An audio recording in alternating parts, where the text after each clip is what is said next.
the infinite city of the apocalypse. This video is purely for entertainment and does not infringe on copyrights or laws. The rights to the novel and image belong to the original author. We do not claim ownership.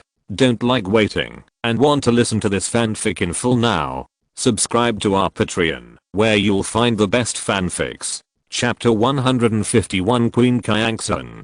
On the way back, Nonado secretly looked at Qianxuan while walking, wanting to ask her about her relationship with the man named Qianxuan, but she swallowed the words back every time she came to her lips. Qianxuan, who was only busy rushing back, did not notice that she was hesitant to speak. At this time, her heart was full of worries that the Rang family might find out.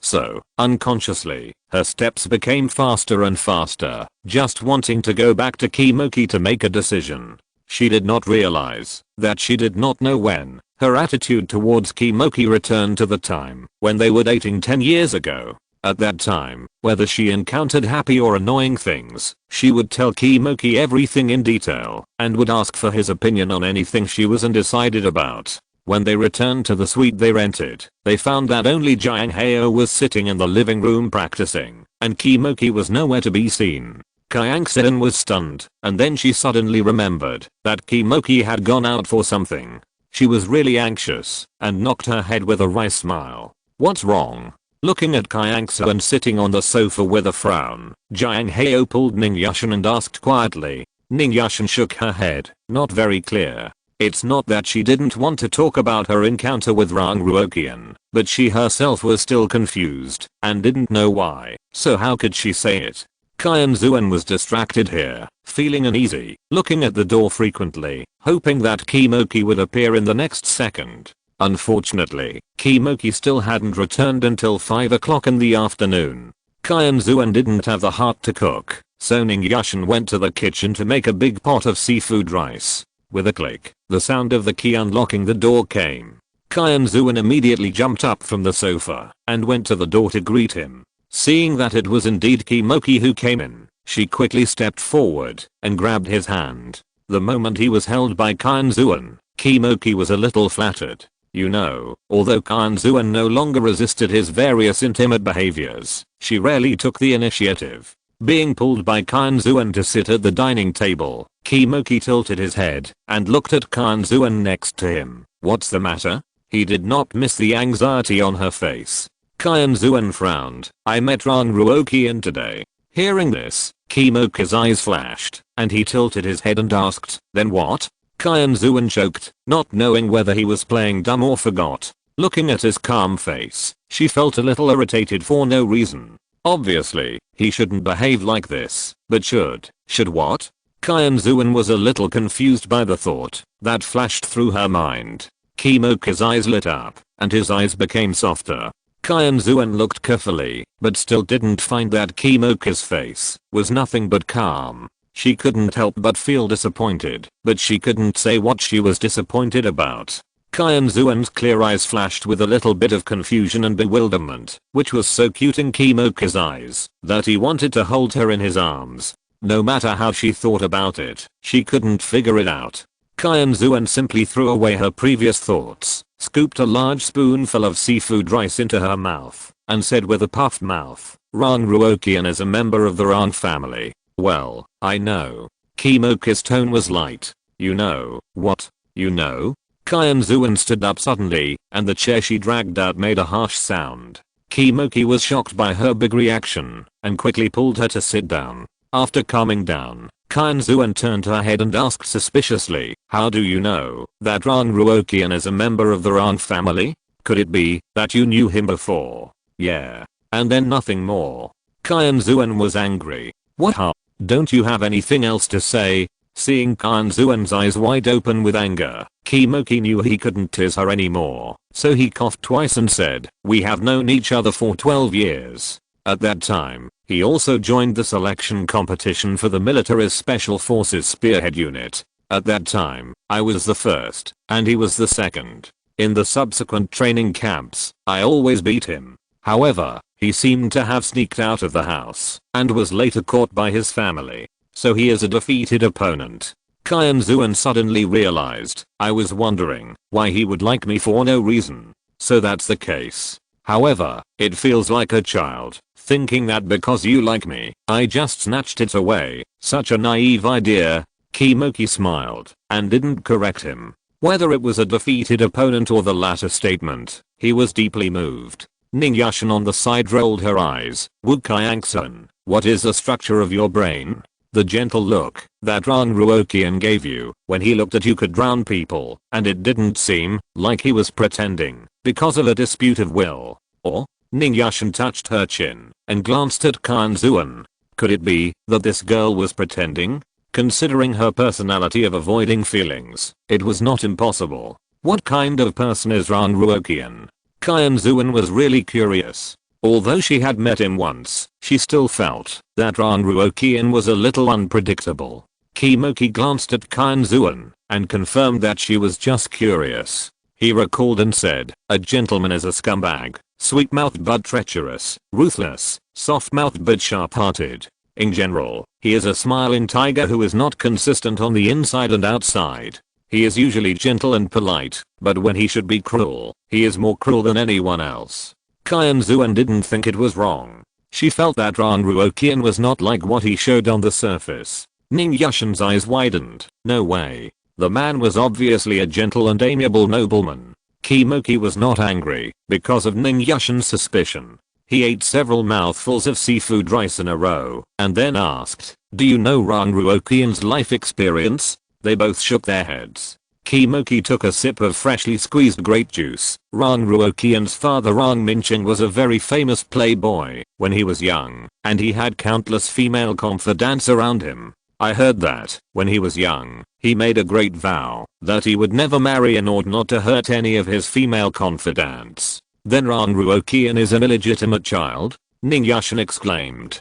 Qianxuan was also curious. No. Kimoki shook his head. Ran Ruoqian is Ran Minqing's only legitimate child. Ning Yashin and Qianxuan were even more curious. Kimoki didn't keep it a secret until the age of 35. Ran Minqing remained single, but he met Ran Ruoqian's mother Xilin Lang, fell in love with her, and later used means to force her to marry him. In the 4th year of marriage, he had Ran Ruoqian, such a precious child, and he was loved by everyone. But Ran Ruoqian was also very unfortunate.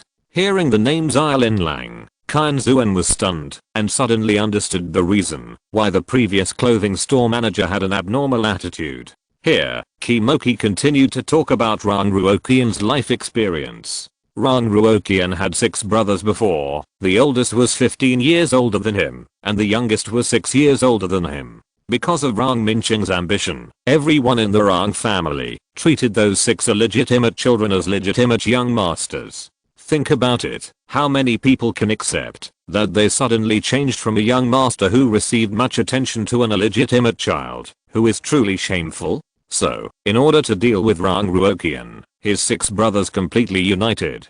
Although Ran Minqing loved Xilin Lang deeply, he also doted on Ran Ruoqian very much. But Ran Ruoqian did not grow up badly or die accidentally in such an environment where wolves and tigers were watching him. He also became a leader of this generation in the Ran family. In the past few years, he even hit his 6 brothers hard. From this, his scheming and strategy, his deep scheming can be seen. Awesome. This was Ning Yashin's only thought. Ran Minqing is so strange. He had been a playboy for so many years before, and he turned over a new leaf when he met Xilin Lang.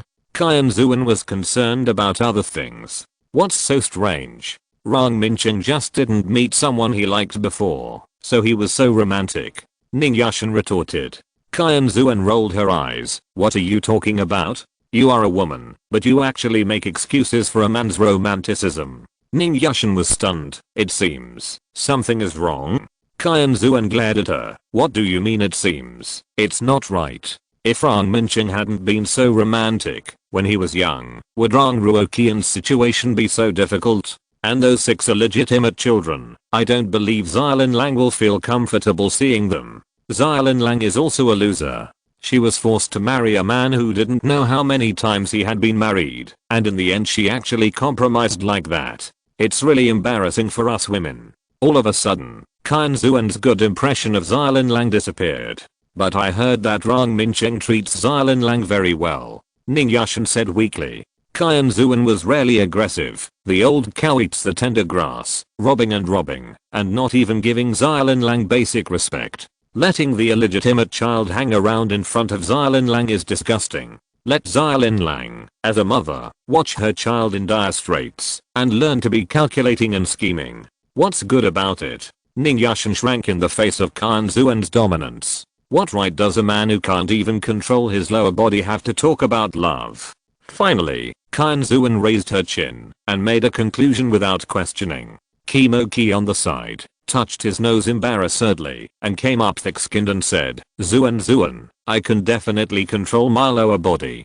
Qianxuan was still in queen mode at this time. Hearing this, she glanced at him with a smile. I don't believe you haven't touched other women in the past 10 years. She knew that the only time they were intimate 10 years ago was his first time. As for why she knew, after all, men don't have that membrane. When she mentioned this, she felt internal injuries. Qimoki's technique was really poor. Although he tried his best to be careful and gentle, it still made her suffer from excruciating pain. She had to lie in bed for 3 days before she could barely get out of bed.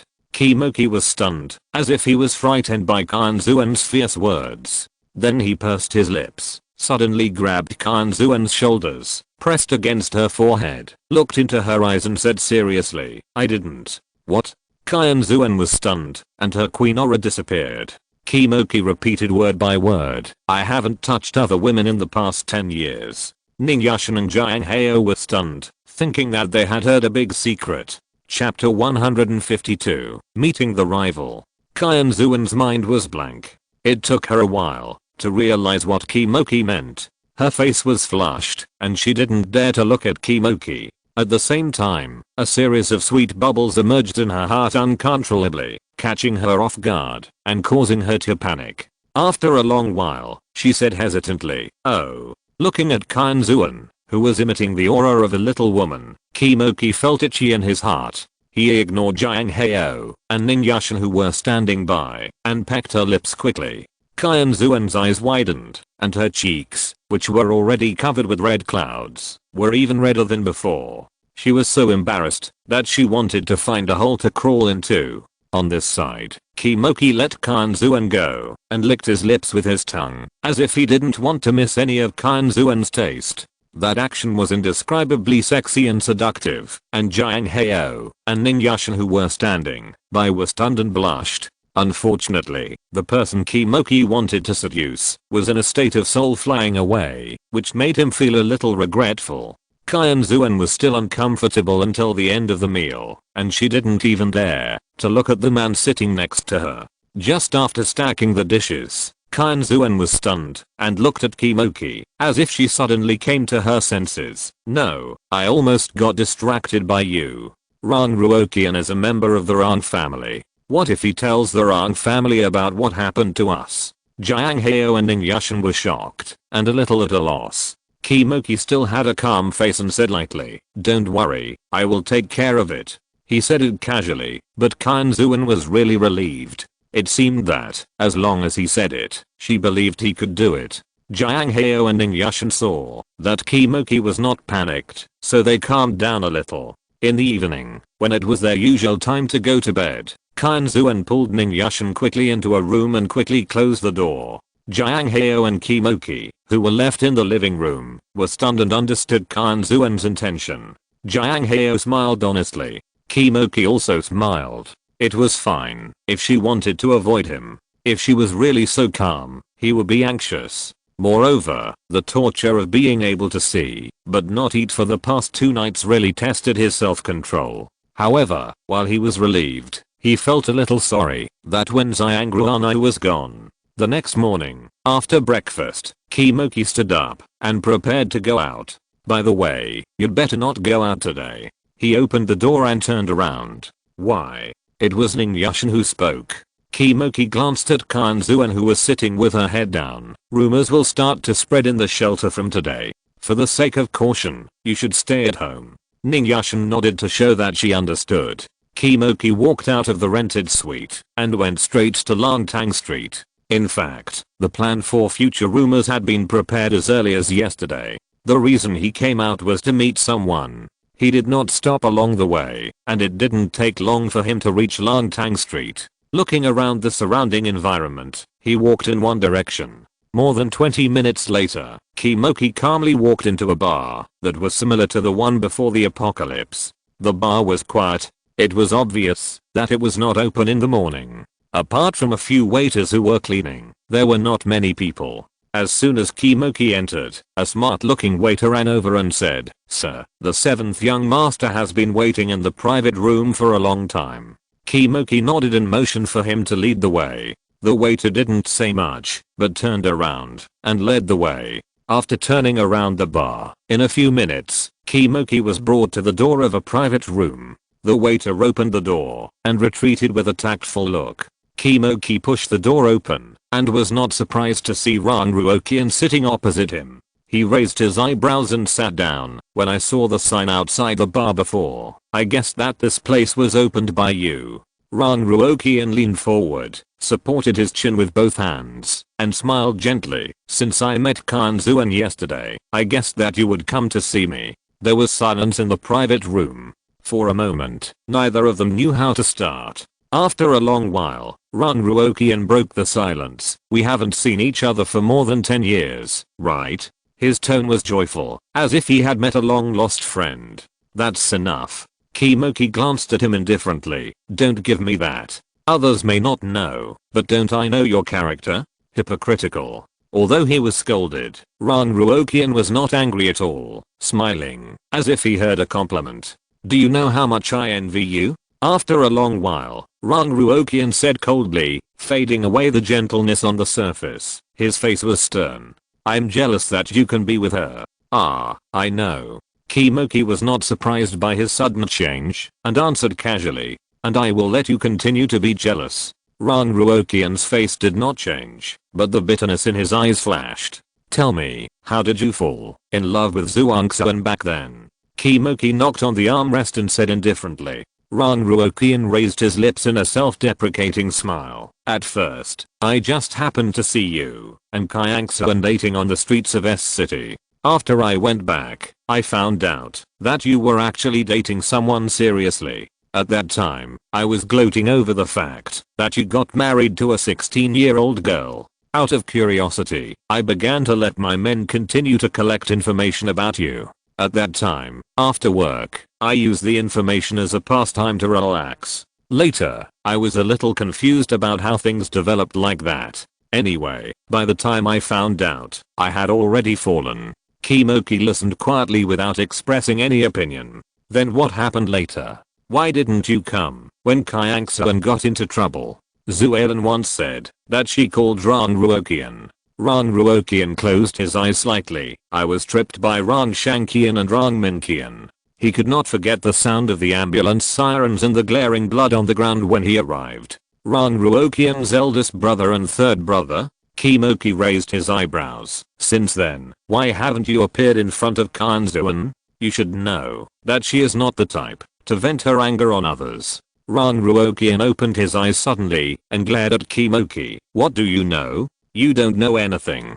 How can you know how much pain Qianxuan was in at that time? I watched her all the time, but I couldn't do anything. Watching her in agony, watching her almost have a mental breakdown. He didn't have the courage to appear in front of her at all. Moreover, he knew that, although she would not vent her anger on others, it was impossible for her to fall in love with him." Looking at the excited Ranruokian, Kimoki smiled sarcastically. "The reason why I didn't know was not because of you, right?" His sharp eyes pierced Ranruokian. Ranruokian was stunned. "You know?" Kimoki raised his eyebrows. "Do you think I'm a fool?" Ranruokian lowered his head weakly. "Isn't it just that jealous? That's why he had been secretly preventing Kimoki from finding Qianxuan and preventing them from meeting." Kimoki snorted coldly and changed the subject. "You knew it when we just entered the shelter in S City." Ranruokian nodded. "But I didn't tell anyone else, and I also took out the information that Qianxuan filled out.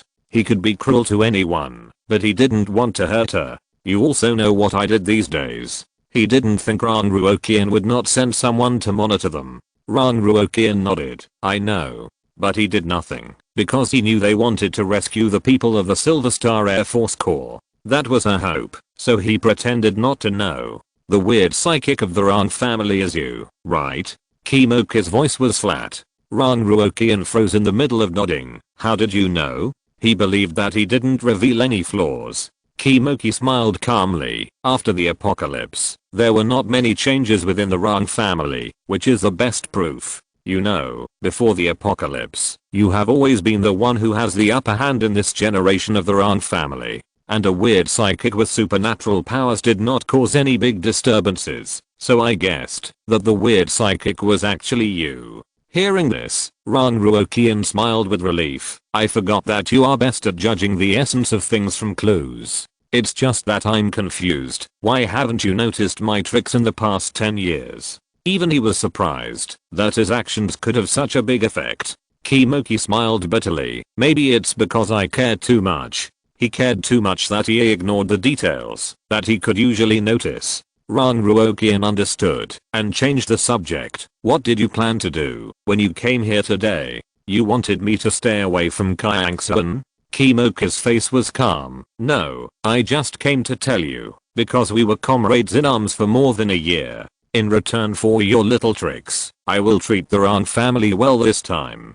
As he spoke, he stood up and walked out. When he reached the door, he tilted his head and said, also, don't dream about my woman again in the future. His indifferent tone was full of warning. Rang Ruoqian leaned back on the chair weakly and murmured, let's make a mess. Only when there is a mess can I remove all the cancer in the Rang family. After a while, Rang Ruoqian calmed down and said with a gentle smile, Mom, don't hide anymore. Come out. There was no movement. Rang Ruoqian was not in a hurry and took his time. After a while, a light footstep was heard. Well, I didn't mean it. I didn't know you were entertaining guests. Xiaolin Lang looked guilty. Rang Ruoqian didn't say anything.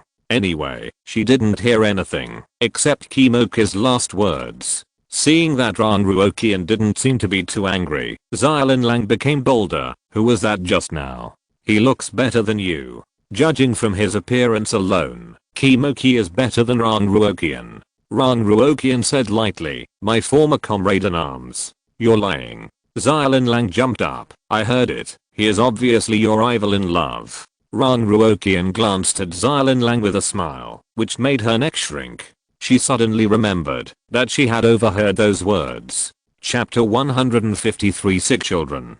Qianxuan felt that her body and soul were separated. Her body nestled in Kimoki's arms, craving for his warmth, but her soul floated away from her body, staring at Kimoki in the air. Listening to those words that seemed to hit her heart, she was not unmoved. It's just that the previous 10 years had a huge impact on her. 10 years, not 10 months, nor 10 days. For her who had only experienced 26 years of life, this number occupies a lot of weight. 10 years of mental torture, those fragmented pains, will they disappear so easily? Looking at the man below showing her the same tenderness as 10 years ago, her heart ached. She knew that such tenderness had always belonged to her, but she was happy to respond 10 years ago, but now she fled in a hurry.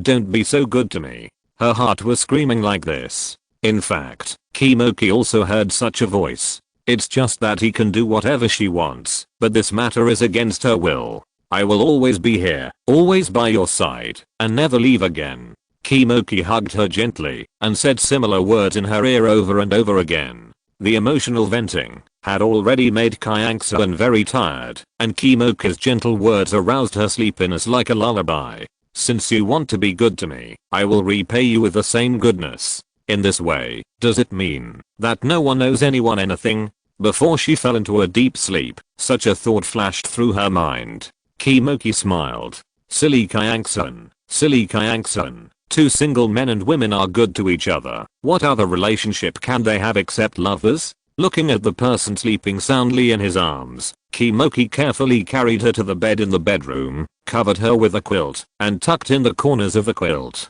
Looking at Qianxuan's swollen eyes, Kimoki walked out of the bedroom, and when he came back, he held a steaming hot towel in his hand. After wiping Qianxuan's face and hands, and applying hot compress to her eyes, Kimoki sat quietly on the edge of the bed, and looked at her sleeping face.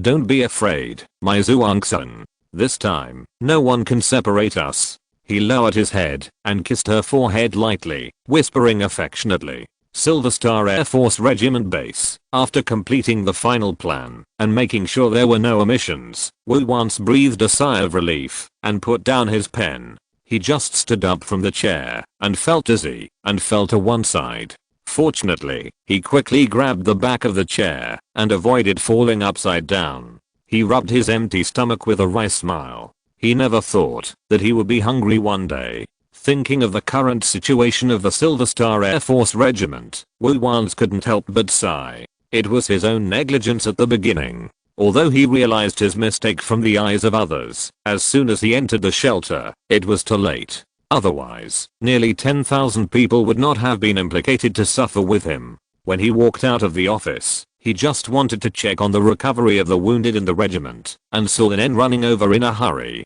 Chief of Staff, it's not good. Qianxuan has also started to have a fever. What's going on? As he said, Wu once had already raised his foot to the temporary medical room. Lin hurriedly followed behind. This morning, just after feeding Afu, Xiaojun and Arbeo some broth, Aunt Mei, who is taking care of Xiaoshan, found that he also started to have a fever. Arbeo was the baby that Qianxuan brought back from Jie province. His full name was Lin Jiabeo. Is the fever serious? Wu Wan's pace quickened. It's just a low fever at the moment. Since the past few days, the children of the Silver Star Air Force have inexplicably started to have a fever. All the methods of cooling down have been used, but to no avail. The day before yesterday, even Wu Sijin, Wu Wufu and Lin Jiabeo's 3 children joined in.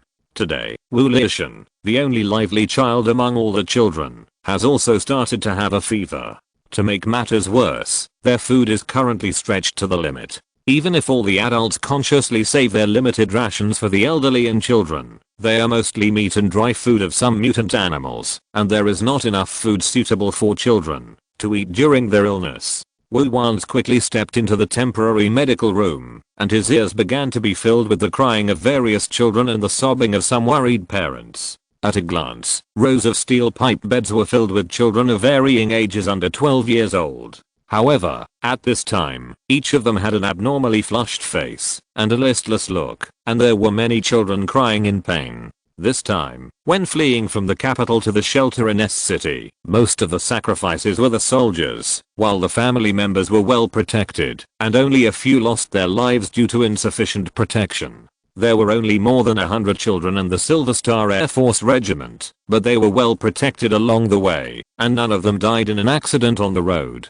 Wu once walked in and soon saw Wu Liishan, who was sitting restlessly on a steel pipe bed and looking around. Xin Shishi and Wu Sansi, who were sitting next to him, were worried. Wu Sijin, Wu Wufu and Lin Jiabeo, who were sitting on the steel pipe beds next to them, were not as energetic as Wu Liishan. Their faces were flushed, and they lay on the beds weakly. Wu Liishan was a little unhappy. 2 days ago, his 3 little playmates disappeared. After finally meeting each other, none of them paid attention to him. Thinking that he was the only one who missed them, Wu Liishan was sad and aggrieved, and his eyes were slightly red. What's wrong, Qianxuan? What's wrong? Seeing him like this, Xin Shishi on the side became anxious. Wu Liishan pouted. Mom, Qianxuan, Afu and Abeo all ignored me. Xin Shishi breathed a sigh of relief and laughed at the same time. Qianxuan, be good. Qianxuan and the others are sick and very uncomfortable. They didn't ignore Qianxuan on purpose. Really? The easily satisfied Wu Liishan blinked his big eyes happily and then began to worry. Then when will they get better? He knew that being sick was not a good thing. At this time, Wu once came over and put his hand on Wu Liishan's forehead without saying a word. Feeling that the temperature under his hand was not too high, he breathed a sigh of relief and took his hand back. Fifth uncle, why are you here? Xin Shishi stood up and greeted him. Fifth uncle. Wu Sansi stood up and called out obediently. Wu Wan's eyes swept over Wu Sijin and Wu Wufu next to him. Linen said Qianxuan had a fever, so I came to check. Seeing that there was only one adult, Xin Shishi, here, he asked again, why are you the only one guarding here? Where are the others? Xin Shishi brought a chair from the side and put it next to Wu Wan's. They went to ask about the research with Aunt 4 and Aunt 6. Zuchun and Lizia believed that the children's illness this time was not a simple fever, but was related to the zombie virus. They took blood samples a few days ago for a search. Wu once nodded to show that he knew, raised his hand to call a doctor over and asked, "How is it? Have you found any effective way to reduce the temperature in the past 2 days?" The middle-aged male doctor shook his head and frowned. The conditions of these children are too strange. Several children had a fever of more than 40 degrees yesterday. It is reasonable that such a high temperature will burn their brains, but these children only complained that they were uncomfortable. They were very clear-headed and did not even faint. Moreover, they did not have any cold symptoms, and their respiratory tracts were not affected. As the doctor spoke, Wu Wance's brows frowned more and more, and he turned to Xinshishi and asked, "Have you tried the light blessing?" Xinshishi's magic level had broken through to the 4th level on the way to escape, and she was able to release the intermediate light magic light blessing. Xinshishi nodded. "I tried it, but it didn't work." As soon as she finished speaking, she heard the cry of a slightly fat woman not far away. "Doctor, come and see my daughter, she can't breathe." The voice was panicked and uncontrollably high. Several people looked over and saw a little girl of 6 or 7 years old on the bed with a red face, her chest heaving violently, and her breathing becoming rapid. The doctor standing next to Wu Wance hurried over and began to test her. "What's going on? Her temperature was only 39.5 degrees before. How did it suddenly jump to 43 degrees? As Wu Wance and Xinshishi approached, they heard the doctor's words. The girl's mother was so anxious that she cried, covering her mouth, and said, "I don't know, I just went out for a while and wanted to steam a bowl of egg custard for her. Not long after I came back, she became like this." While they were talking, the little girl on the bed was breathing more and more rapidly. Her face was a little purple, and her eyes began to become a little distracted. "No, she's going to suffocate." Seeing this, the doctor hurriedly called a nurse and asked her to give the little girl artificial respiration. Half a minute later, the little girl's complexion improved slightly, but as soon as the artificial respiration stopped, she returned to her original state. "Qianxuan, wake up quickly, don't sleep, your father has left, you can't and don't want your mother," the woman cried and threw herself on the little girl. The doctor on the side was also sweating profusely, but he had no solution. He was a chief physician with superb medical skills before the end of the world, but now he could only do nothing about this strange high fever. At this time, many other doctors came after hearing the news, but they could not do anything after seeing the child. "Uncle Woo Woo, let Xiaozi try to freeze this child," Sasha, who had arrived at some point, suggested. When everyone heard this, they had no choice but to try it out. Everyone made way. The little girl's mother had snot and tears all over her face, but she didn't bother to wipe them. She just looked at Lu Zhi hopefully. Lu Zhi didn't waste any words and threw her hands to cover the little girl's body with a layer of frost. The reason why she didn't use icicles was that she was afraid of hindering the little girl's breathing. Almost as soon as it covered the little girl's body, the frost melted at a speed visible to the naked eye, which stunned everyone. You know, these frosts are directly formed by magic element, and they cannot be melted by ordinary high temperatures. Except for magic flames or the flames of fire type superpowers, even boiling water poured on them can't affect them at all. Seeing that the frost was about to melt away, Lu Zhi quickly added another layer of frost. This cycle continued until, even though Lu Zhi was already an intermediate magician, he was sweating all over, and his hands were numb. Even so, he could only maintain the little girl's condition, and could not relieve it. Sasha, who was standing by, looked at the little girl who was red all over and unconscious, and suddenly a flash of inspiration came to her mind. Chapter 154, The Age of Superpowers.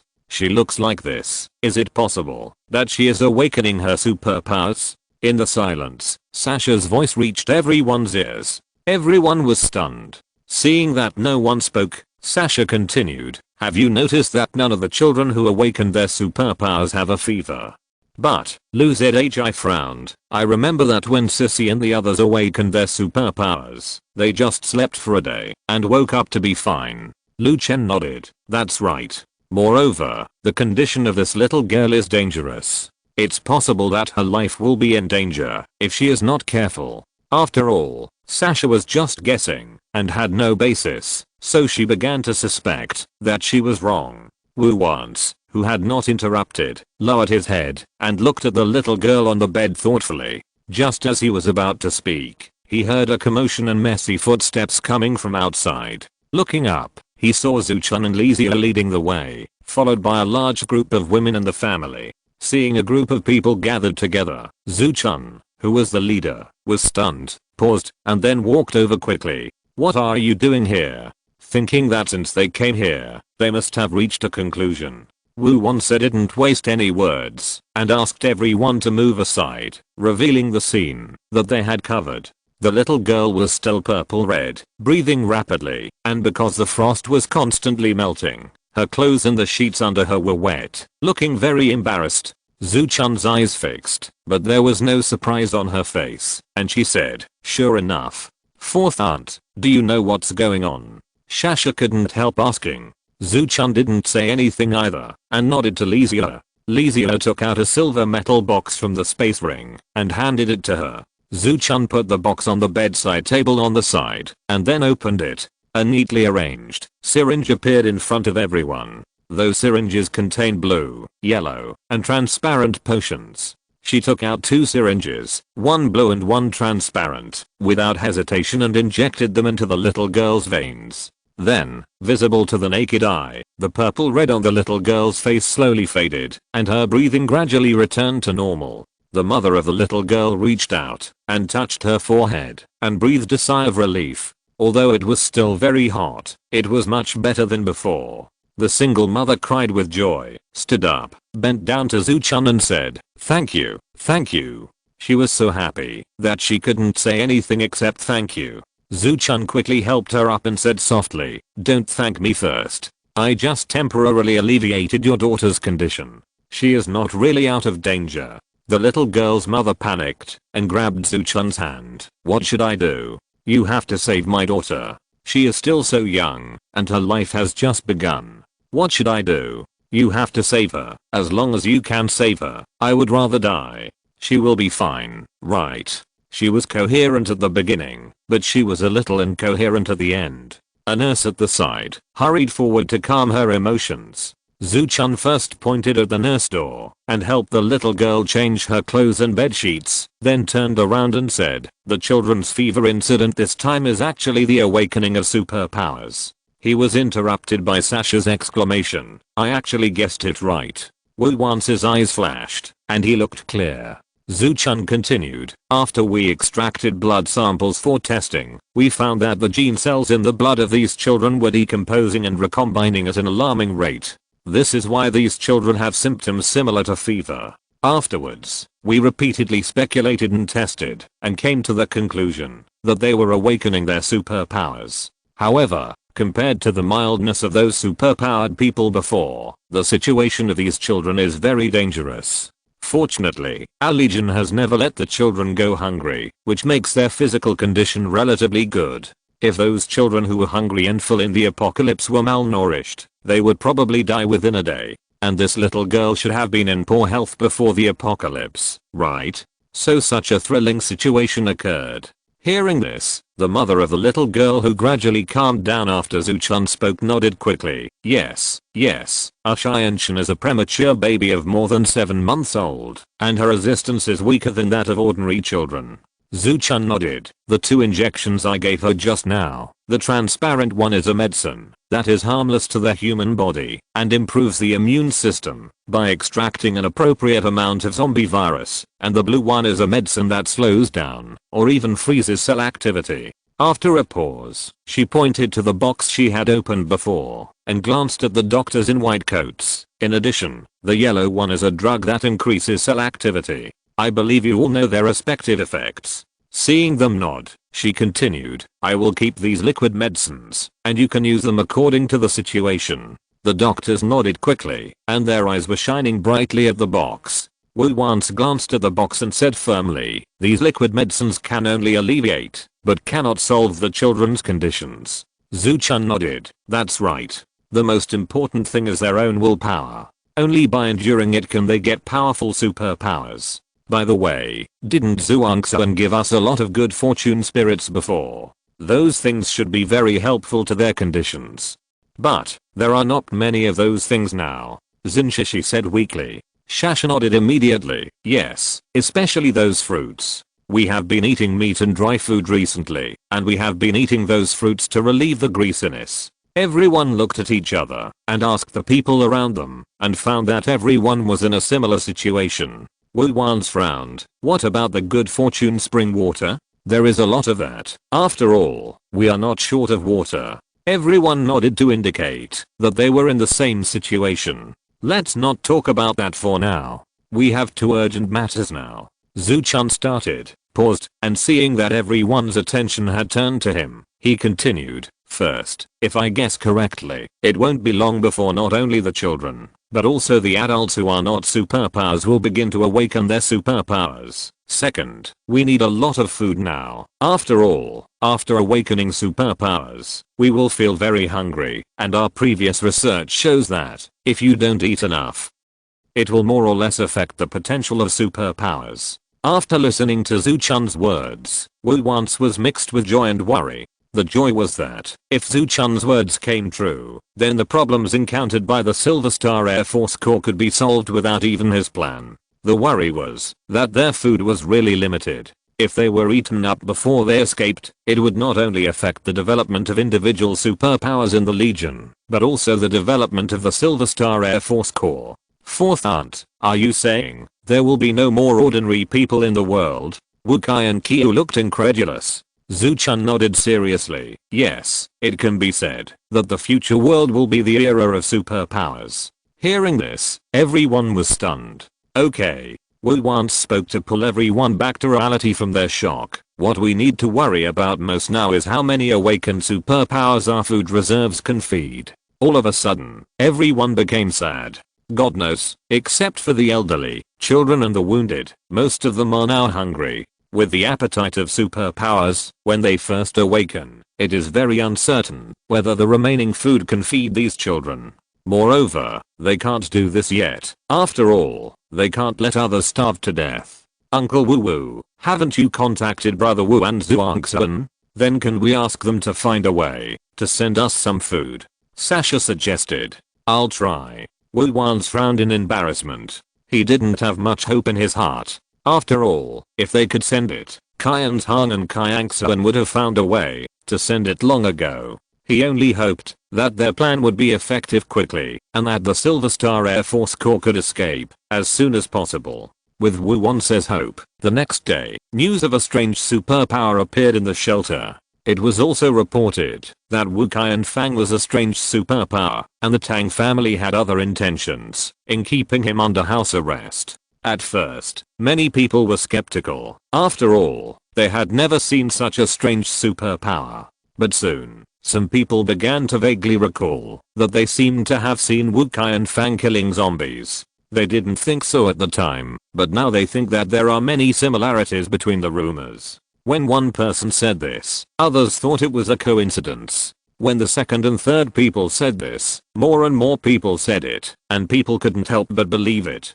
2 days later, the air in the shelter seemed to be filled with a sense of tension, as if it could explode at any time. Especially those high-level superpowers who had just entered the shelter and some high-level superpowers who were alone in the shelter. These people's faces became gloomier day by day. But considering the power of the two major families, they didn't dare to move for a while. As for the Tang family, they were confused and angry about Wu Qianfang's ability being exposed, but they were not nervous at all. On the third day, the secrets of various human experiments in the research institute began to spread in the shelter. For this news, everyone did not have too many doubts. They were not fools. They did not say it before, but they did not want to be the first to be killed by the two great families. On the fourth day, all the dissatisfaction reached a peak. Finally, the first warrior broke into the Tang family at night and tried to kill Wu Qianfang. It was not known whether it was a coincidence. Although the warrior did not succeed, he was not caught by the Tang family and escaped with serious injuries. At this time, more people began to get restless and were ready to sneak into the Tang family. For a time, various high-level psychics began to visit the Tang family. These high-level psychics each had their own strengths. Although none of them succeeded, they were all injured to some extent, but few were caught. This situation made the already hot-tempered people in the Tang family furious, and they wished to catch all those who dared to break into the Tang house. Sorry, because of the typhoon, there was a strong wind here all day yesterday, and the rain never stopped. The internet was disconnected at night, and I didn't update on time. Now I'm making up for last night's part. Chapter 155 Super Artifact Dark Demon. In the living room, Qianxuan looked at Kimoki expectantly. Ever since she cried bitterly that day, Qianxuan had been somewhat subconsciously accommodating to Kimoki, and she showed more care than usual. In the eyes of Jiang Heo and Ning Yushin, they just thought that she accepted Kimoki's feelings. Kimoki sighed and wondered when to change her mind. It had been 5 days since the rumor spread. In the past 2 days, there were countless people who sneaked into the Tang residence. The Tang family even transferred back half of the people trapped in the Silver Star Air Force Corps to deal with those high-level superpowers. Can we go and rescue the second brother now? Qianxuan looked at Kimoki eagerly. Kimoki smiled dotingly. Okay, but we have to wait a while and act at night. Now is a good time to fish in troubled waters. If it's too late, the situation will be serious and the Rang family may intervene. Oh. Qianxuan responded somewhat weakly. God knows how much she wanted to go to the Tang family and rescue her second brother immediately. Qianxuan, will you be in danger this time? Ning Yushin asked with some worry. In her opinion, no matter how powerful Qianxuan and Kimoki were, they could not defeat four hands with two fists. Haven't you seen so many high-level superpowers who made the Tang family angry but never succeeded? What's more, their goal was not to kill Wu Qianfang, but to rescue him, which made it even more difficult. Qianxuan was not too worried. She was still very confident in her Phantom Void Step.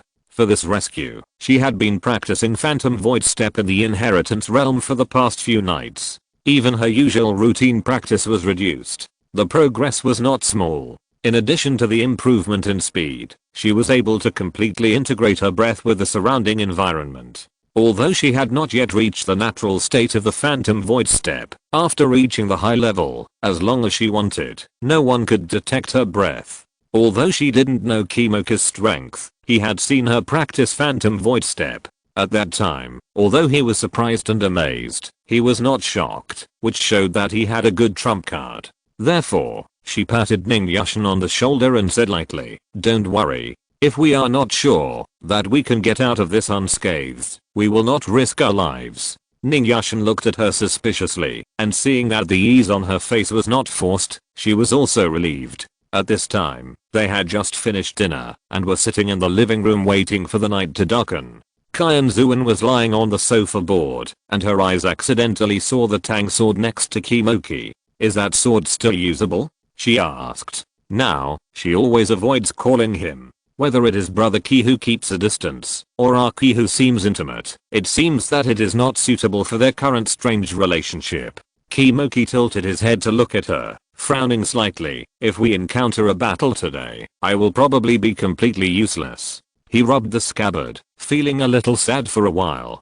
Qianxuan looked at him, then looked at the sword, and said after a long pause, "Come with me." After that, he walked straight to the bedroom. Although Kimoki didn't understand, he still stood up and followed. Jiang Heo and Ning Yushin, who were left behind, looked at each other in bewilderment. Entering the bedroom, Qianxuan said nothing and disappeared. Kimoki was stunned and immediately understood and entered the inheritance realm. Seeing Kimoki following her in, Qianxuan immediately took him to the basement. It was the first time for Kimoki to see this basement. Before he had time to take a look, he was pulled into the warehouse by Qianxuan. Even Kimoki, who was always calm, couldn't help but slightly widen his eyes when he saw this warehouse full of supplies that seemed to have no end. Qianxuan ignored his surprise and walked straight to her destination, and Kimoki hurried to follow. After walking for about half an hour, Qianxuan came to the rows of shelves. She raised her foot, thought about it, paused again, and turned in another direction to go deeper into the warehouse. Although Kimoki didn't know her purpose, he didn't ask, just followed her calmly. 5 minutes later, the two came to a shelf that was slightly shorter than the one they had seen before. Kimoki looked up and saw 7 wooden boxes placed alternately on the shelf. Just looking at the exquisite wooden boxes made people feel that the things inside were extremely valuable.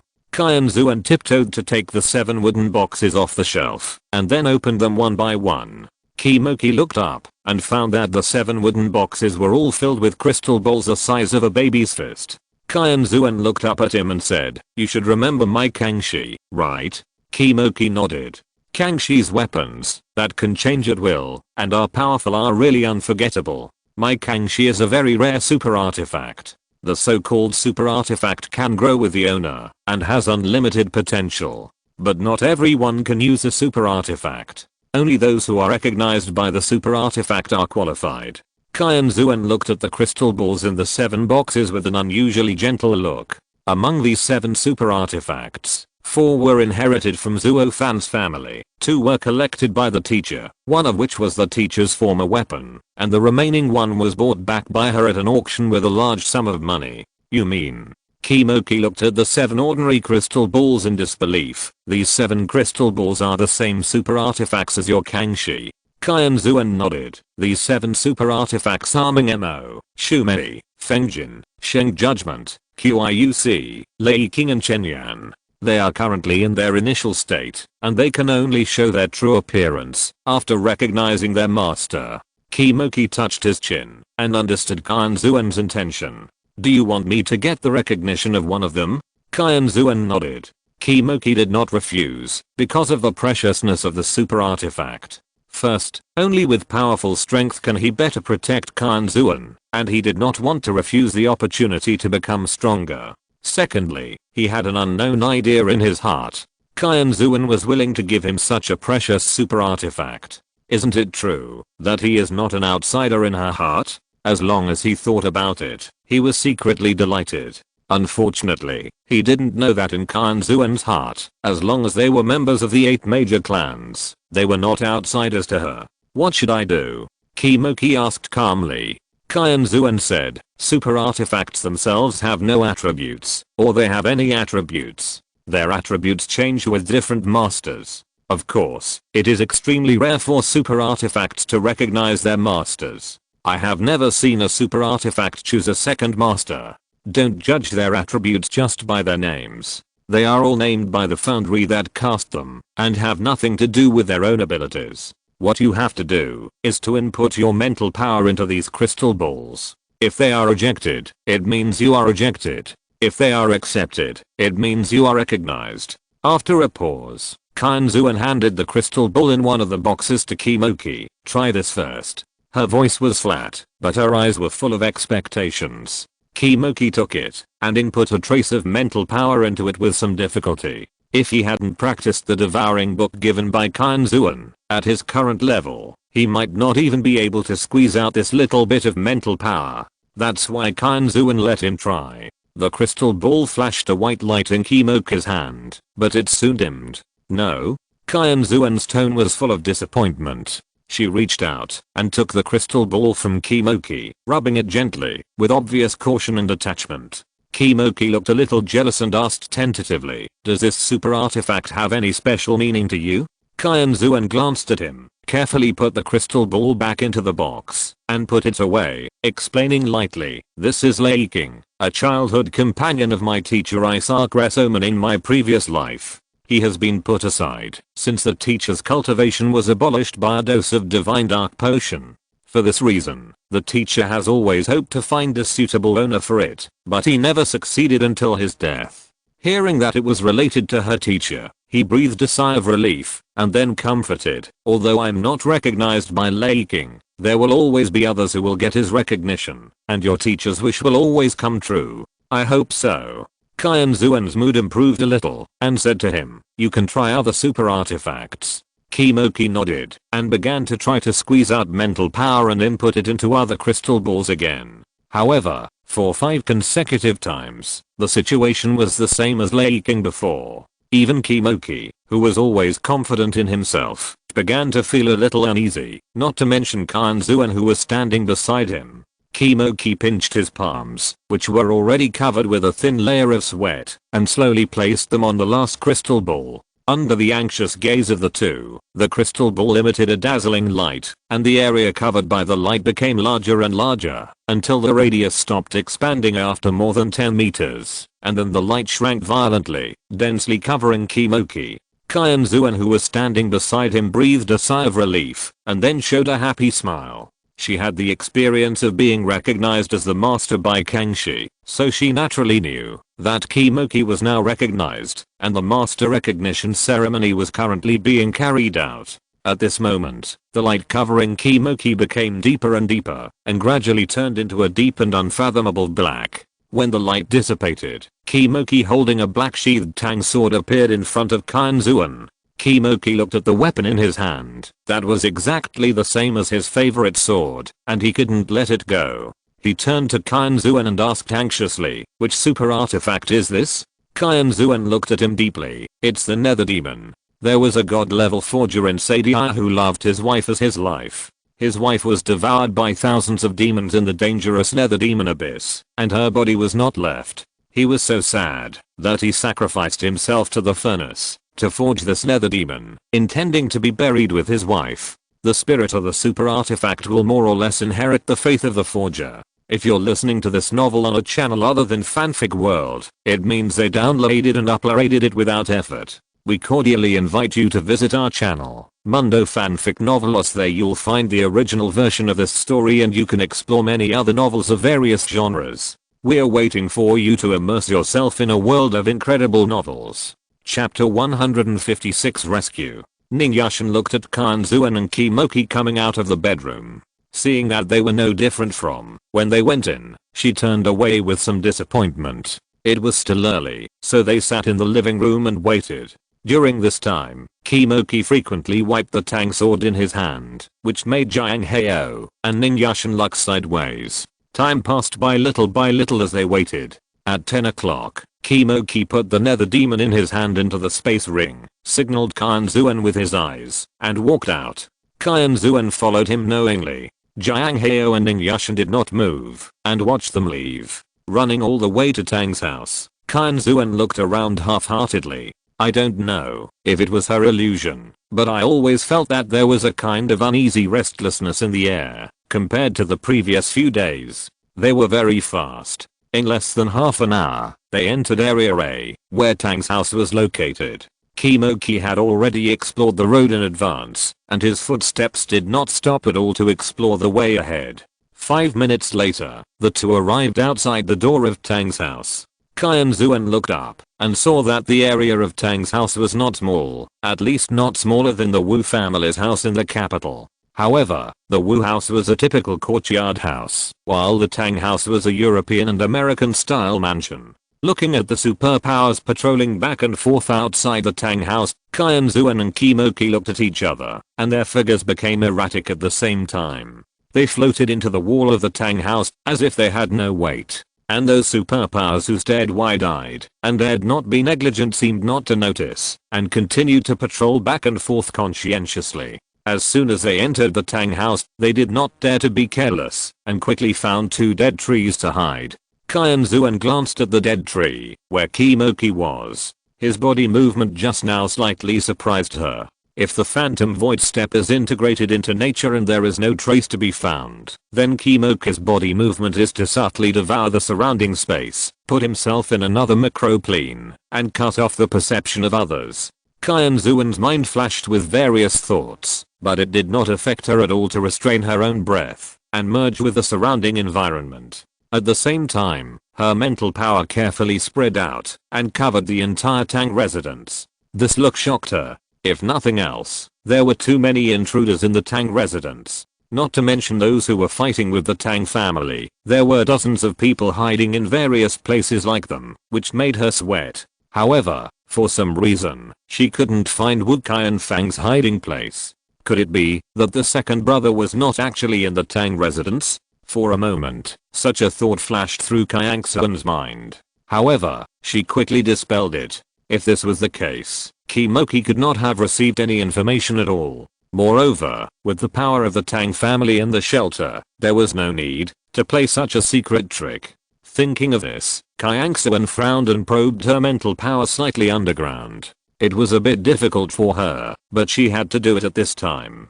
Fortunately, she was lucky and soon found Wu Qianfang in a basement. However, Qianxuan frowned. Even with her mental power, she could see that Wu Qianfang was in a bad condition. It was not that he was tortured.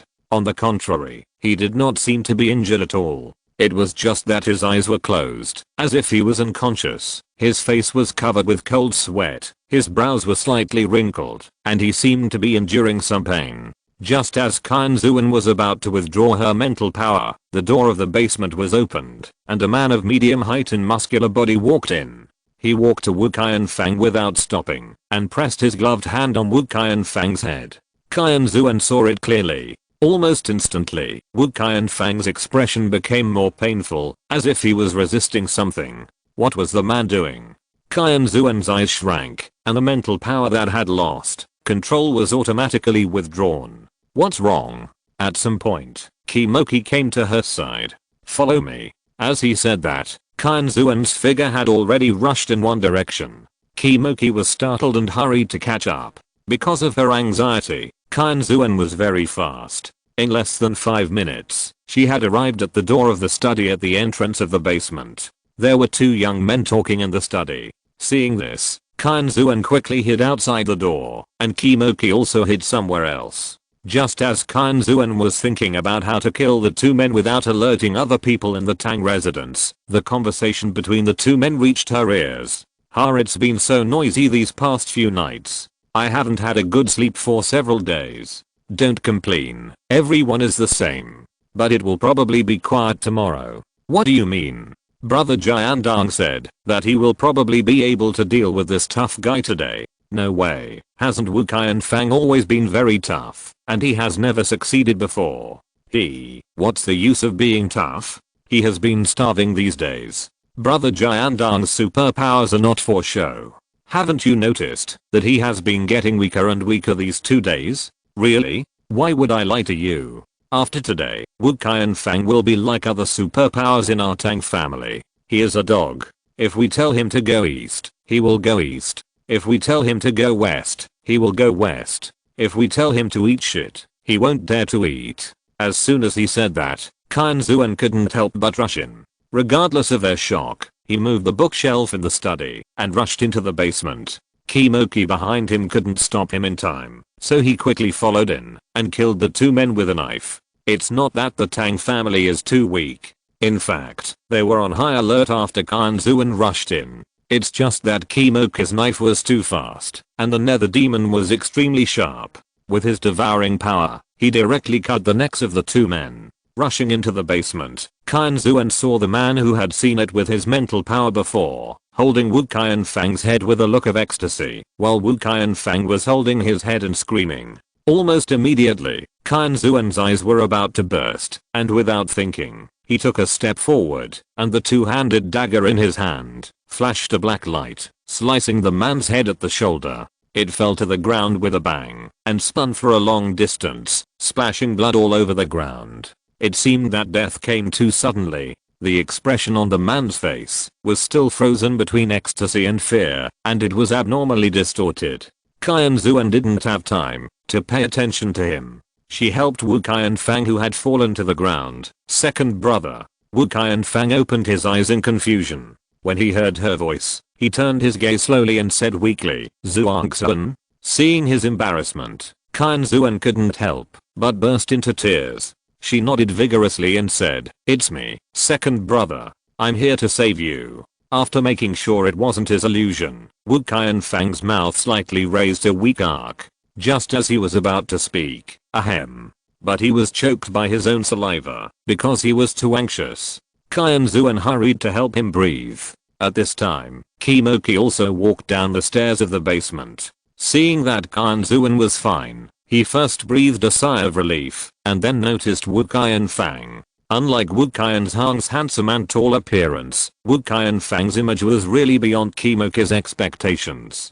He was also younger than his actual age, but Wu Qianfang's situation was more obvious. Even if someone said that Wu Qianfang was Qianxuan's younger brother, it was estimated that some people would believe it, not because Wu Qianfang had a baby face. Wu Qianfang's face is very handsome and gentle, with a strong bookish air. If it were in ancient times, people would think that he was a scholar who was well read in poetry and books. The reason why he looks so young is that his eyes are so clear, and you can even see the message of innocence and ignorance of the world. He doesn't look like a politician who has been in officialdom for a long time. Only the firm eyebrows slightly reveal his power as the head of a city. Wu Qianfang just took a breath and looked up to see Qimoki, and his body immediately tensed up. Seeing this, Qianxuan said, "Second brother, it's one of us." Hearing the word "one of us," Wu Qianfang relaxed, while Qimoki was overjoyed.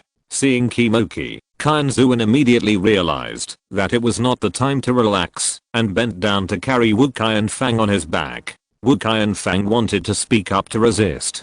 How could a grown man like him let his delicate sister carry him? However, thinking of their current situation and his body, he could only shut up. Qimoki frowned. "Let me carry him." He stretched out his hand to grab the person. How could he bear to let Qianxuan suffer so much? Qianxuan didn't care, avoided his hand, and lifted Wu Qianfang on her back. "It's okay, I can carry it." Wu Qianfang was embarrassed and wanted to find a hole to crawl into. Why did he feel that Qianxuan was just carrying a child? Was it his illusion? Thinking of this, his face darkened, and he gritted his teeth, and decided to teach this dead girl a lesson later.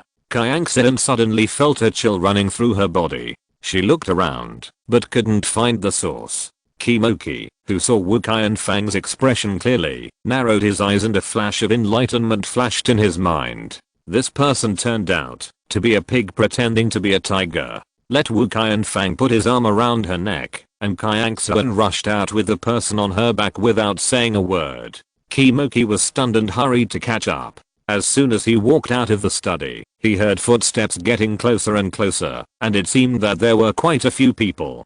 Qianxuan and Qimoki looked at each other and saw each other's surprise. Logically speaking, they had not alarmed other people before, so no one should have rushed over so quickly. However, they did not have time to think about it at this time, and it was more important to escape. The two figures jumped out at twice the speed of when they came, and soon left those footsteps far away, and jumped out of the Tang residence without any effort. Strangely, the patrolling supernatural person seen when they came was nowhere to be seen. Could something have happened that they didn't know about? Just as they were thinking about this, they heard the roars of beasts coming from the Tang residence. After a rough distinction, there were at least the roars of lions, tigers, and cows, and some other miscellaneous sounds were all covered by these roars. It is not advisable to stay here for long. The two looked at each other and saw this message in each other's eyes. Without looking back, they rushed back at full speed. Chapter 157 The Tang family's ambition. No matter how chaotic the Tang residence behind them was, 20 minutes later, Qianxuan and Qimoki successfully returned to the rented suite. Jiang Heo and Ning Yushan were still sitting in the living room. Seeing them return safely, they all breathed a sigh of relief.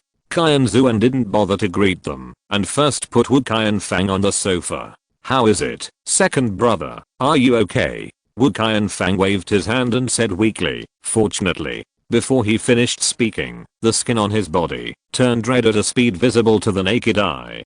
Qianxuan was stunned and just about to exclaim. She saw that the red color quickly faded, as if it was her illusion just now. Qimoki's heart tightened. "You were carrying a deadly poison all over your body before." Then Zhuangxuan. As he said, he looked at Zhuangxuan in panic, as if he wanted to see if there was something wrong with her. "Don't worry." Wu Qianfang glanced at Qianxuan. "Although I don't know why, it is a fact that my deadly poison has no effect on Qianxuan." Even if it was a false alarm, Qimoki's forehead was also covered with a layer of cold sweat. Qianxuan glanced at him with some pride. "I told you, those poisons, drugs and the like are hard to work on me. You didn't let me go out before." Seeing Qianxuan's heartless look, Qimoki was a little angry and walked over to pick up Wu Qianfang. "I'll take him to take a shower and change clothes." Hearing this, Qianxuan noticed him and thought that his second brother must have been tortured by that man before, and cold sweats were inevitable. As a person with a little misophobia, she naturally would not object. Wu Qianfang also looked up and thanked Kimoki. The look in his eyes was so pure that Kimoki, who had seen a glimpse of his true nature before, twitched his face. Kimoki helped Wu Qianfang to the bathroom, and only Qianxuan, Jiang Hao and Ning Yushan were left in the living room. "How is it? Did your operation go smoothly this time?" Ning Yushan asked impatiently. Although she had seen them return safely, she was still a little worried. Qianxuan took out a box of orange juice from his space ring and started drinking it. "It's okay, but it's a little strange." As he spoke, his brows slightly frowned. Ning Yushan asked nervously, "What's strange?" Qianxuan tilted his head. "When we rescued my second brother, we didn't alert anyone else, but someone came quickly. When we came out, those patrolling superpowers disappeared for some reason, and there were many bistros coming from the Tang residence." Qianxuan didn't understand why, and Ning Yushan was even more confused. "By the way, those people said that my second brother has been hungry for several days. I'll go to the kitchen to make him some porridge." As he spoke, Qianxuan rushed into the kitchen. Thinking that Wu Qianfang must have suffered a lot, Qianxuan decided to make him his favorite mixed porridge. The ingredients were all fresh goods from the inheritance world, and the quantity was very sufficient, just in case it was not enough. An hour later, when Wu Qianfang was helped out of the bathroom by Kimoki, he smelled the fresh and fragrant smell. Suddenly, his eyes widened, and he said happily like a child, "Zhuangxun, it's mixed porridge, right?" Looking at his big eyes blinking innocently like a child, Kimoki beside him really felt a stomachache. At this time, Qianxuan leaned out of the kitchen and said, "Second brother, just sit down, you can eat soon." After saying that, he shrank back. Wu Qianfang was moved to tears. As expected, his sister was the most considerate. Seeing that she made him his favorite mixed porridge, he was generous and didn't care about her treating him like a child before. Qianxuan in the kitchen didn't know that she had accidentally escaped a disaster. She was using a large soup bowl to serve the cooked mixed porridge. The soup bowl was very large. According to the appetite of people before the end of the world, it was at least enough for 3 people, but according to the appetite of people with superpowers, it was probably not enough. So Qianxuan directly let Wu Qianfang hold the large bowl of porridge and drink it.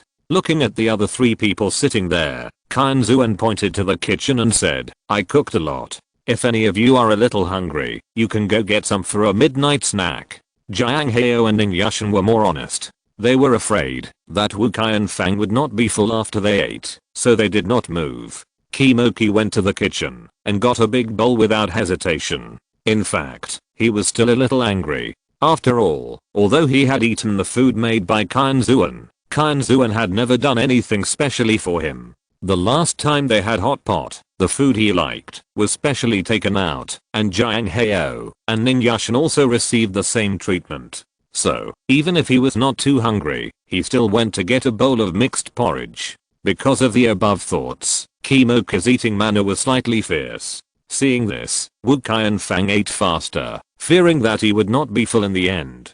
At the same time, he also had some resentment towards Kimoki. Just as the 2 of them finished a large pot of mixed porridge, Qianxuan put away the bowl and spoon and planned to take it to the kitchen to wash it. The roars of beasts and the screams of people came one after another. Qianxuan and the others were shocked, but Wu Qianfang was happy. "This is good. The Tang family is going to be in big trouble." Qianxuan and the others looked at him in unison, asking for an explanation. Wu Qianfang narrowed his eyes and smiled very happily. "Zhuangxun, do you remember the man you killed in the basement?" Qianxuan nodded. How could she not remember? That man tortured Wu Qianfang very badly. The smile on Wu Qianfang's mouth deepened. "That man is called Tang Jiandang, and his ability to the outside world is to manipulate mutant animals." To the outside world? Qianxuan immediately grasped the key point in his words. Wu Qianfang gave him a teachable look. "You are right. Tang Jiandang's real ability should be to manipulate living things, including mutant animals, humans, and mutant plants."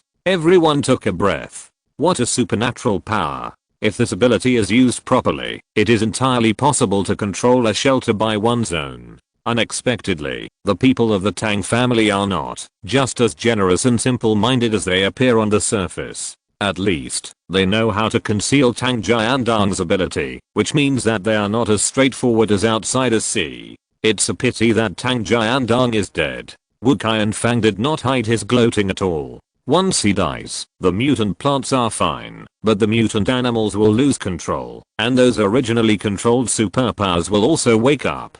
Just wait and see. The Tang family will be in big trouble this time. You know, Tang Jiandang used to control a lot of high-level superpowers. If those people make trouble, even if they can't kill the Tang family, they can make them half-crippled. Wu Qianfang was full of resentment for the Tang family's determination to turn him into a slave, who could be controlled by anyone. Although his appearance gives people the impression of being easy to talk to and soft-tempered, he is no less strong than any other man in the Wu family. Although the Tang family did not succeed, the fact that they had such an idea was enough for Wu Qianfang to make up his mind to torment them to death. How could he be willing to let the Tang family off so easily after being insulted like that? So that's why the Tang family came so quickly. It was probably because the mutant animals were out of control, which made them guess that something happened to Tang Jiandang, not because they discovered us sneaking in. Qianxuan suddenly realized. At this time, Kimoki asked with a strange look on his face, Zuan, do you still remember what we discussed before? To guide public opinion, so that the people in the shelter would think that the two great families wanted to turn everyone in the shelter into slaves serving them? Of course I remember. Qianxuan didn't understand why he suddenly asked this. Kimoki narrowed his eyes slightly. Don't you think that the Tang family really seems to have this tendency? Qianxuan was stunned for a while, and it took him a while to understand what he meant. You mean? No way, that's too. Kimoki nodded. The Tang family probably really has this idea. After all, even if they have some scheming, generally speaking, their ideas are still relatively direct. If ordinary people want to control a shelter, they must think about seizing control of the shelter, but those simple-minded people in the Tang family may not be so. Originally, although the rumors about slaves would spread violently, anyone with a little bit of reason would have doubts. However, once the Tang family's incident happened, the situation was different. Does the Rang family know about the Tang family's plan? Ning Yashan asked on the side. They definitely don't know. Kimoki answered firmly. The people of the Rang family are not that stupid. Not to mention the feasibility of this matter itself. Just the fact that the mutant is from the Tang family will not make them acquiesce to the Tang family's behavior. If the Rang family knew, the first thing they would do would be to kill Tang Jiandang, and it would not be Zhuangxuan's turn to kill him. He didn't know the other people in the Rang family, but he could get a glimpse of the whole picture by looking at Rang Ruoqian. The Rang family would never be as short-sighted as the Tang family. He is right. Wu Qianfang touched his chin and said, I have been in the shelter for nearly half a year, and I have some understanding of the Tang and Rang families. Compared with the Tang family, the Rang family is much more complicated. Don't underestimate the Rang family because of the Tang family, or you will be in trouble. While they were talking, the roars of beasts outside became more and more, accompanied by more and more screams and cries of humans. Qianxuan frowned slightly. How many mutant animals does the Tang family control? It seems that many people will die in the shelter again this time. I don't know exactly, probably a few hundred, and all of them are above level 3. Wu Qianfang tilted his head to look out the window. Several people were speechless. That was simply a disaster. The superpowers were fine, but the ordinary people suffered. Especially in Area A, there were many family members of senior officials, and there were also many family members of military officers in the adjacent Area B this time. The Tang family was going to offend a lot of people. Qianxuan tilted his head and saw Wu Qianfang blinking sleepily and said with concern, Second brother, if you are sleepy, go to bed. Wu Qianfang originally wanted to hold on and watch the good show of the Tang family, but the sleepiness came up against his will. These days, he had been suffering from a headache due to Tang Jiandang's superpowers, and he had never slept well for a day. Now he really couldn't help the sleepiness. He rubbed his eyes, but the sleepiness did not subside, so he had to wave his hand and went into the bedroom regretfully. Chapter 158 The Sleeping Wood Qianfang. That night, Qianxuan and the others sat in the living room for several hours until they were sure that the mutant animals were under control, and then they went to sleep yawning.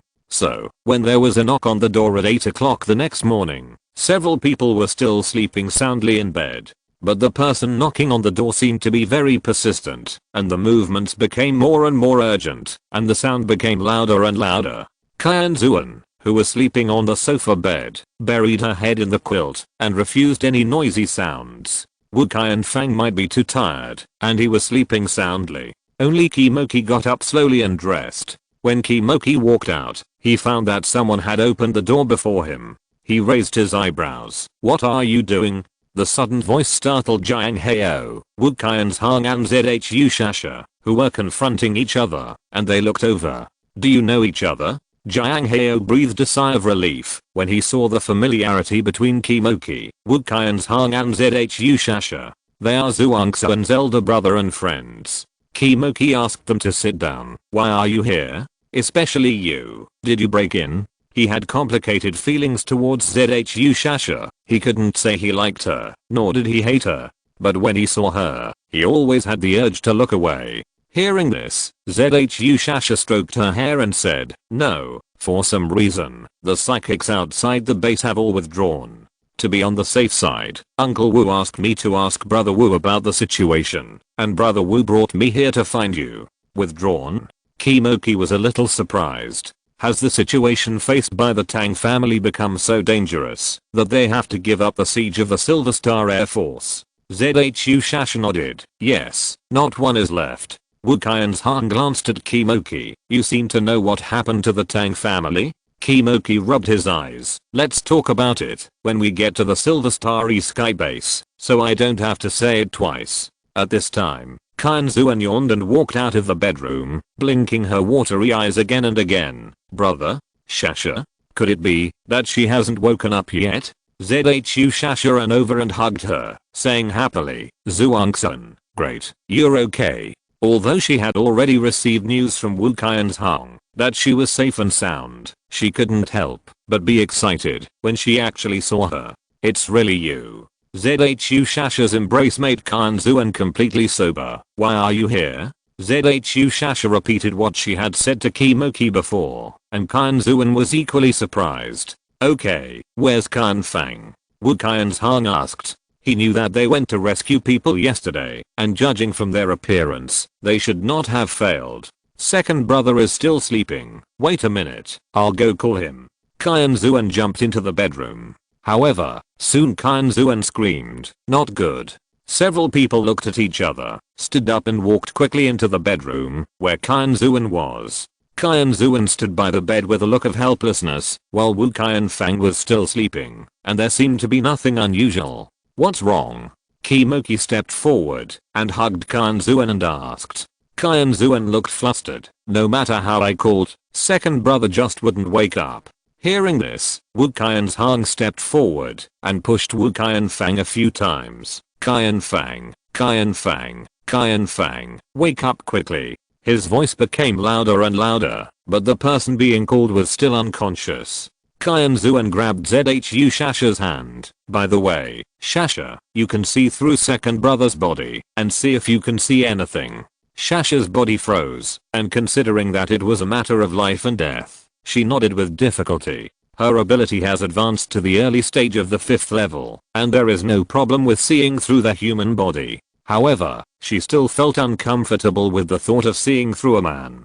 Could she really not escape the tragic fate of becoming a warrior? No matter how she thought about it, she did not delay the use of her supernatural power. In less than 3 seconds, she quickly saw through Wu Qianfang's body, and her transparent pupils gradually turned back to black. "How is it? Did you see anything?" Seeing that she didn't speak, Qianxuan asked hurriedly. Zhu Shasha pondered for a moment and said, "There is nothing abnormal with Wu Urge's body." After saying this, even she herself was a little unconvinced. If there was really nothing abnormal, how could he fall asleep for no reason? However, she did not see anything wrong. Sure enough, Qianxuan and the others all looked suspicious. Zhu Shash nodded heavily. Really, there may be something wrong with Wu Urge's body, but I can't see it. How could this be? Qianxuan looked disappointed. Wu Qianfang was worried. Did the Tang family do something to Qianfang? Qianxuan's eyes lit up, and she quickly lifted the quilt on Wu Qianfang and took his clothes from the hanger beside him. What are you doing? Wu Qianfang was startled by her sudden action. Qianxuan did not answer and stuffed all of Wu Qianfang's clothes to him. Quick, big brother, help the second brother change his pajamas. Wu Qianfang was stunned for a moment and asked while helping Qianfang change his clothes. What on earth did you think of? Let's go find the third brother. The second brother may have been mentally injured. The third brother is more professional in this area. As she said that, she had already begun to call Kimoki and Jiang Heo to go wash up with her. She didn't want to run out in a dirty look. 5 minutes later, Wu Qianfang stood at the door with Wu Qianfang on his back. Qianxuan took out a cloak of the Silver Star uniform and covered Wu Qianfang with it. 7 people, including Ling Yushan who had just gotten up, ran towards the Silver Star base in a mighty manner. In the same area of sea, the base of the Silver Star Air Force Corps was not far from the suite they rented, and they arrived in less than 5 minutes. Led by Zhu Shasha, they entered the Silver Star base unimpeded. Halfway through the journey, they met Kang Ruofei and Ruan Ming who came after receiving the news. Where's Kan Ming? Wu Qianfang asked anxiously, not caring about the affectionate relationship with his long-lost wife. Only then did they realize how anxious they were, and Kang Ruofei quickly replied, Kan Ming is behind us, and he will probably be here soon. As soon as they mentioned the devil, Wu Kan-ming was seen walking towards them casually in a brown down jacket. The steady brown color on him made him look careless. Seeing his infuriating speed, Wu Qianfang carried Wu Qianfang on his back and walked over with great momentum. Seeing the person rushing towards him, Wu Kan-ming was stunned and his body stiffened slightly. His mind raced, wondering if he had done something to anger his eldest brother recently, so that he looked so angry at him. From childhood to adulthood, Wu Kan-ming, this devil, was only afraid of this eldest brother. It's not that Wu Qianfang's methods are so high, but that he has always pursued violence with violence against his younger brothers. When Wu Kan-ming was a child, he was often stripped naked and spanked by him. By now, there was already a shadow. At this time, Wu Qianfang had no intention to pay attention to his days and walked past him and went to a building next to him. Just when Wu Kan-ming was confused, Wu Qianfang's cold voice came from the front. Follow. Wu Kan-ming shuddered and hurriedly followed him. Putting Wu Qianfang on the sofa in the living room, Wu Qianfang ordered Wu Kan-ming, go to your second brother quickly, he may have injured his mental power. Wu Kan-ming was stunned and immediately realized why Wu Qianfang didn't look good to him before, and he breathed a sigh of relief, and then his expression froze. He walked to the side of Wu Qianfang, put his hand on his forehead, closed his eyes, and carefully probed into Wu Qianfang's mental power source with his mental power. Qianxuan and others who had just walked in quickly slowed down their movements, for fear of disturbing his inspection. Qianxuan was nervously twisting her hands. Although she had a strong mental power, she really only knew a little about mental power injuries. In Sadia, there is no spiritual attack below the god level, and the spiritual power of the god level is pure and condensed, and it can completely recover on its own after being injured, just like her last time, when her spiritual power was injured. It's not that there is no medicine to treat spiritual power, but the materials of that kind of medicine are very rare, and they are not used often, so she doesn't have any stock in her warehouse. If she makes it temporarily, she has no shortage of materials, but not enough time, because the worst effect of that kind of medicine needs to absorb 3 days of moonlight energy, and although there is light in the inheritance world, there is no sun and moon. Not only that, because her spiritual power is too strong to match her strength, she dare not probe her spiritual power into Wu Qianfang's spiritual power source, for fear of not knowing the severity and hurting him more seriously. At this time, Wu Kan-ming opened his eyes and took back his hand from Wu Qianfang's forehead. What's going on? How could my second brother's spiritual power be so seriously injured? His tone was full of anger. Is it serious? Qianxuan was a little worried. Wu Qianming was furious. He almost became an idiot.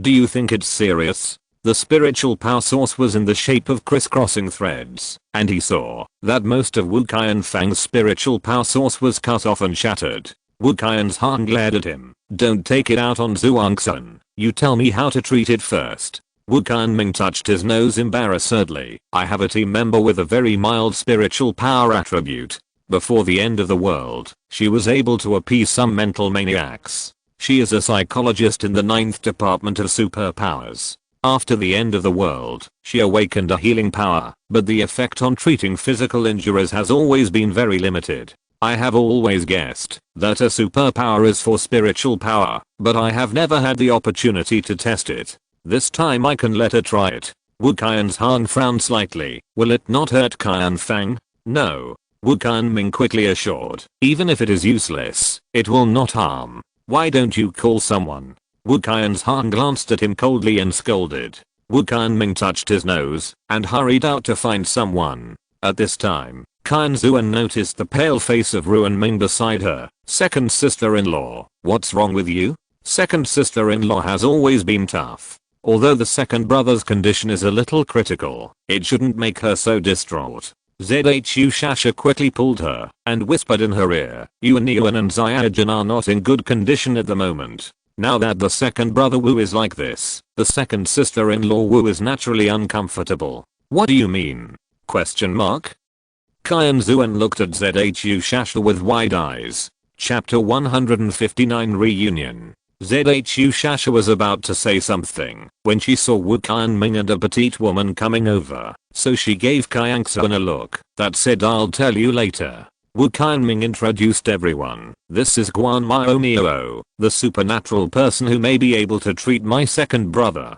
Hello. I'm Guan Miao. Everyone is used to calling me Shushu. Guan Miao smiled and greeted everyone. She has a cute apple face with two shallow dimples when she smiles, which makes it easy for others to like her. After everyone introduced themselves to her, Wu Qian's nodded politely and said, thank you for your help.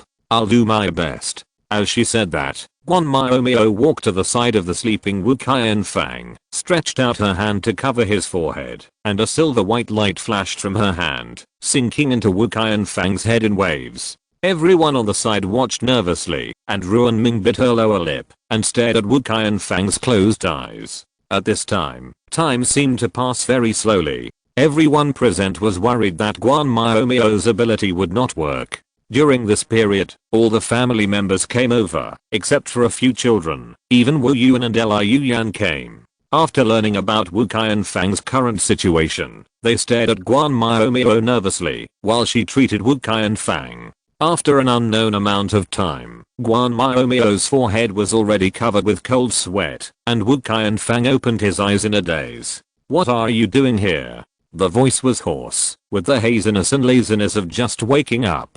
The sudden voice startled everyone. Seeing this, Guan Miao calmly withdrew his almost exhausted energy, panted and retreated, leaving the position for others. The first person to come back to her senses was Ruanming. She threw herself on Wu Qianfang. Qianfang, are you feeling uncomfortable? Ming. Wu Qianfang touched Ruanming's head hesitantly. Ruanming nodded repeatedly, and tears fell from her eyes without warning.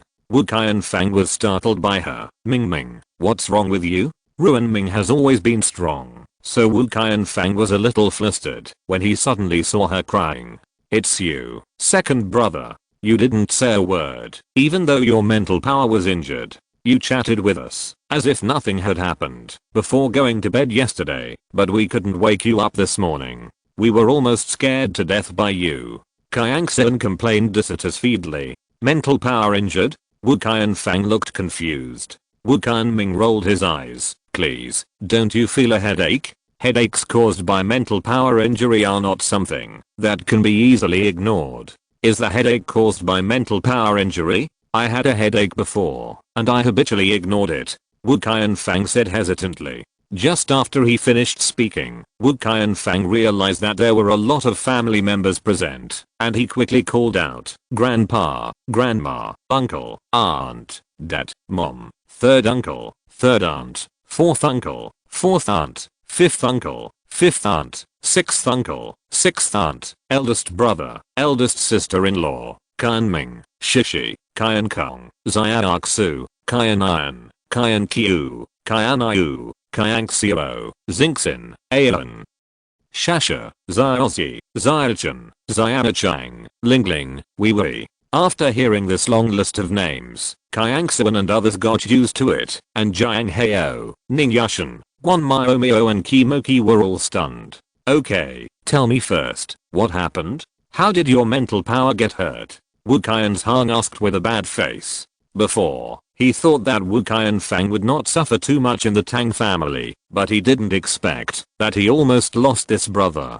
As long as he thought of this possibility, he was very upset and blamed himself for his negligence. Hearing this, Wu Qianfang came back to his senses from the excitement of seeing his long-lost family, sorted out his thoughts, and repeated what he had said to Qianxuan and the others yesterday. When he finished speaking, Wu Wan's, who was sitting on the sofa, reached out and knocked on the coffee table. So, the Tang family gave up the siege of Yingxingkang because of the civil strife. Without waiting for Wu Qianfang to answer, he continued, Qianfang, tell me in detail about Tang Jiandang's ability and the specific process of his control of living things. In fact, no one here was not annoyed when Wu Qianfang said that the Tang family wanted to use Tang Jiandang's ability to make him a slave of the Tang family. This is an insult, a naked insult. Not to mention the attitude of life and death towards Yingxingkang before. Now there is another thing like this. The Tang family really doesn't take the 8 major clans seriously.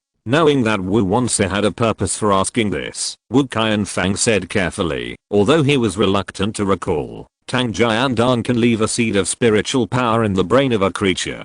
As long as the seed of spiritual power is there is no way to disobey his orders. However, if the willpower is strong, it can still resist. That's why I was not controlled by him. However, if Qianxuan came a step later, I guess I couldn't bear it. No. Wu Qianming interrupted, second brother, with the injury to your spiritual power, if it gets a little worse, you will probably become an idiot. Could it be that Tang Jiandang's spiritual power seed has the effect of instantly healing spiritual power injuries? You mean, even if Tang Jiandang successfully controls the second brother Wu, the second brother Wu has already become an idiot? Zhu Shasha said hesitantly. Everyone was silent. That kind of superpower is really too vicious. Not only does it control the freedom of others, even if you resist, you will only end up as a fool, and your freedom will still be grasped by others. It's possible. Wu Qianfang pondered for a moment, then raised his head and said, I saw several 5th level psychics controlled by Tang Jiandang before.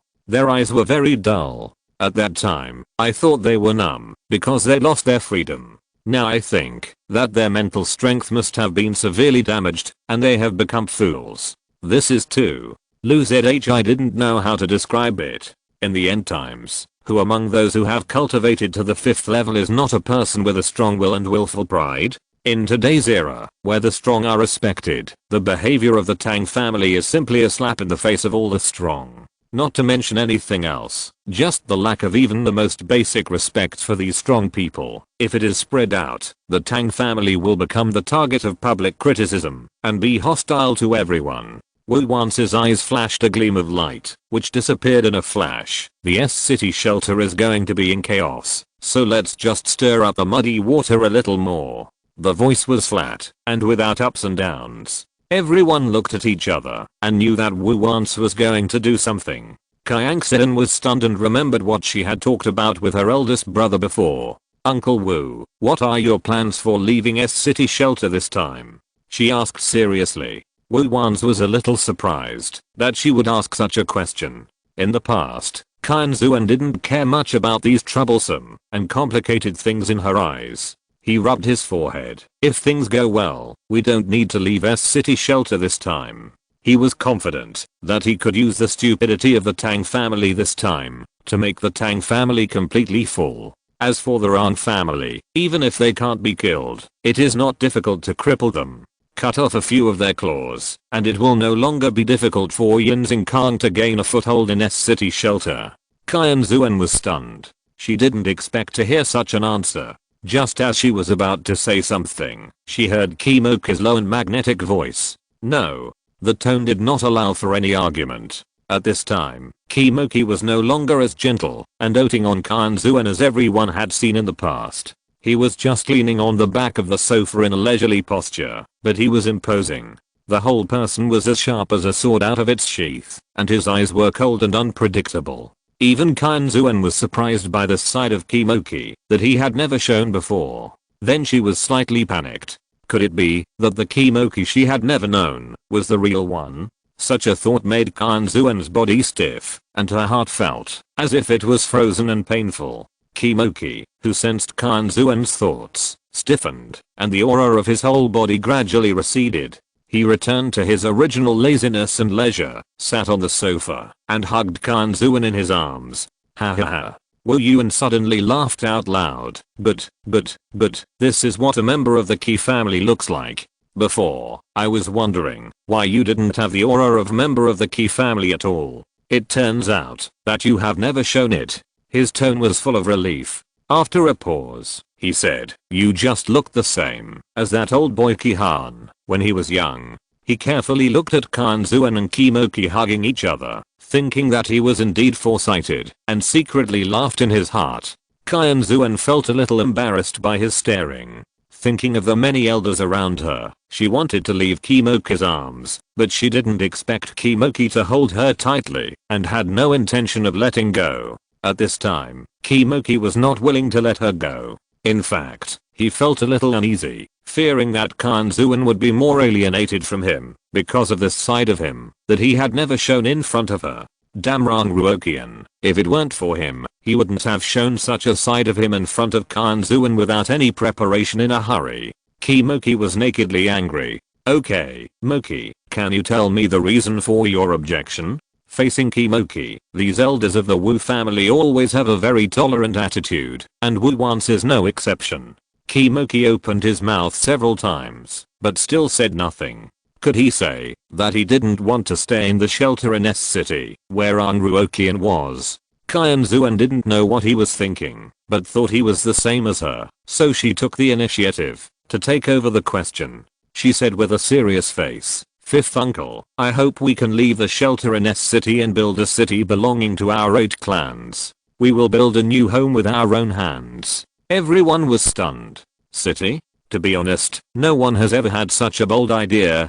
Just as Kimoki thought, the 8 clans lack strong ambition in their bones, so they have been persecuted repeatedly in the long river of history. Even though they have never lacked excellent clansmen, and never lacked scheming and strategy. Seeing that everyone was silent, Qianxuan continued, don't you want a city that can make us free, and no longer bound? At that time, it will not only be us who benefit, but also our descendants. We will pass on that city, so that future generations will no longer suffer the pain we have experienced, and live and multiply in a city that belongs only to us. As Qianxuan narrated, everyone's eyes lit up. Chapter 160 Wu Yuan's decision. Seeing the excitement on everyone's faces, Wu Wan's calmed down his excitement, frowned and asked, have you ever thought about the cost of building a city? Can our current situation allow it? He was more realistic. His words were like a basin of cold water that woke everyone up. Fifth uncle, have you forgotten my inheritance realm? I couldn't use the things in it openly before, because I was afraid of attracting the attention of other forces, and being guilty of possessing a treasure. But if we build our own city, there will be no such concerns at all. Qianxuan said seriously. Hearing this, everyone cast their expectant eyes on Wu Wan's. Wu Wan's was still a little hesitant. You think building a city is too simple. If you build a city with your inheritance realm, then this thing itself has no meaning. Only after sharing hardships, resisting enemies together, building together, and protecting together, will the city be a city, not a temporary residence provided by you. I know. In fact, Qianxuan had considered these things a few days ago. I have a plain trading instrument here. We can let everyone use the brain cores and crystal cores they hunt to exchange for the materials they need. Apart from food and some important facilities, I don't plan to take on too much. In this way, everyone can participate in the construction of the city.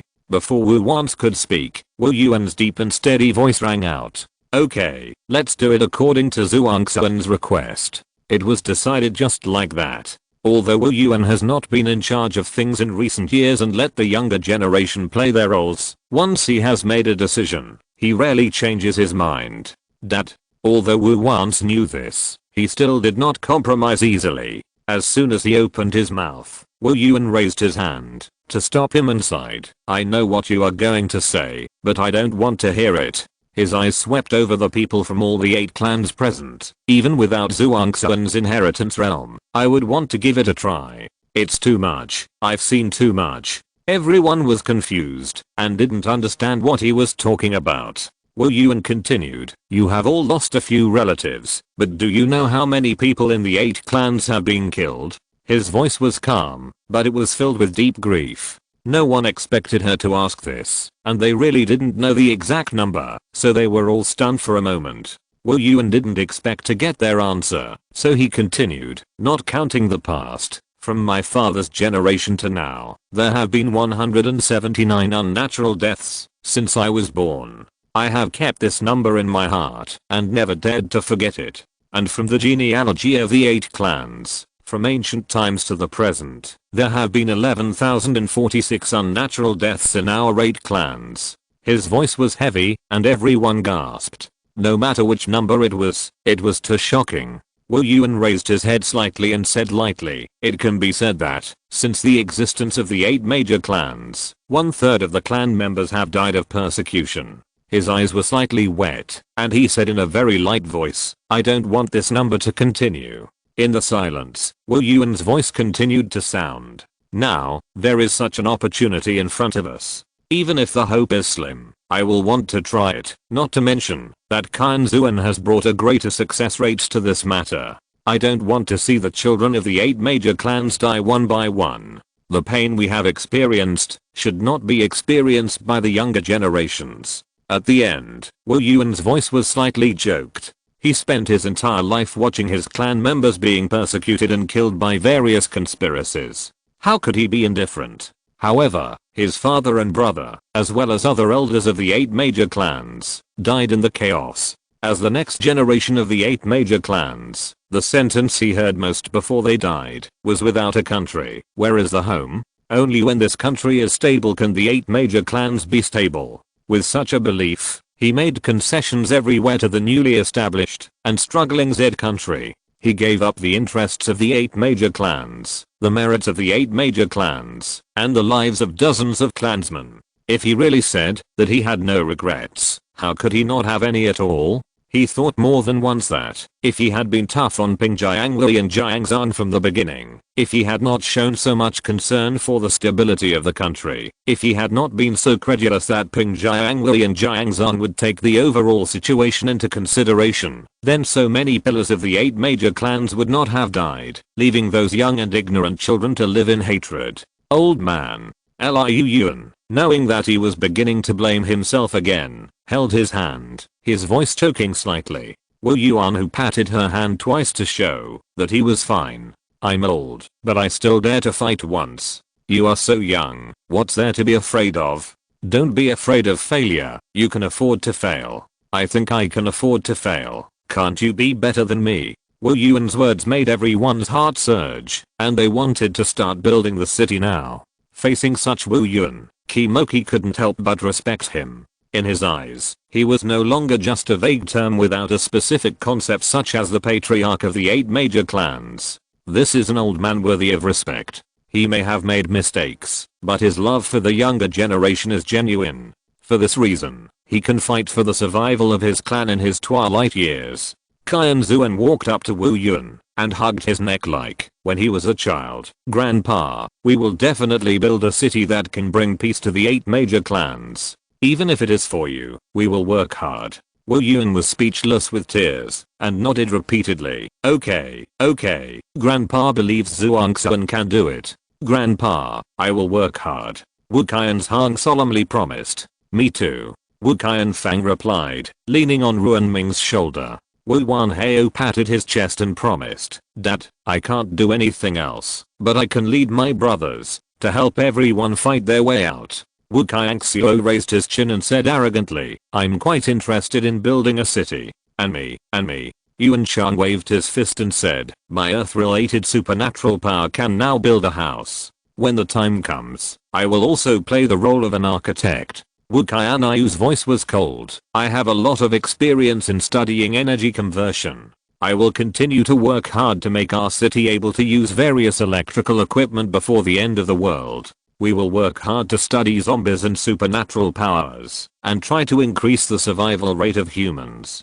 Zhu Chun said on behalf of himself and Lizia. And me. Although many people did not speak, their eyes undoubtedly expressed the same meaning. Wu Wan's felt a little helpless, but more of it was suddenly enlightened. Maybe because he was doing the work of a staff officer, he seemed to always be too cautious. Although it was reasonable, it now seemed that he lacked the spirit of challenge. Wu Yuan looked at the children around him and thought they were cute, no matter how he looked at them. With tears streaming down his face, he nodded repeatedly and said, okay, they are all good children. Although many people here are already adults, in his eyes, they are all children who need his care. Now, the children are competing to be filial to him. How can he not be happy? Wu Yuan felt that in his life, only today made him happiest. After a long time, everyone's emotions gradually calmed down. By the way, Dad, how did you get into the shelter? Did you really take out nearly 10,000 third level brain cores?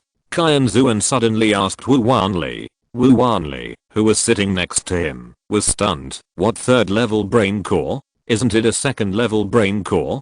Qianxuan widened his eyes, but when we came in, we collected a third level brain core. After saying that, he also glanced at Kimoki to confirm that he was not mistaken. Kimoki nodded in cooperation. I know about this. Wu Qianfang sat up straight and said, in the beginning, it was indeed a second level brain core, but later the Tang family found that the survivors who entered the shelter had a lot of money, so they changed the handling fee to a third level brain core, taking the opportunity to make a fortune, and the Rang family also acquiesced. Lu Zhi was shocked. This is too arbitrary, and they don't take the rules into consideration at all.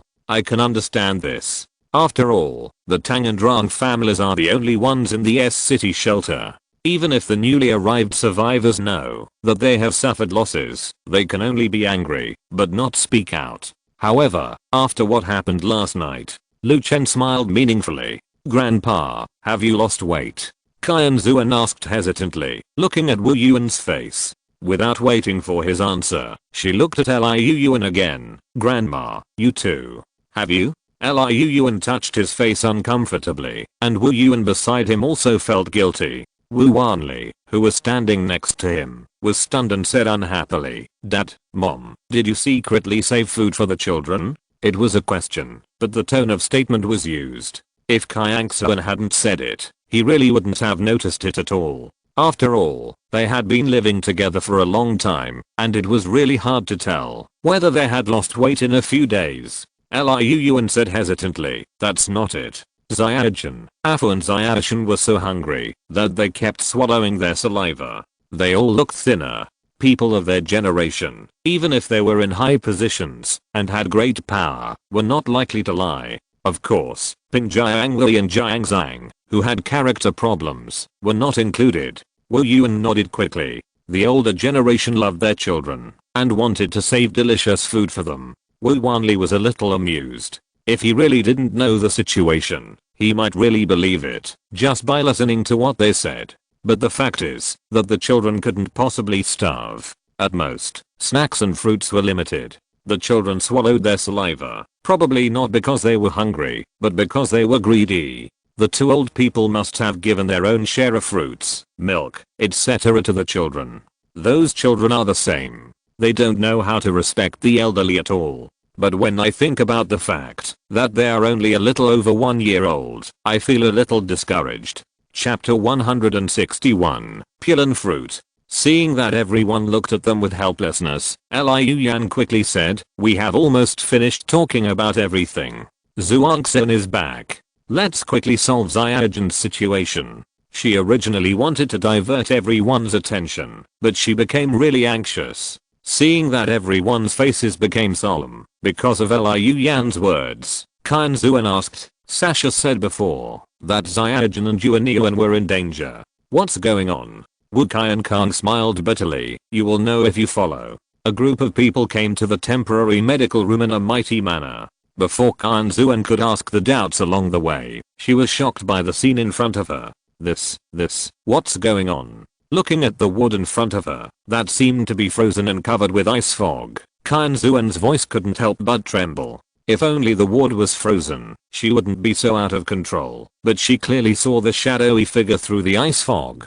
These children are on the verge of awakening their superpowers, but their situation is much more dangerous than the previous awakenings. Due to the lack of food, we can only delay their awakening by freezing them. Lu Zhi's bitter voice sounded in her ears. At this time, Zhu Chun handed Qianxuan a thin test report. She glanced through it and couldn't understand many professional terms, but she understood the general meaning. Unlike the awakened superpowers before, it is probably because the content of zombie viruses in the air after the doomsday is increasing day by day, and it has reached a very alarming content recently. The oppression from the outside world has caused the potential in ordinary people to be in a state of eruption at any time. This situation is an unnatural awakening, and people with weak physical strength or weak will are likely to fail. The consequences of failure are nothing more than two situations: death or becoming a zombie. Qianxuan's mind was full of thoughts, and after a while, she looked up and asked, "How many children are there?" 119 people. Lu Chen replied without hesitation. Then fourth aunt, their condition has been suppressed for so long, will it get worse when it breaks out? Zhu Chun smiled bitterly. That's natural, but we have no other choice. At this time, seeing their arrival, a large group of doctors, nurses, and parents rushed over. She looked at the number of parents and saw that there were hundreds of people. Do all the children have parents? No, excluding Abayo, there are 6 orphans. Wu Wanyan replied quickly. Qianxuan pondered for a moment and said, let's restore the ward to its original state first, and then each parent will be responsible for taking care of their own children. As for the remaining 6 children, let people who are close to them take care of them. Those parents looked at each other, not understanding what she meant. After all, they were all laymen, and could not play a role in the children's condition. They had stayed here before, and could only worry. However, Qianxuan's words quickly solved their doubts. Parents, you should know that in addition to physical factors, willpower is also a very important factor in whether your children can survive this or not. Children's willpower is the weakest, and what you need to do is to encourage them and not let them give up because of a little fear of pain. She was not joking. It is well known that children have weak willpower. No one can be sure whether they will really back down because of a little pain. Thinking of such a possibility, the parents shuddered, and they all cheered up and strengthened their determination. Seeing that they had taken her words to heart, Qianxuan used her mental power to take out a half-person high medicine box from the space. After opening it, she said to everyone, there are 2 kinds of medicines in here. The red one is a solid medicine, and the silver one is a concentration medicine. The solid medicine can double a person's physical strength within 3 hours, and the concentration medicine can condense a person's spirit and make him clear-headed within 3 hours. But both of these medicines have side effects, which will make people weak for 3 days after use, which adds up to 6 days. Moreover, only one of these 2 medicines can be taken at a time. Taking more than one will not only have no effect, but will also cause side effects for a lifetime. Looking at the changing expressions on the parents' faces, Qianxuan continued, now, everyone step forward to get a solid medicine and a concentration medicine. 5 minutes later, after the medicines were distributed, Qianxuan continued, you can decide when to use a medicine in your hand, and which one to use. But I have a piece of advice. Don't use it, unless it is absolutely necessary. After all, you can't be sure whether your child can survive the danger within 3 hours. And after using it, if the awakening is not completed after 3 hours, even the gods will be powerless to save the situation. After hearing Qianxuan's words, the parents' hearts tightened, and their expressions became more cautious. Qianxuan retired, after accomplishing her mission, bent down and said to Wei, give me the medicine in your hand. I will take care of Ling Ling later.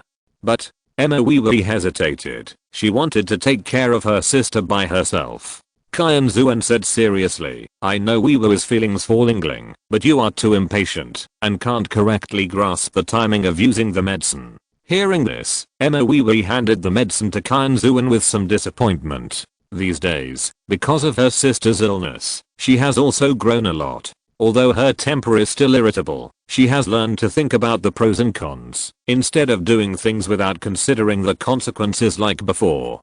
Qianxuan touched her head. You can encourage Lingling later. After all, you are the most important person to her. Yeah. Emma Wee nodded happily. Over there, the family has already discussed and concluded who will take care of the child. Wu Yuan was guarded by Wu Qianfang, Wu Sijin was guarded by Ruan Ming, Wu Wufu was guarded by Wu Qiankang and Yanzu, Wu Liushan was guarded by Wu Qianming and Xin Shishi, and Lin Jiabao was guarded by Kang Ruofei. When the wood was restored to its original state, Ning Yushan separated all the watermarks in the ward and threw them out. Looking at the listless children, Qianxuan gritted her teeth and took out 119 piran fruits from the warehouse of the inheritance world and asked the nurses to feed each of these children one. She told herself that these children were the new forces of the Silver Star Air Force Corps and she had to do her best to preserve them. What is the use of this piran fruit? Seeing the pain on Qianxuan's face, Zhu Shasha asked curiously. The piran fruit is the most gentle and effective energy neutralizer. It can turn violent energy into harmless nourishment, nourishing and optimizing the human body silently. The effect lasts for a year. Although it is only effective when the first one is eaten, only one can benefit a person for a lifetime. In fact, the piran fruit is not a product of Sadia, but a mutant grafted by a botanical master in the large plain. It is difficult to plant. Even in the inheritance world, only 3 trees have been successfully cultivated. The piran fruit tree has a growth period of 3000 years, a flowering period of 1000 years, and a fruiting period of 1000 years. In other words, it takes 5000 years for the first harvest of the piran fruit tree, and 2000 years after that. The piran fruit trees in the inheritance world have just been harvested once. The 3 trees have only harvested more than 200 fruits in total, and half of them have been harvested at once. The next harvest of the piran fruit will be at least 10 years later. How could she not feel pain? The piran fruit is only the size of a cherry, purple-red in color, but it melts in the mouth. Even if the children are weak, they can eat it without effort. It started.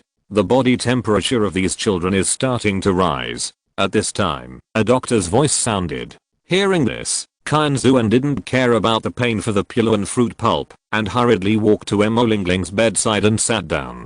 The other parents also hurried to their positions and got ready. Emo Lingling's face was red and sweaty, but her consciousness was very fresh, and her eyes were shining with a bright and determined light. Lingling, don't worry, you will definitely be fine. You have to believe in yourself. Qianxuan's words were sincere, and not just comforting. In her opinion, Emo Lingling was determined, and had a good physical fitness, because of practicing magic, so the advantage was not ordinary. Yeah. Emo Lingling's voice was very light, but very firm. I will definitely be able to awaken a powerful superpower, protect Wui, and revive the Emo family. Hearing her words, Qianxuan sighed in her heart. She was still a child, but she had to bear the burden of the entire family. Sister, Wui will be with you, Emo Wui said with shining eyes. Emo Lingling smiled. Okay. Facing Emo Wui, her eyes softened a little. As soon as the voice fell, the blush on Emo Lingling's body became deeper and deeper. In just a few seconds, she began to sweat. Qianxuan's face straightened, and she half closed her eyes, and began to sense the energy fluctuations around her. After a while, she breathed a sigh of relief. The situation was better than she thought. Although Emo Lingling's brows were furrowed, and her breathing began to quicken, her eyes were still calm. Zio-shun. At this moment, Xin Shishi's exclamation came from the side. Qianxuan looked over and saw Wu Liushan's small body curled up into a ball, sweating profusely as if he had just been fished out of the water. The most frightening thing was that his body was twitching at an imperceptible amplitude, and his delicate facial features were twisted and wrinkled into a ball. Seeing Wu Qianming's body stiffen, and he was about to feed Wu Liushan the concentration potion, Qianxuan hurriedly stopped him. Wait, third brother, calm down. Now is not the time. Third sister-in-law, you first release the light healing technique on Xiaoshan, and when the situation becomes critical again, release the light blessing. Hearing this, Wu Kunming paused and wiped the sweat from his forehead with a wry smile. He didn't expect that he would also be confused because of his concern. But seeing his young son being tortured by illness, how could he remain calm as usual? Xin Shishi, who was originally anxious and at a loss, heard Qianxuan's words and hurriedly did as she was told, throwing one light healing technique after another at Wu Liushan, as if it was free. Seeing that Wu Liushan's condition was slowly getting better, Qianxuan turned his scattered attention back to Lingling. Lingling's condition was very stable. Although her body began to twitch slightly, her eyes remained clear. If she wasn't covered in cold sweat and her teeth weren't biting her lower lip, it would be impossible to tell what kind of pain she was in. Chapter 162 Children's Superpowers. Qianxuan had been guarding for more than 2 hours. During this time, the children were in various conditions. When the situation was critical, some parents cried out in anxiety. Lingling's condition was good. She didn't cry like other children, nor did she faint. She endured silently. Qianxuan wiped Lingling's sweat with a towel while paying attention to her condition. Seeing that her eyes were a little distracted, she quickly used a light healing technique to pull her spirit back. At this time, she didn't dare to be careless at all and watched Lingling's situation with full concentration. At this time, she heard several people exclaiming. She looked with her peripheral vision and saw a little girl floating in the air with a pair of white wings extending from her shoulder blades. Holy and beautiful. Is that a superpower similar to flying? It was the first time she saw such a superpower. Moreover, she remembered that the awakened superpowers in the past did not make such a big noise after waking up, and the situation seemed a little different this time. Looking at Lingling, who was still gritting her teeth and persisting, Qianxuan was looking forward to her awakening ability. After that, many children awakened successfully. Among them, some were attribute ability users, and some were special ability users. What surprised Qianxuan was that a little boy actually awakened the space ability. Just when Qianxuan was paying attention to those children, there was finally movement on Lingling's side. Lingling's whole body was curled up into a ball, and the energy fluctuations on her body became more and more intense. Gradually, a layer of faint golden light could be seen. Seeing that her expression was getting more and more painful, Qianxuan kept throwing light blessings to Lingling. Wei lay on the edge of the bed, holding the sheets nervously with both hands. Qianxuan's body was tense, ready to take measures according to the situation at any time. At this moment, Lingling's body became more and more relaxed, and her tightly closed eyes suddenly opened, and a dazzling golden light suddenly burst out from them. Qianxuan's eyes met the golden light, and she felt a little dizzy. Although it was only for a moment, it also gave Qianxuan a preliminary judgment of the power of her awakened superpower. Looking again, she saw that the golden light had disappeared, and Lingling's eyes had changed from the original ice blue to blue gold. The blue pupils were surrounded by a circle of light gold, which was extremely beautiful. Just as she was about to ask about her superpowers, she saw Wu Sijin, who was on the other bed, also moving. Ruanming, Qianxuan, Wei and Lingling, who had just awakened superpowers, were paying close attention to his situation, and the family members nearby were also paying attention. Wu Sijin's whole body was relaxed, and waves of golden light were surging on his body.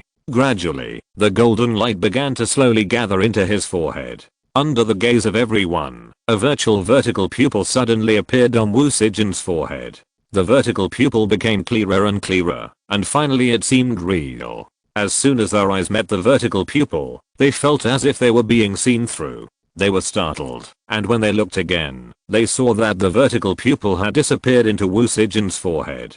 They looked at each other, and saw the surprise in each other's eyes. One after another, Wu Erian, Wu Wufu, Wu Liushan and Lin Jiabao all came to an end. A virtual brush appeared in front of Wu Erian. 9 transparent beads appeared on Wu Wufu's head, and a dense web of silk threads appeared around Wu Liushan, and Lin Jiabao's whole body was covered with a layer of white light that seemed to be real. Seeing that the children at home were safe, The family members, young and old, breathed a sigh of relief. After counting again, they found that they didn't know whether it was because of the Pulan fruit or the 2 potions, but all the children had survived the difficult times safely this time.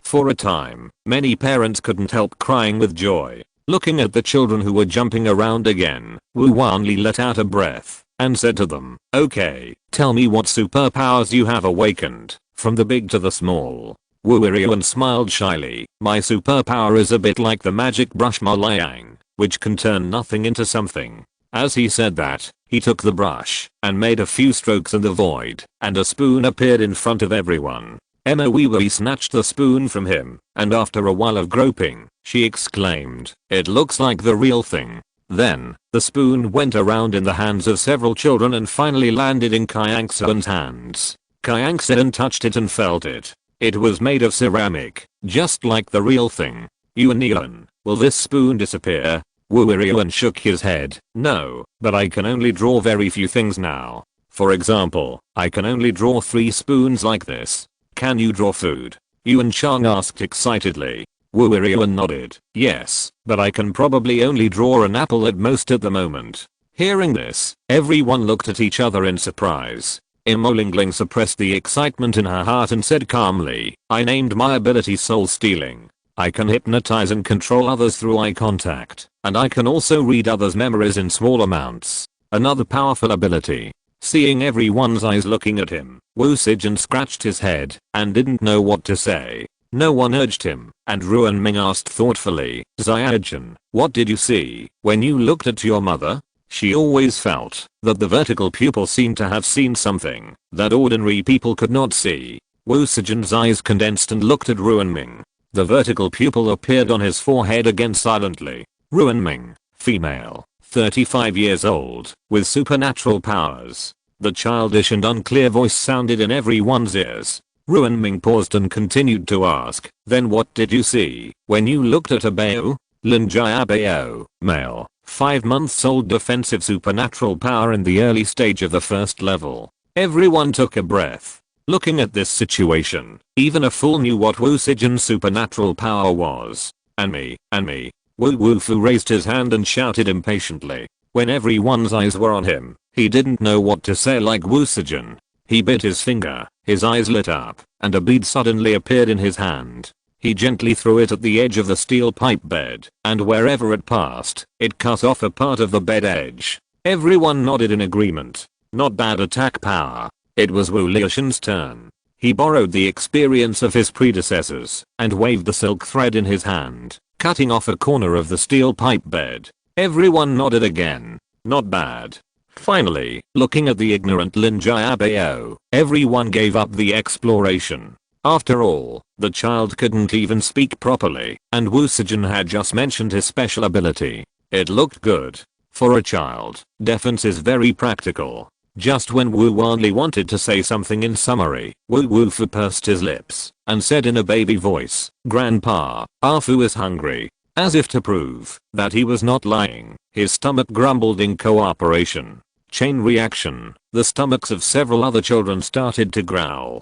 For a moment, several children looked at the adults eagerly. Although they were young, they knew that their treatment was not as good as before recently, and they could not eat snacks and fruits at will. So, they were eager and a little nervous at the same time. Everyone was stunned, and then they realized that they were too excited and forgot about this matter for a while. Over there, the parents had already started to coax the children who were crying with hunger. Without anyone saying anything, Qianxuan began to take things out of the space: fruits, milk, ate treasure porridge, canned food, biscuits, candies, all kinds of food that children like. Seeing that it was Qianxuan who took it out, several children began to pick up their favorite food without hesitation. Seeing the other children and parents who frequently looked at the food that Qianxuan took out, Wu Wanli waved his hand. "Everyone come and get food for the children. Don't be polite this meal. Make sure all the children are full." Before the voice fell, many parents came to get food. After all, they couldn't bear to let their children go hungry. Fortunately, the discipline of Yingxing Khan has always been good. Although those parents were a little anxious, there was no scramble. Seeing that there was no trouble, Wu Wanli turned to Qianxuan and said, take out some rice, vegetables and meat, and ask the logistics team to make some hot meals and dishes for the children. It's not a big deal to just eat those things. Qianxuan nodded, roughly estimated in his mind, and took out more than 300 kilograms of rice, a lot of various vegetables, dozens of chickens, a few ribs, 2 beef legs and a large bucket of Crucian carp. The logistics team members recruited by Wu Wanli looked at these things with shining eyes, put them into the space props neatly, and trotted to the kitchen to cook. The parents who also saw the situation here were also excited. No matter what, the children could have a good meal this time. Looking at the children who were wolfing down with satisfaction, everyone showed a relieved smile. The children ate for more than 2 hours before they stopped, and there was nothing left of the things Qianxuan took out. On this day, all the people in Yingxingkan cheered. After the darkness, they welcomed the light again. The hunger they had suffered some time ago was about to leave them, and the freedom they had lost was once again in their hands. Wu Qianzhong, Qianxuan and Qimoki did not plan to go back, so Jiang Heo and Ning Yushan naturally stayed. On the way out of the temporary medical room, Qianxuan seemed to have suddenly thought of something and asked, "Fourth aunt, your experimental report said that in the near future, all superpowers will be realized. Does it mean that in addition to these children, adults will also begin to awaken superpowers?" Zhu-chan was not surprised by her sharpness, and nodded and said, "Yes, according to our research, the better the physical fitness of a person, the later it will awaken superpowers." Qianxuan frowned and looked at Wu Yuan and Liu Yuan worriedly. In that case, will Grandpa and Grandma also awaken superpowers? She was not worried about other people. After all, the physical fitness and willpower of the people in the 8 major clans were beyond reproach. But Wu Yuan and Liu Yuan were too old. Even with nearly half a year of practice, their physical fitness was still difficult to compare with that of young people. Zhu-chan was about to speak, but Wu Yuan waved his hand and said, "It's okay, this little storm won't defeat us." His tone was full of confidence. Liu Yuan stood quietly beside him, with a kind look in his eyes, but with an indescribable calmness.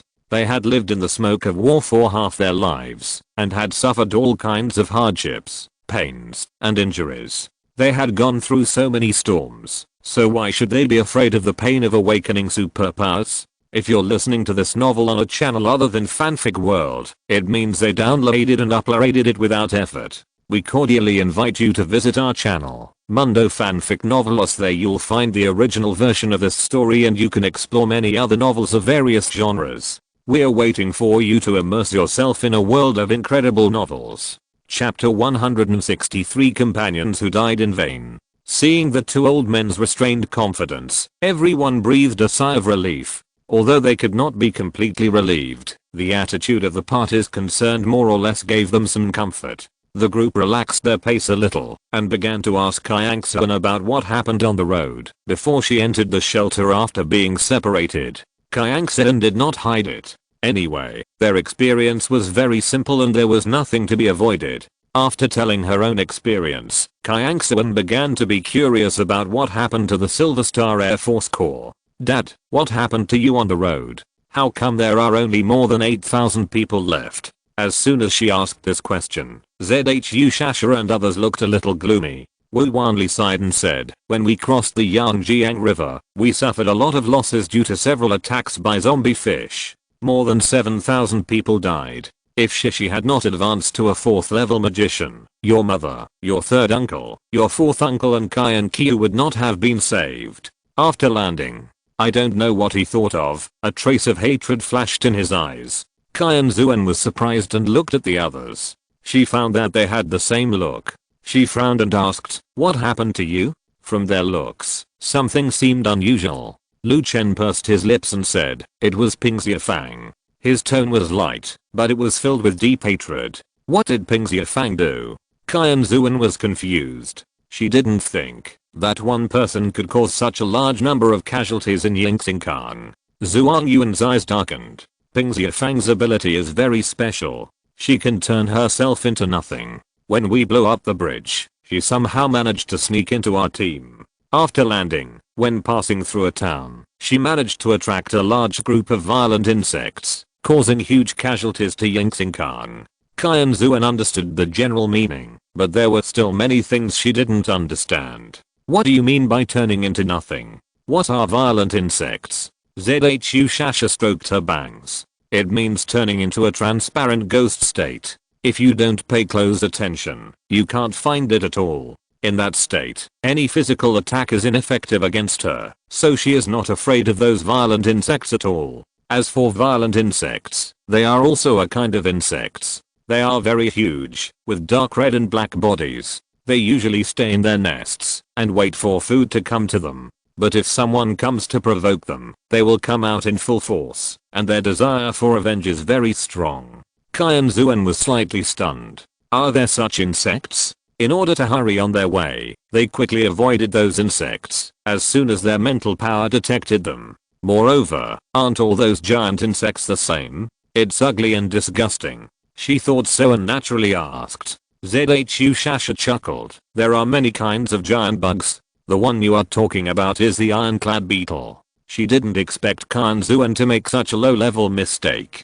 Qianxuan touched her nose awkwardly and changed the subject. What about Pingxiafang? Did she escape? She couldn't help but raise her voice for the last sentence. How is it possible? Zhu Shasha raised her eyebrows and changed her tone, but that time it was all thanks to Wei. Everyone else was busy killing violent bugs and saving people, but she was smart and used the word spirit to trap Pingxiafang and forced her to show her body. In the end, Lingling and Yuxing killed her on the spot. Hearing the compliment to her, Emma Wei on the side couldn't help but puff out her chest. She was obviously very proud, but she had to pretend that she didn't care, but her mouth was already grinning, making everyone laugh. But this matter is not over yet. Wu Wanhao's face was ruthless, and he growled, the lives of nearly 5,000 people cannot be offset by just Pingxiafang. That's right. Yuan Chang echoed, we are not stupid. It is obvious that this matter was instigated by General Ping, and Pingxiafang is just his pawn. Although the others did not speak, their eyes showed the same determination. Qianxuan went over the whole thing in her mind and hesitated. Since you said that Pingxiafang had mixed into our team since the bridge bombing, could it be that she had already attacked us secretly when the zombie fish attacked us? The zombie fish alone caused the loss of more than 7,000 people in Qianxuan. To be honest, she found it a little incredible. The people of Qianxuan are not experienced in many battles, but they have a lot of combat experience. Although the attacks of those zombie fish are fast and dense, they are not very skillful. As soon as the voice fell, everyone was stunned and began to ponder. Wu Wanyan said with a trembling voice, no matter how much you think, it's just speculation, but the bodies of the soldiers won't lie. Wu Qianxuan slapped his thigh. I almost forgot, because the space props don't flow in time. We collected all the bodies that we could collect at that time. We originally planned to cremate them after we settled down, but a series of changes we encountered after entering the shelter delayed our work, and now those bodies are still collected. Wu Qianxuan directly called a soldier who was passing by and asked him to call all the people in the Legion who had space props. Although the soldier was a little confused, he didn't delay and ran to call people. The people who stayed in place looked solemn. Qianxuan called Emma Wei to his side. Wei, you should have been backfired by the word spirit at that time, right? It is not difficult to trap a person who is using supernatural powers with the word spirit, but it is difficult to force the other party to stop using supernatural powers. If Emma Wei could control her mental power to the point where she didn't waste even a single bit, she could still try it, but she was a volatile person. Although Emma Lingling supervised her in practicing mental power control, it was impossible for her to have such control. Emma Wei's body stiffened, and she looked at Emma Lingling next to her with a guilty look. Emma Lingling was stunned and glared at Emma Wei. Tell me the truth. Her voice was loud, attracting the attention of the people around her. Seeing that everyone's eyes were looking at her, Emma Wei said hesitantly, I just felt a little pain in my chest, and it was gone after a night's sleep. I thought it was fine, so I didn't say it. As she said that, she looked at Emma Lingling pitifully.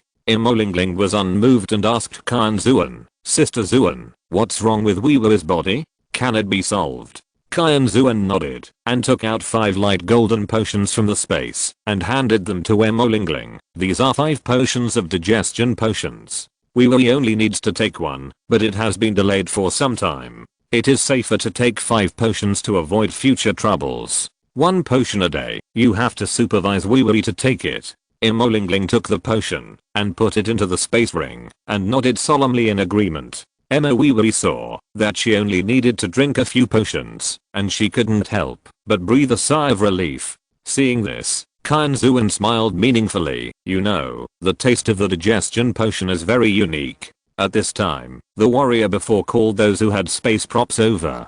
Seeing that those people were confused, Wu Wanli didn't waste any words and directly asked them to take out the bodies of their companions in the space props. Those people suddenly realized that the Legion had just survived this difficult time and planned to cremate the companions who had died before. At this time, they were at the base of the Silver Star Air Force Corps. The place they were in was not small. When the bodies were taken out, they filled up the space. There was a lot of noise on their side. People from the Combat and Logistics Corps rushed over. Wu Wanli and others were eager to confirm Qianxuan's words, and they felt that there was nothing to hide, so they let those people watch. Seeing the bodies of their companions, many emotional people had red eyes, and even those who were more rational had heavy faces. Wu Qianqiu, as a forensic doctor, was the first to put on a pair of gloves to check the bodies, and many men followed closely. Qianxuan, Zhu Shasha and others did not take action, but watched from the side. Wu Qianqiu was the first to discover that there was a thumb long wound on the back of the neck of a body he turned over. With just a little observation, you can find that it was not a wound caused by a zombie fish, but a knife wound. Qianxuan even saw that it was a wound caused by a dagger. One after another, other people also made discoveries. After comparison, they found that these wounds were all caused by the same weapon. The wounds were basically on the neck, head, and heart, and they were killed in one blow. At this time, the onlookers who heard their sporadic words figured out the inside story, and suddenly, everyone was angry. They could accept that their companions were killed by zombie fish in the battle. Although they would be sad, they also comforted them that they died for a good cause, but they could never accept that they were assassinated and died so unclearly. The family members and friends of the deceased showed hatred on their faces. They were not stupid and naturally thought of Ping Xiafang who had been mixed in their team and later brought disaster to them. There would be no one else except her. Thinking that the woman was from the capital government, their hatred for the capital government reached the highest level. Even some extreme people blamed the capital government for Yinzing Khan's recent siege and other experiences. If it weren't for them, how could they have lost so many companions? If they hadn't lost so many companions, the Tang family must have been afraid of Yinzing Khan. At least they wouldn't have been able to sit back and wait for death like before, and they could have fought hard. Although they are out of danger now, it is definitely because they are lucky. Finally, after counting, nearly 1,000 people died at the hands of Ping Xiafang, and those whose bodies fell into the sea and whose remains were not found were also deducted. For a moment, thinking of how Ping Xiafang had silently killed so many of their companions, everyone wished that she would be resurrected and eaten alive. Looking at the bodies of the innocent dead found on the ground, Qianxuan frowned slightly. These people are not on the same ship. How did Ping Xiafang move freely between the ships? That's not hard to guess. Wu Wan's eyes were dim. Ping Xiafang can transform into a ghost state. Can't ghosts float without any support? She is probably in this situation. Kimoki, who understood the incident from beginning to end, had a deep look in his eyes. It's true, the means are despicable and cruel. Ping Jiangli and Jiangzhang, if they have always wanted to kill the 8 major clans like this, he would understand his grandfather and parents a little bit. He originally didn't intend to pay attention, but he glanced at Qianxuan, who pursed her lips tightly and looked angry. He was a little provoked. Chapter 164 Conversation after reunion. Not to mention the grief and hatred that everyone felt after checking the bodies. After everyone's emotions calmed down, Wu Wanli gave the order to put the bodies away again, and then everyone dispersed. After several twists and turns, it was already 4 o'clock in the afternoon. They had missed lunch, so they simply went straight to dinner. Because everyone was reunited with great difficulty, although the mood was affected by the previous events, the dinner was still very sumptuous. Not to mention Qianxuan and Kimoki, the others had not eaten so well for a long time, and they were very satisfied with the meal. After the meal, everyone moved to the living room, each holding a cup of hot tea, which was a rare comfort. However, this mood could only be short-lived. Before long, everyone started talking about business. Qianxuan took a sip of tea and asked Wu Qianzhong, "Brother, is it possible that only the children of the Silver Star Air Force have awakened their superpowers? Didn't the children in the shelter have any problems? I didn't hear any rumors before." Wu Qianzhong said indifferently, "It's normal. After all, there are not many children in the shelter. There are only a few in areas A, B, and C. Besides, unless they have a very good relationship, no one will tell others about their family affairs. People in the end times are more or less like frightened birds, and they are very cautious." But, he changed the subject, "It may not be the case in a while. After all, it can be said that children don't go out for safety, but it is unreasonable for adults not to go out. Even if it can be concealed for a while, it can't be concealed forever. Another thing is that there will always be some children who don't make it. What are the consequences of failed awakening? There will always be clues. We just need to keep our eyes open and watch." Qianxuan nodded thoughtfully. Zuan, how many of the concentration potion and solid potion do you have?" Wu Wansen asked.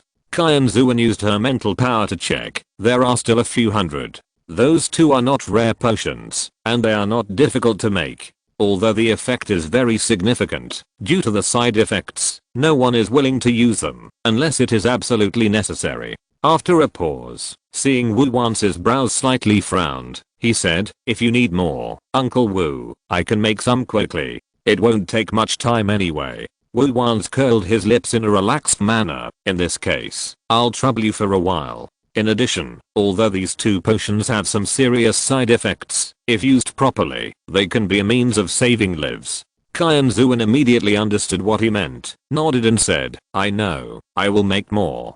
But Uncle Wu must remind everyone to use them with caution." As for the details, she didn't need to say it, Uncle Wu would know the limits. "Then what about the Pulun fruit you gave to those children?"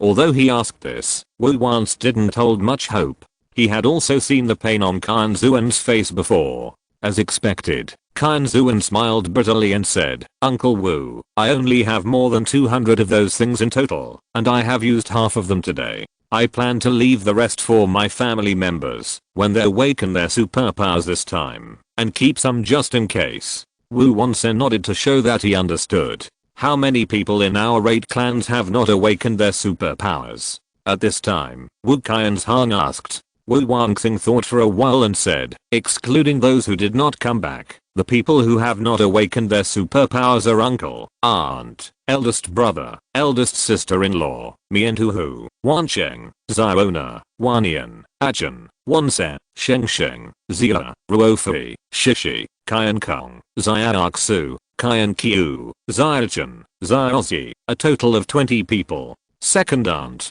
does your arm still hurt now?" Qianxuan asked Zhang Huhu with concern.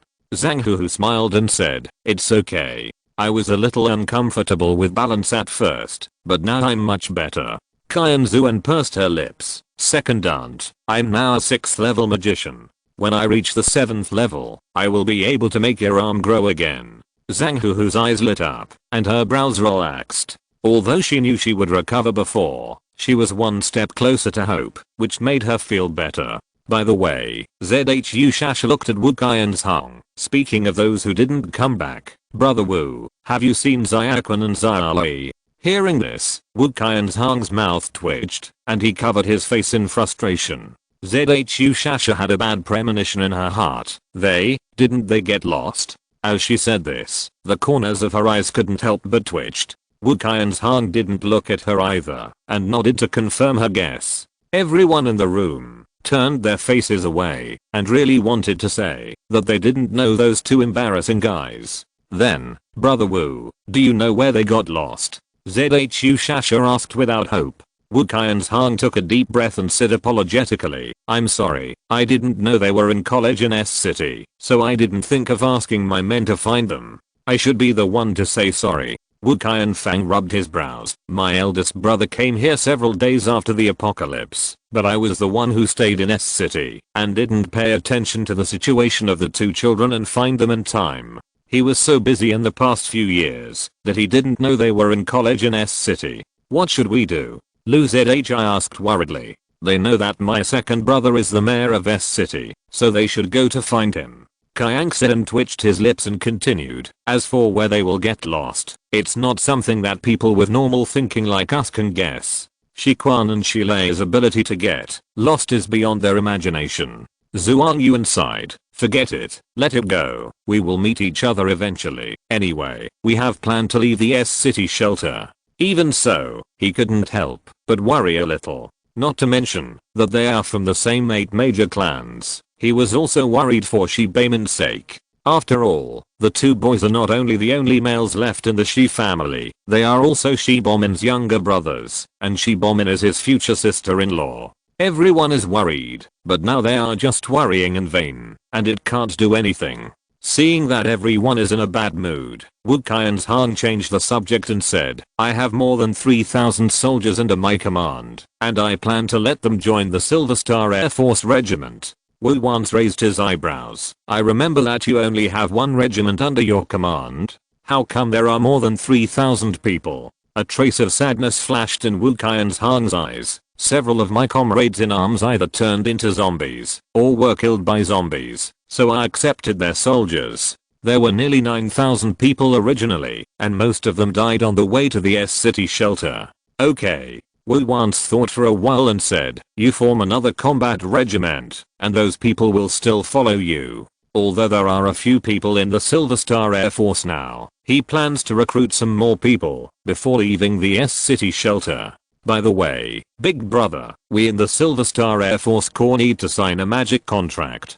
Qianxuan thought that Wu Qianfang didn't know the situation, so he added. Seeing Wu Qianfang's confusion, ZHU Shasha volunteered to explain it again. After Wu Qianfang understood the situation, Qianxuan looked at Wu Qianfang again. Second brother, before leaving the shelter, I'll trouble you to hide for a while. After all, you can't stand the light now. Wu Qianfang had no objection, but how can I hide? He probably didn't have the energy to look for him now, because of the chaos in the Tang family. When the Tang family recovers a little, they will definitely search the shelter.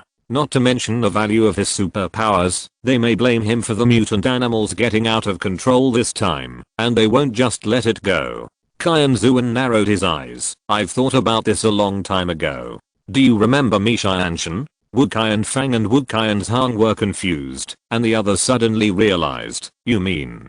Qianxuan nodded. Mi Qianxuan's ability is now at the 4th level. The dead objects he transforms into can be mistaken for real things, and no one can detect it. At that time, let Mi Qianxuan turn into a jade pendant or a button, and the second brother will drink the illusion potion and turn into Mi Qianxuan's appearance. You just need to let Mi Qianxuan turn back to his original form, and eat his fill regularly. After discussing how to hide Wu Qianfang, Wu once said with a serious expression, now, we have to discuss the awakening of the superpowers of the members of Silver Star. We'd better come up with a charter in advance to avoid chaos at that time. After all, we don't know who will take the lead. We are not afraid of anything else, but we are afraid that something will go wrong in the rush and waste other people's lives. Everyone looked solemn. This is indeed a big problem. After all, no one can guarantee that no one will panic at that time. Wu Wanyan propped up his chin and said, I calculated before that we have more than 900 people with special abilities in Silver Star Sky, and the remaining 7,000 people need to awaken their special abilities.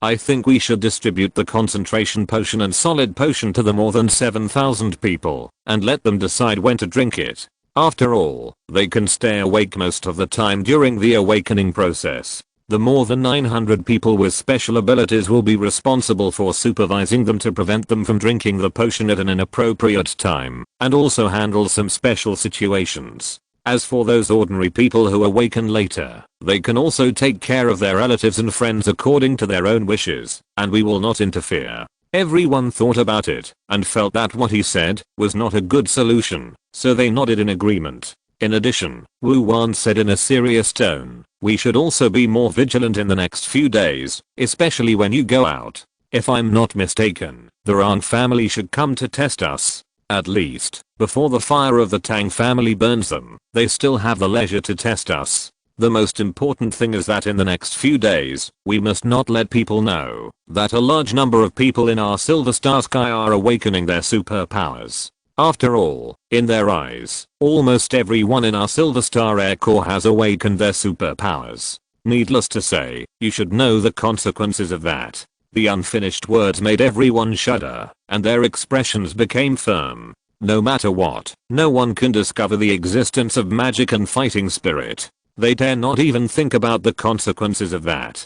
Chapter 165 Dispute. Because of the limited number of houses rented by Yingxing Kang, Qianxuan and Zhu Shasha squeezed together for one night, and Kimoki and Zhuang Yuan squeezed together for one night. As for Ning Yushan and Jiang Heo, they chose to join the logistics group and the combat group respectively, and the logistics group was responsible for arranging them. Early the next morning, Qianxuan planned to go back to the suite they rented before after breakfast, and Kimoki naturally accompanied her. Along the way, they found that the shelter was particularly quiet. However, this kind of quietness did not give people a sense of security, like a calm lake, just waiting for a small stone to fall. It will cause huge waves. The two looked at each other and walked faster. Standing at the door of the suite, Qianxuan couldn't help but breathe a sigh of relief, and then took out the key to open the door. As soon as she entered the door, a shadow quickly jumped in front of her.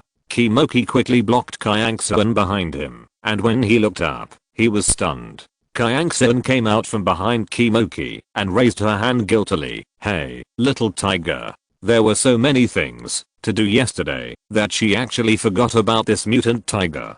The mutant tiger's eyes were wide open, and it bared its teeth at Qianxuan, with its long tail wagging impatiently behind it. The mutant tiger was very depressed. Since it entered this place with many houses, it has been restricted from going out. Seeing that there is delicious meat every day, it doesn't care. Who knew that those people went out yesterday morning and never came back, and it is still hungry now? There were several times when it couldn't help but destroy the door with a wind blade and then go out to find food. But thinking of so many humans outside, it resisted the urge. Seeing the tangible anger in the mutant tiger's eyes, Qianxuan quickly took out a lot of cooked food from the space for it. Seeing the mutant tiger wagging its tail and retracting its angry glare at her and buried its head to start eating, Qianxuan couldn't help but breathe a sigh of relief. She is really not the kind of person who can take care of pets. When she kept the snow fairy before, it was mostly the servants who prepared the food and gave it to her to feed. Later, she moved out and left the snow fairy to her two nephews. Seeing that the mutant tiger was eating ferociously, Qianxuan walked around it and began to put away the furniture in the suite one by one. When she returned to the living room again, the mutant tiger had finished the cooked food before. When he saw her, he ran over and bumped his head against hers, indicating that he was not full yet. Only after eating the same amount of cooked food as before did the mutant tiger stretch his body on the ground with a sense of satisfaction. Seeing that more than half an hour had passed, Qianxuan called the mutant tiger and the two of them, and the tiger left the suite that had been rented for a month. At this time, there were already a few people walking in the shelter, and the appearance of the mutant tiger attracted a lot of attention. However, Qianxuan and Kimoki were in a very good mood and did not take those sidelong glances to heart. I don't know what the situation is with the Tang family now, Qianxuan murmured. Kimoki was about to say something when he heard a noise coming from the front. Qianxuan frowned slightly. What's going on? The nature of the Z people is to join in the fun. Look, many people began to rush to the direction where the sound came from. The two looked at each other. Kimoki took Qianxuan's hand and walked towards the center of the incident with her. Looking at the crowd blocking the way, Kimoki frowned, and the devouring skill in his body began to operate slowly. The cold breath attacked the crowd silently. The people in front seemed to have noticed it and looked back at Kimoki with a faint expression. They couldn't help but feel fear and made way. Qianxuan, who was blocked behind Kimoki, didn't know why, but was pulled to the front.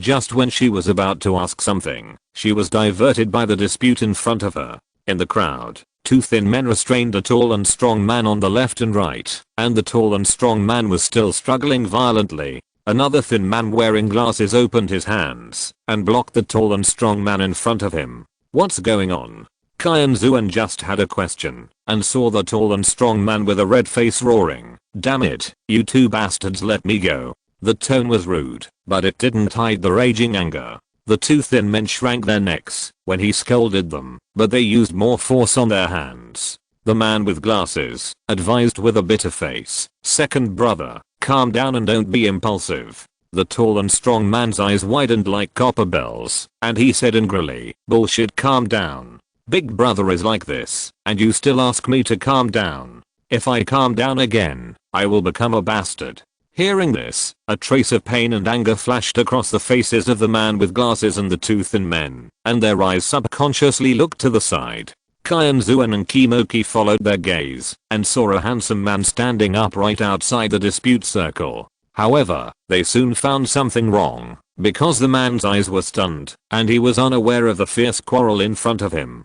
Qianxuan and Kimoki looked at each other and saw the understanding in each other's eyes. At this time, the man with glasses wiped his sweat and said earnestly, "Second brother, don't make trouble. You know it's useless to ask the Tang family. You might even lose your life. The most important thing now is to find a way to make the eldest brother return to normal." "Ah," the tall and strong man roared angrily, "do you think I'm really stupid? The eldest brother is like this. It's obvious that his brain is damaged, and there is a 99% chance that he can't get better. Instead of this, I might as well kill a few people from the Tang family and help the eldest brother get revenge." "No." The man with glasses looked determined. "I can't let you lose your life too. If the eldest brother is awake, he will definitely stop you."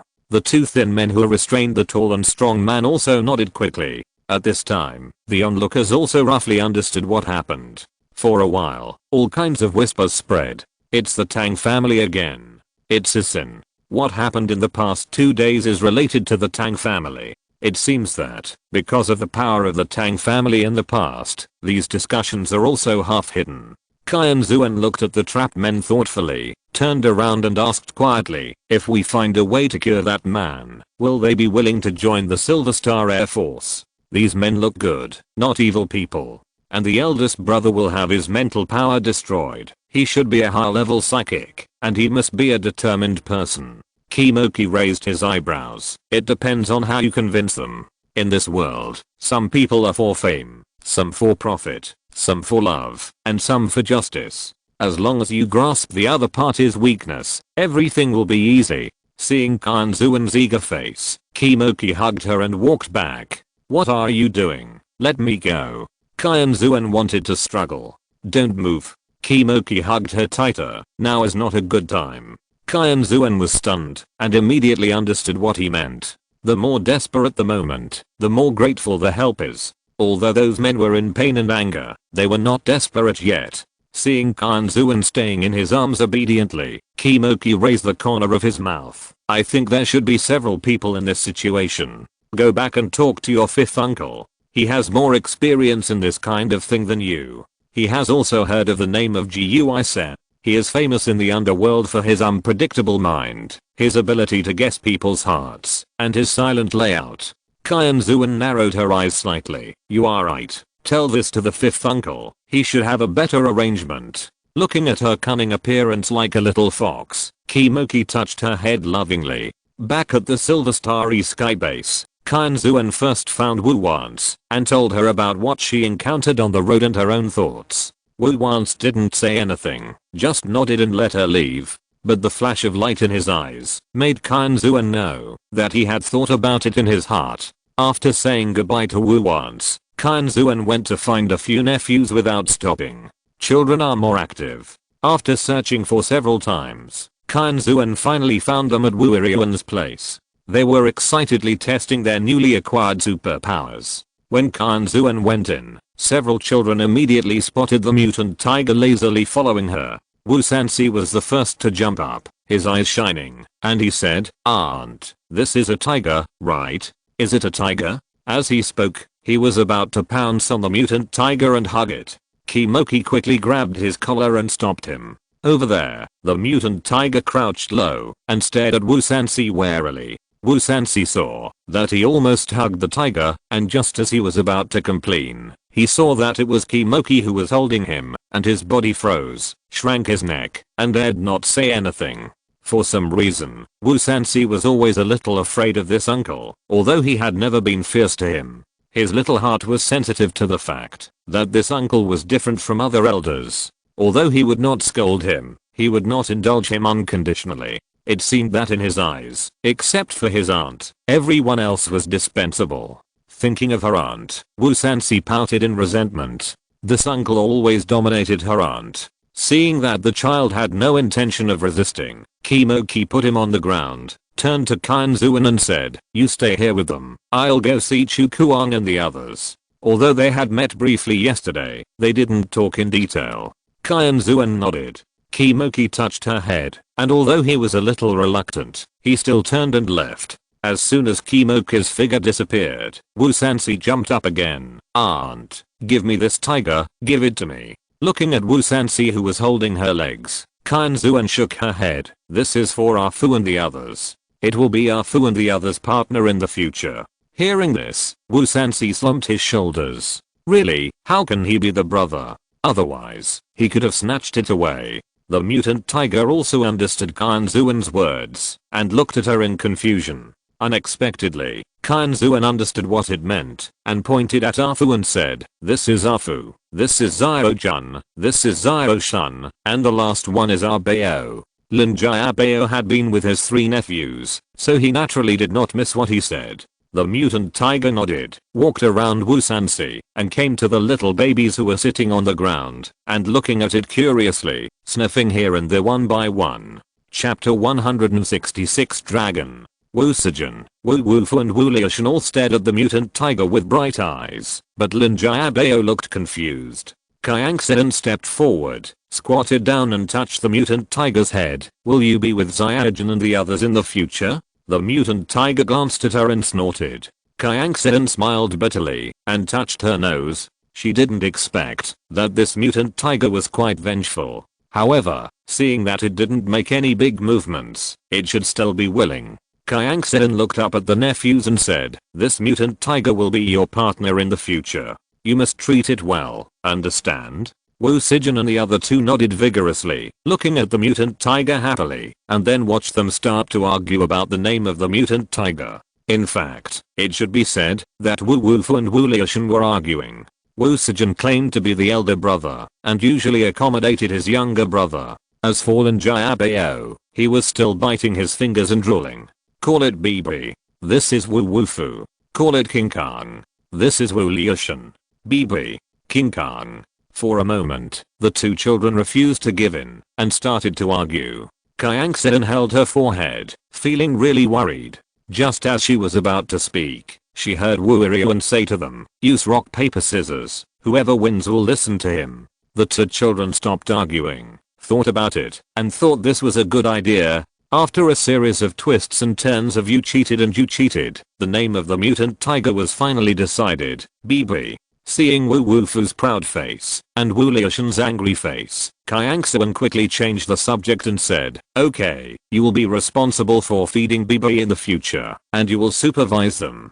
Although Wu Iriuan was a little shy and introverted, he was always careful and did things properly. The mutant tiger already knew his new name. Hearing this, he nodded his head with a solemn tiger face. Seeing that Wu Iriuan agreed seriously, Qianxuan was ready to leave. However, Wu Sansi pulled her clothes with a sad face and said, "Auntie," in a long voice. Qianxuan couldn't help but touch the goosebumps on her hands and asked suspiciously, "What?" Wu Sansi pouted, "I also want a tiger, or a leopard and a lion will do."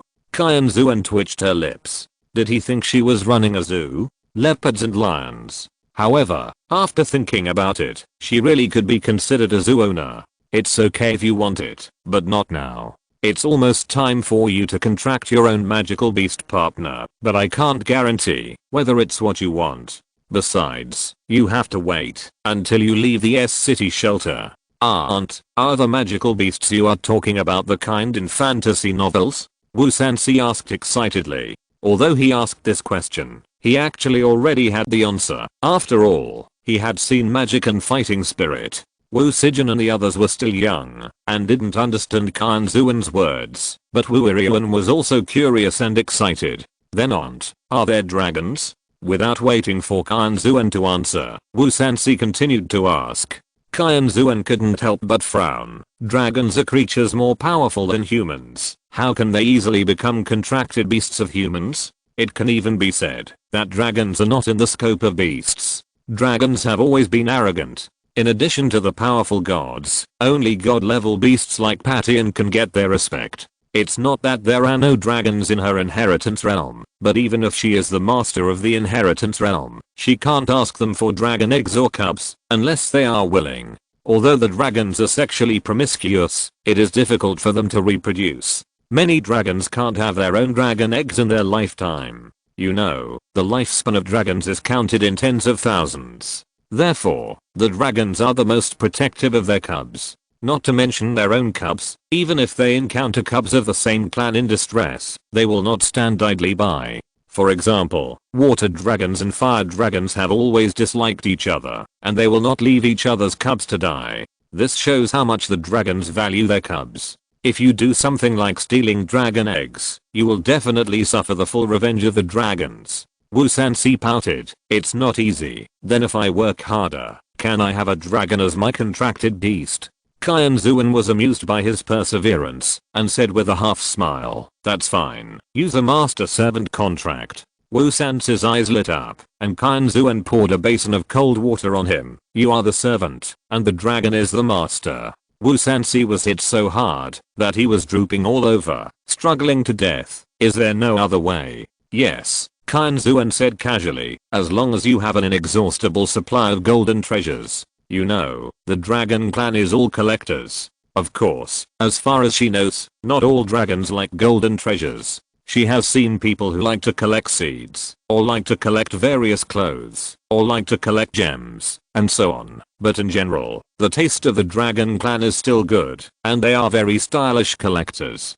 Wu Sansi was completely depressed. Seeing this, Qianxuan ignored him and left. Qianxuan was about to go find Zhu Shasha and the others when she saw Zhu Shasha and Lu Zhi running over. Oh no. Grandpa Wu and Grandma Wu have started to have a fever. Zhu Shasha panted. Qianxuan was stunned. Seeing Zhu Shasha pulling her away, she hurriedly said, wait, let me go back to my room first. Zhu Shasha was anxious. It's already this time. What are you doing back in my room? I'm going back to make the concentration potion and solid potion. Originally, I thought it would take 2 days for adults to start the operation, so I didn't rush to make the potion. But I didn't expect that someone would get into trouble today, and it was Wu Yuan and Liu Yuan. In this case, she thought it would be better to rush to make the potion. Hearing this, Zhu Shasha stopped stopping her. Qianxuan gave all the concentration potions and solid potions on her body to Zhu Shasha and filled her and Lu Zhi's space rings with food and then ran away. Because the production process of the two potions was quite simple and with the time advantage of the inheritance world, Qianxuan only took less than half an hour to rush out more than 10,000 concentration potions and solid potions. In addition to the original 7,000 people in the Silver Star Air Force Corps, there will be many people under Wu Qianzhang who will need them, and the rest will be given to Wu Wan's as combat supplies. When they arrived at the temporary medical room, they saw that people from the 8 major clans had rushed over, and even Kimoki was already standing aside. How is it? Qianxuan asked quietly. Kimoki whispered, the situation is good, it's just a low fever. Qianxuan breathed a sigh of relief, walked to the bed, and touched the body temperature of the two elders. Sure enough, she couldn't feel the temperature rise by hand. Seeing her, Liu Yan smiled kindly. Qianxuan is here. Her eyes were calm and composed. Wu Yuan frowned and complained. I told you I'm fine, but your father and uncles insisted that I lie down. Back then, I was shot 3 times, but I still fought on the battlefield. What's a low fever? His voice was deep and loud, and he was in good spirits, not showing any weakness. Listening to Wu Yuan's nagging back then, Qianxuan felt even more relaxed. Taking advantage of this time, Qianxuan suggested, "Uncle Wu, I'll free up some food, and you guys can fill up your space rings." This incident really made her feel scared. If the Silver Starry Sky was besieged for a longer time, I don't know how many people would starve to death, and how many children would fail to awaken their superpowers. As she spoke, Qianxuan had already started to take things out from outside. Seeing this, everyone did not refuse, just taking it as a rainy day. In the end, Qianxuan did not leave anyone behind, and even the space rings of Wu Yuan and Liu Yan, who were lying on the hospital bed, were filled with food. After a few hours, no one had any intention of leaving, and even ate some biscuits and bread on the spot for lunch. At 2 o'clock in the afternoon, Wu Yuan and Liu Yuan's condition began to worsen. Their faces began to flush abnormally. When they took their body temperatures, they were already 39 degrees. Qianxuan quickly fed them 2 Pulan fruits. Their bodies were not as good as those of young people. They were already a little bit old and declining. If they were hit by the violent energy, they might have some hidden diseases. As time passed, the body temperatures of the 2 old people became higher and higher. At the same time, other people began to have fevers. For a while, the temporary medical room was overcrowded. After Qianxuan handed all the medicines to Wu Wanse, she let him arrange them, and she stayed by the side to watch over Wu Yuan and Liu Yuan. Everyone's dinner was still solved casually, but Wu Yuan and Liu Yuan were coaxed by everyone to drink 2 large bowls of preserved egg and lean meat porridge made by the logistics team. Because there were too many people in the temporary medical room, they couldn't just stay here and take up space. Finally, it was discussed that Qianxuan, Kimoki, Zhu Shasha, and Zhuang Yuan would stay to take care of the 2 old people, and the others would go back. Seeing that the 2 elderly people were asleep, Qianxuan asked Zhu Shasha to go to sleep while she kept watch. Kimoki also stayed awake with her. Qianxuan took a rough look and found that those who had fever in the medical room were all elderly or sick. Compared with the noise of the children before, the self-control of these adults was much better. Even if they were very uncomfortable, they would only hum twice and consciously not affect others. Therefore, the medical room was quiet. At 11:30 in the evening, seeing that the first half of the night was almost over, Qianxuan was about to wake up Zhu Shasha, and then she saw Liu Yuan woke up.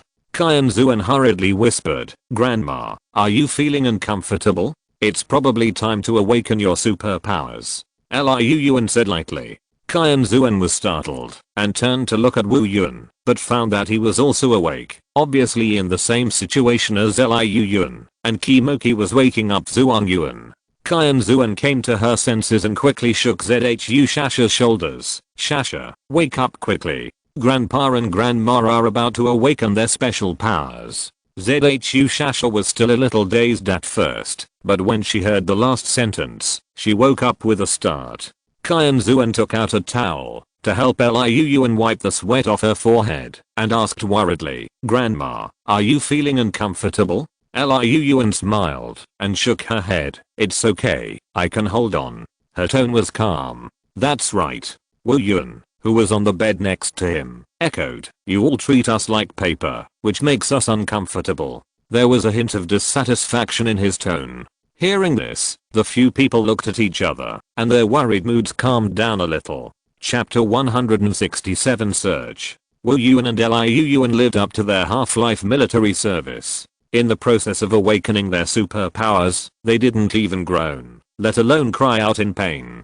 Because of their physical condition, Qianxuan and Zhuang Yuan wanted them to take a solid medicine, but they shook their heads and refused. According to Wu Yuan, no matter how bad their physical condition was, they were better than those children yesterday. For example, Imolingling didn't even have a medicine and got through it, so they naturally had no problem. Hearing this, Qianxuan and Zhuang Yuan were helpless, but seeing that they didn't seem to be trying to be brave, they didn't insist. At 5 o'clock in the morning, when it was about to dawn, there was movement from Wu Yuan and Liu Yuan. The bed where the 2 old people were lying was melting rapidly under their eyes at a speed visible to the naked eye. The 4 of them stared at the unrecognizable steel pipe bed in amazement. Kimoki and Zhuang Yuan quickly helped the 2 old people down from the bed that was about to collapse. This Grandpa and Grandma have awakened the same superpower.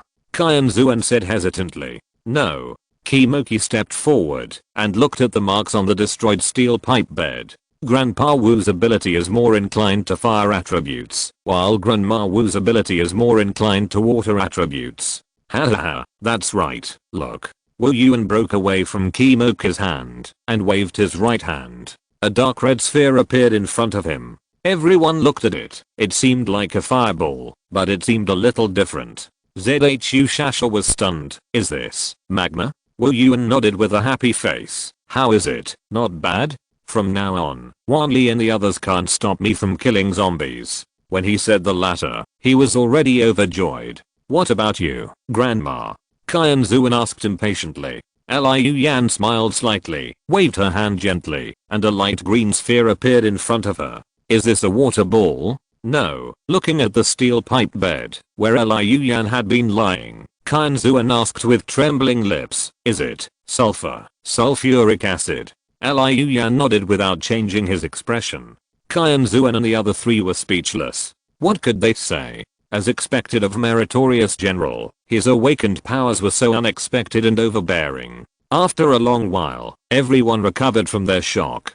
Qianxuan immediately called a nurse over and asked her to ask the logistics team to send food over. Because many people showed signs of awakening last night, many people in the logistics team were on duty, and the big kitchen had been warming up all kinds of cooked food. When the food was delivered, seeing Wu Yuan and Liu Yuan eating happily, Qianxuan ordered a night patrol soldier to inform Wu Wanli and the others. Not long after, Wu Wanhao rushed over first and saw Wu Yuan and Liu Yuan eating and talking and laughing, and he let out a big sigh. One after another, Wu Wanli, Zhao Lin and others rushed over. Because they were in a hurry, everyone didn't have time to eat breakfast. Seeing that the big kitchen had brought a lot of food, they simply ate here. After breakfast, Wu once took a sip of water and asked, how's the situation in the medical room? Zhuang Yuan folded the empty bowl. It's okay, better than the children's situation, but only the old man and the grandmother have awakened successfully, but a few will be there soon. That's good. Wu once breathed a sigh of relief. Qianxuan yawned and felt her eyelids a little heavy. She and Kimoki didn't sleep all night yesterday, so she relaxed now. Kimoki took out a handkerchief and wiped the porridge foam from the corner of her mouth. Ignoring the slight blush on her face, rubbed her head and said, if you're sleepy, I'll take you to bed.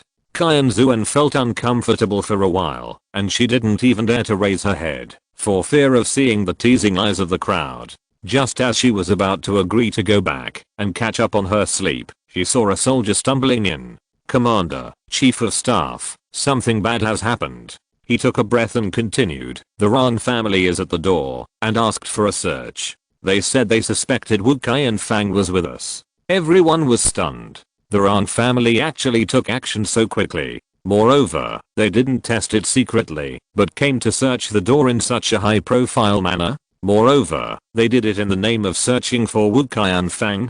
They actually got involved in the affairs of the Tang family so easily. It was weird, no matter how you looked at it. Why so early? Wu Yixin was stunned. You know, it's not even 7 o'clock yet, and many people are still in bed.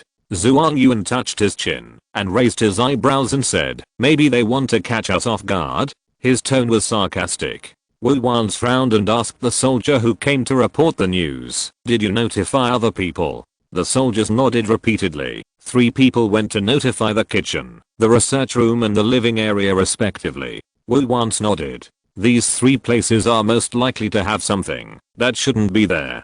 He said to the soldiers, okay, you did a great job. You will go to the logistics department to convert the contribution points later. Now go down and rest. These soldiers were on night patrol. At this time, it was time for them to go back and rest. The soldiers saluted excitedly, turned around and trotted away. Wu Wanli and Wu Wanli looked at each other. I'll go to the door to take a look. Wu Wanli said that he had already strode away, and Zhao Lin followed behind. Wu Wanli is the commander of the corps, and he should be the one to deal with such matters. Wu once glanced at everyone. Second brother, go to the big kitchen. Third brother, go to the research room. And fourth brother, go to the living area. You know what to do. In the eyes of others, the Silver Star Air Force Corps has many things that it should not have, so it must be hidden first. Hearing this, Wu Wanxing, Wu Wancheng and Wu Wanyan also turned around and left. What about me? Seeing that his brothers all had errands, Wu Wanhao asked eagerly. Wu Wan's glanced at him and was about to pour cold water on him, but then he changed his mind and narrowed his eyes. Catch up with big brother and show off your power. He had to test the Rang family's attitude. Wu Wanhao immediately heard the deep meaning in Wu Wan's words and lowered his eyelids to hide the gleam in his eyes. After all, he was a major general. Although he had the protection of his father and brother, how could he not have any plan? This was not the first time he had done something like what Wu Wan's asked him to do, and he was already familiar with it. Wu Wanhao grinned and turned away. The people standing behind him did not see that Wu Wanhao's face was no longer smiling at this time. He raised his eyebrows, looked ferocious, and looked furious. In the temporary medical room, Wu Wan's glanced at Wu Qianfang, who had become like Qianxuan. He just breathed a sigh of relief, but when he saw the rows of patients on steel pipe beds, his brows frowned again. Everyone followed his gaze and suddenly realized, and then they all began to worry. The current situation of these people cannot be seen by outsiders, otherwise, even if they can't react now, they will remember it later. How can we hide so many people? We can't put them in the space ring, like we put things in it. Yuan Chang complained with a bitter face. A light flashed in Qianxuan's mind, and she grabbed Yuan Chang and asked, Xiao Chang, say what you just said again. Yuan Chang was a little stunned. How can we hide so many people? No, the last sentence. We can't put them in the space ring, like we put things in it. Qianxuan's eyes lit up. Yes, that's it. We can put people in the space ring. Sister, are you stupid? Space rings can't hold living things. Wu Qianxiao said in surprise. Qianxuan stood on tiptoe and slapped him on the head heavily. You are stupid. I know space rings can't hold living things, but do you know why? Wu Qianxiao was speechless. Qianxuan raised her eyebrows. Because there is no air in the space ring. You mean? Wu Qianqiu had figured out what he meant. Without waiting for Qianxuan to answer, Wu once said, does any one of you have a small oxygen tank? When everyone looked at each other, Wu Qian'an stepped out and said, I have a dozen here. He has always liked extreme sports such as diving, mountaineering, and skiing. After the end of the world, he also habitually collected some small oxygen tanks. Does anyone else have any? Wu once asked hopefully. Everyone shook their heads. Even Qianxuan had never collected any. Wu once sighed. We are running out of time. Let's distribute these small oxygen tanks to the elderly first. With nearly 100 patients, a dozen oxygen tanks are totally a drop in the bucket. Just when they were worried, they saw the patients' families who heard what they said all showed their unique tricks. Some took out a large plastic bag, filled it with air, and put it on their heads. Some took an empty bottle, filled it with air, and held it in their mouths. There were all kinds of tricks, but they all worked a little. Everyone's eyes lit up, and that was also a good way. At this moment, a short boy rushed in like the wind, and everyone looked closely, and found that it was Lin En. Oh no, those people from the Rang family have searched the big kitchen, laboratory and living area, and are coming this way. Lin En reported quickly without even saying hello. Seeing this, Wu Qian'an reacted the fastest and directed everyone. All patients take a deep breath, and those who have space props put the nearest patients in. After giving the order, in less than 5 seconds, all the patients disappeared. At this time, the people of the 8 major clans were somewhat fortunate that Wu Yuan and Liu Yan had just awakened successfully, and they might also suffer once. Almost within seconds, a large group of strangers broke in, including Wu Wanli, Zhaolin, Wu Wanxing, Wu Wancheng, Wu Wanyan and Wu Wanhao. Qianxuan took a look and saw that there were at least 100 people. Judging from their appearance, most of them were psychics. Wu Wancheng walked in front and said, this is a temporary medical room. Except for doctors and nurses, everyone else is a patient. Walking in front was a tall middle-aged man with light purple pupils, probably a thunder-type psychic. Hearing Wu Wanli's introduction, he raised his eyebrows and swept his eyes over Qianxuan and others. Why do these people look like neither doctors, nurses, nor patients to me? The voice was low, with a thunder-like oppression. Everyone's heart clicked. It's bad. Chapter 168 Questioning. Feeling the increasingly scarce air in his trachea, Rang Ruoqian frowned slightly, wanting to ask what his parents had done, but swallowed his words back and said carefully, "I'll take care of it." These words were not empty words. He didn't want to disturb Qianxuan's life. Qimoqi narrowed his eyes slightly, looking down at this man, who was still charming, even when his life was threatened. Thinking that it was such a man who was eyeing his treasure, he felt all kinds of irritation in his heart. Although he knew that Qianxuan would never like this man, just the thoughts in this man's mind made him want to kill him 1,000 times. "Tell me, if you die here like this, will no one bother Xuan anymore?" Originally just a threat, Qimoqi was really moved. Even without looking back, Rang Ruoqian felt the murderous intent from the man behind him. His heart trembled, and his dark brown eyes suddenly turned into a bewitching deep purple, and the invisible energy spread silently to the heart of the man behind him. However, soon, Rang Ruoqian's expression froze. Since the end of the world, his superpowers have been invincible. Occasionally, when he encounters superpowers of the same level as him, it is at most a stalemate, but he has never encountered such a situation. Instead of being blocked, he disappeared like a stone sinking into the sea. Sure enough, Qimoqi sneered. Rang Ruoqian, outsiders think you are a polite poodle, and those who know you better think you are a cunning and scheming fox, but only I know that you are a wolf who likes to tear the enemy apart and eat it. His voice was sonorous and powerful, with an inexplicable certainty. Although he said it so easily, Qimoqi was actually shocked. He didn't expect that Rang Ruoqian's superpowers were so domineering. If he hadn't cultivated to the 6th level and practiced the extremely advanced and unusually advanced devouring word art given to her by Qianxuan, he might not be able to devour his energy so easily. Rang Ruoqian moved his lips and wanted to say something, but Qimoqi continued, "Look, you said you wouldn't bother Qianxuan and just wanted her to be happy, but in fact, as long as you find a little gap, the cruelty in your bones will surface. You want to kill me who can stay by Qianxuan's side." The words that were spoken word by word formed a huge roar in Rang Ruoqian's heart. He wanted to refute that he really didn't want to bother Qianxuan, and the reason he took action was only because the other party had the intention to kill. But he couldn't say anything. He was unwilling after all, and when he attacked just now, he subconsciously chose the heart. And, at that time, in his heart, he didn't want to admit that it really existed, joy. He should have been helpless to attack Qimoqi, but he was happy. Looking at Rang Ruoqian's almost tacit attitude, Qimoqi's eyes became deeper. How could he be at ease with such a man who was eyeing Qianxuan? Just as Rang Ruoqian was analyzing himself, Qimoqi turned around and punched him 3 times in the abdomen. When Rang Ruoqian came to his senses, he felt as if his internal organs had turned around. He bent over in pain, and his handsome face was distorted in pain.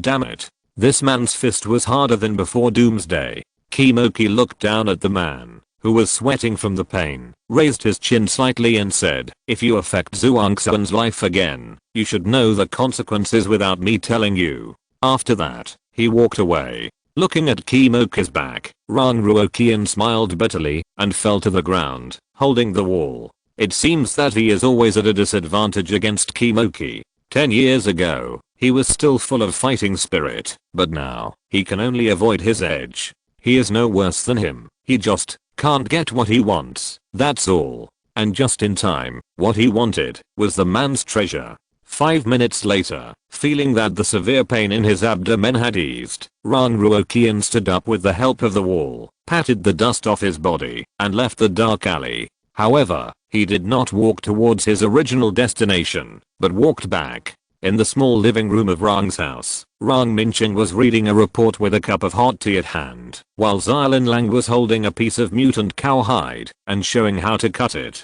Seeing Rang Ruoqian suddenly appear, Xiaolin Lang was stunned. "Ruoqian, didn't you go out? Why are you back again? Did you forget something?"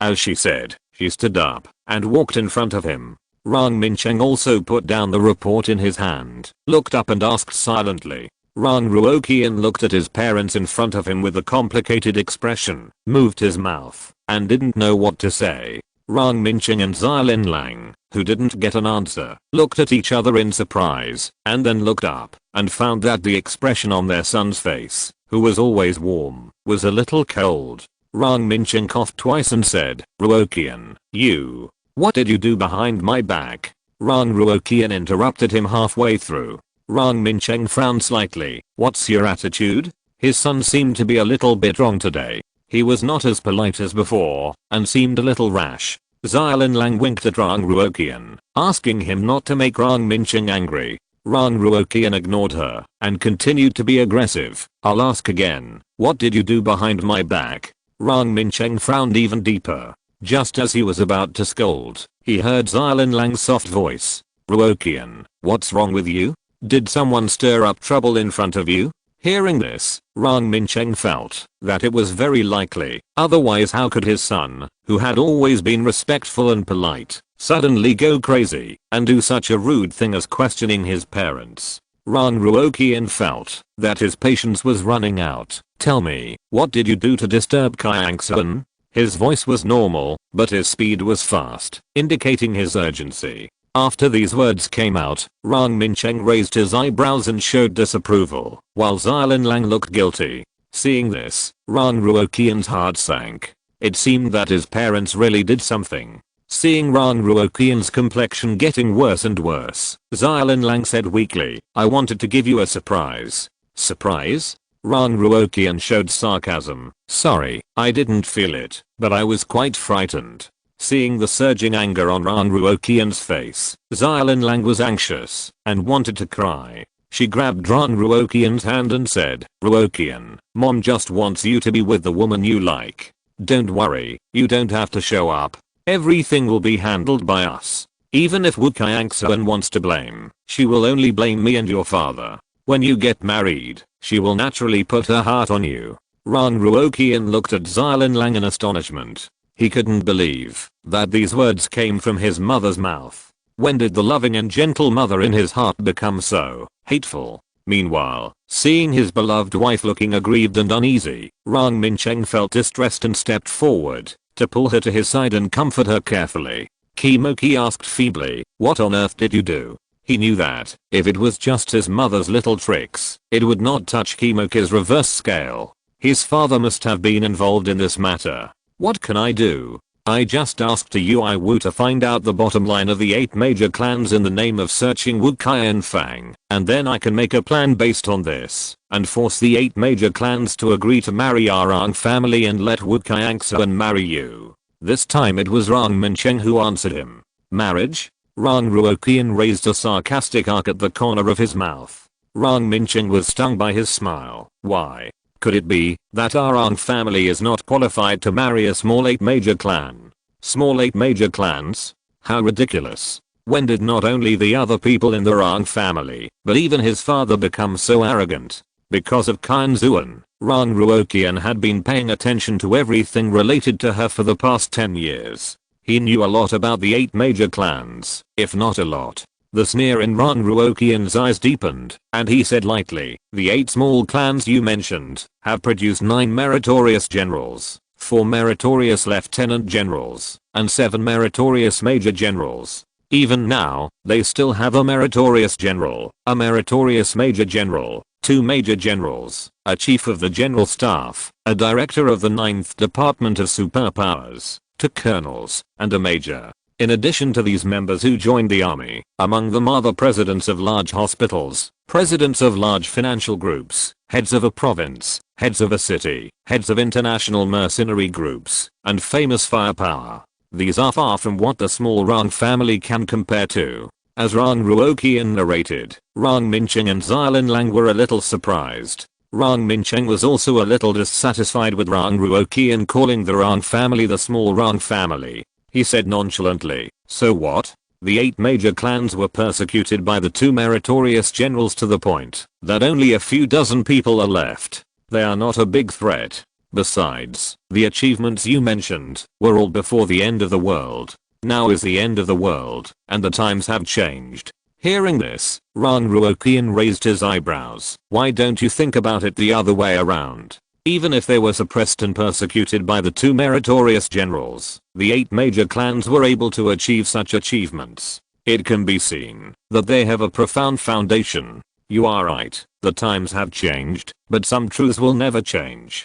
People with abilities will always have abilities. Even if they are dormant for a while, there will always be a time when they soar to the sky. Although he felt that what Rang Ruoqian said made sense, Rang Mincheng felt embarrassed to be lectured by his own son, and said stubbornly, so what? Even if they have a time when they soar to the sky, the situation is stronger than people. They can only bow their heads to the current Rang family. Could it be that they will become enemies of our Rang family for a dispensable daughter? Faced with Rang Mincheng's stubbornness, Rang Ruoqian laughed in anger. Dad, don't judge the 8 clans by the Rang family's standards. Since ancient times, the 8 clans have only been willing to marry within the clan. Unless Qianxuan is willing, they will not be willing to marry Qianxuan to me. How could he not have had such an idea? But he found that it was impossible to do so, and had to give up. Rang Mincheng frowned, then kill that Kimoki. This person seemed to be his son's rival in love. As soon as he said this, Rang Ruoqian laughed wildly, but tears fell from his eyes as he laughed. Chapter 169 Joke. Rang Mincheng and Xiaolin Lang were shocked to see Rang Ruoqian crying and laughing, without any demeanor of a child from an aristocratic family. You know, whether in public or in private, Rang Ruoqian has always been a synonym for elegance and calmness, and has never lost his composure like this. Ruoqian, what's wrong with you? Don't scare your mother. Xiaolin Lang's tone was a little horrified. Rang Ruoqian lowered his head, and his laughter became lower and lower, and finally disappeared. At this time, he was not as angry as before, and walked calmly to a single sofa and sat down. He supported his head with one hand and said indifferently, Dad, don't let your imagination run wild. Let's not talk about whether you can kill Kimoki. Even if you really kill him, the consequence will only be that the 8 major clans will be united against the enemy and completely regard the Rang family as a deadly enemy to be eliminated as soon as possible. What he didn't say was that Qianxuan would probably hate him to the bone because of this. He could see clearly that from beginning to end, Wu Qianxuan only loved Kimoki, and he, Rang Ruoqian, was just a passerby between the two of them. Because of this, he laughed before, laughing that he had only seen it clearly now, and cried because he thought he had let it go, but it turned out that he had never gotten it. Why? Rang Mincheng asked. Compared to before, perhaps because he was frightened by his son's previous madness, his tone was no longer as aggressive as before. Rang Ruoqian said with half-closed eyes, because Kimoki is the only descendant of the Qi family among the 8 major clans, the 8 major clans are of the same blood. If one family is really extinct, it will definitely face the revenge of the other 7 families like a storm, and it will not stop until death. It's not that Rang Ruoqian has great magical powers and even found out about Kimoki's life experience. It's just that, because of his attention to Qianxuan in the past 10 years, he knew very well that the Qi family was originally extinct. He didn't think much about it before. Now he saw that the people of the 8 major clans accepted the appearance of Kimoki so naturally, thinking of Wu Yuan's pain and sadness, but no panic. When the Qi family was extinct before, he thought that Wu Yuan was tough at the time, but now it seems that this reason is a bit far-fetched. In this way, the truth is almost certain. Hearing this, Rang Mincheng's eyes flashed with confusion. He always felt that the 8 major clans his son mentioned were a little elusive. They were said to be of the same blood, but weren't the Rang family and the Tang family also of the same blood? But over the years, although they appeared to be harmonious, they were still fighting for each other in secret. The Tang family wanted to dominate behind the Rang family's back, and the Rang family had been quietly suppressing the Tang family's arrogance. If the Tang family was wiped out, the Rang family would at most say a few words of regret and grief, but there would be no real action, at most a little fight, or it would be profitable. He couldn't figure out if the Qi family was wiped out, would the other 7 families of the 8 major clans really confront a behemoth like their Rang family? Seeing the suspicion in Rang Mincheng's eyes, Rang Ruoqian knew what he was thinking. If it weren't for the 10 years of attention, he might have had such an idea. Dad, you should know that I'm not a person who speaks nonsense. Rang Ruoqian didn't explain anything. Just this one sentence should make his father believe what he said before. Sure enough, when he said this, Rang Mincheng still had doubts on his face, but no more suspicion. Rang Ruoqian leaned on the sofa cushion, raised his head slightly and said, Dad, Mom, don't use any tricks to do anything. Qianxuan does not belong to me, and has never belonged to me. From the beginning to the end, it was all my wishful thinking and illusion. His tone was melancholy, and his thoughts went back to 10 years ago. At that time, he was tired of dealing with all kinds of suppression from his 6 half-brothers. The only thing that could make him take a break and relax was the regular investigation reports on Kimoki's girlfriend.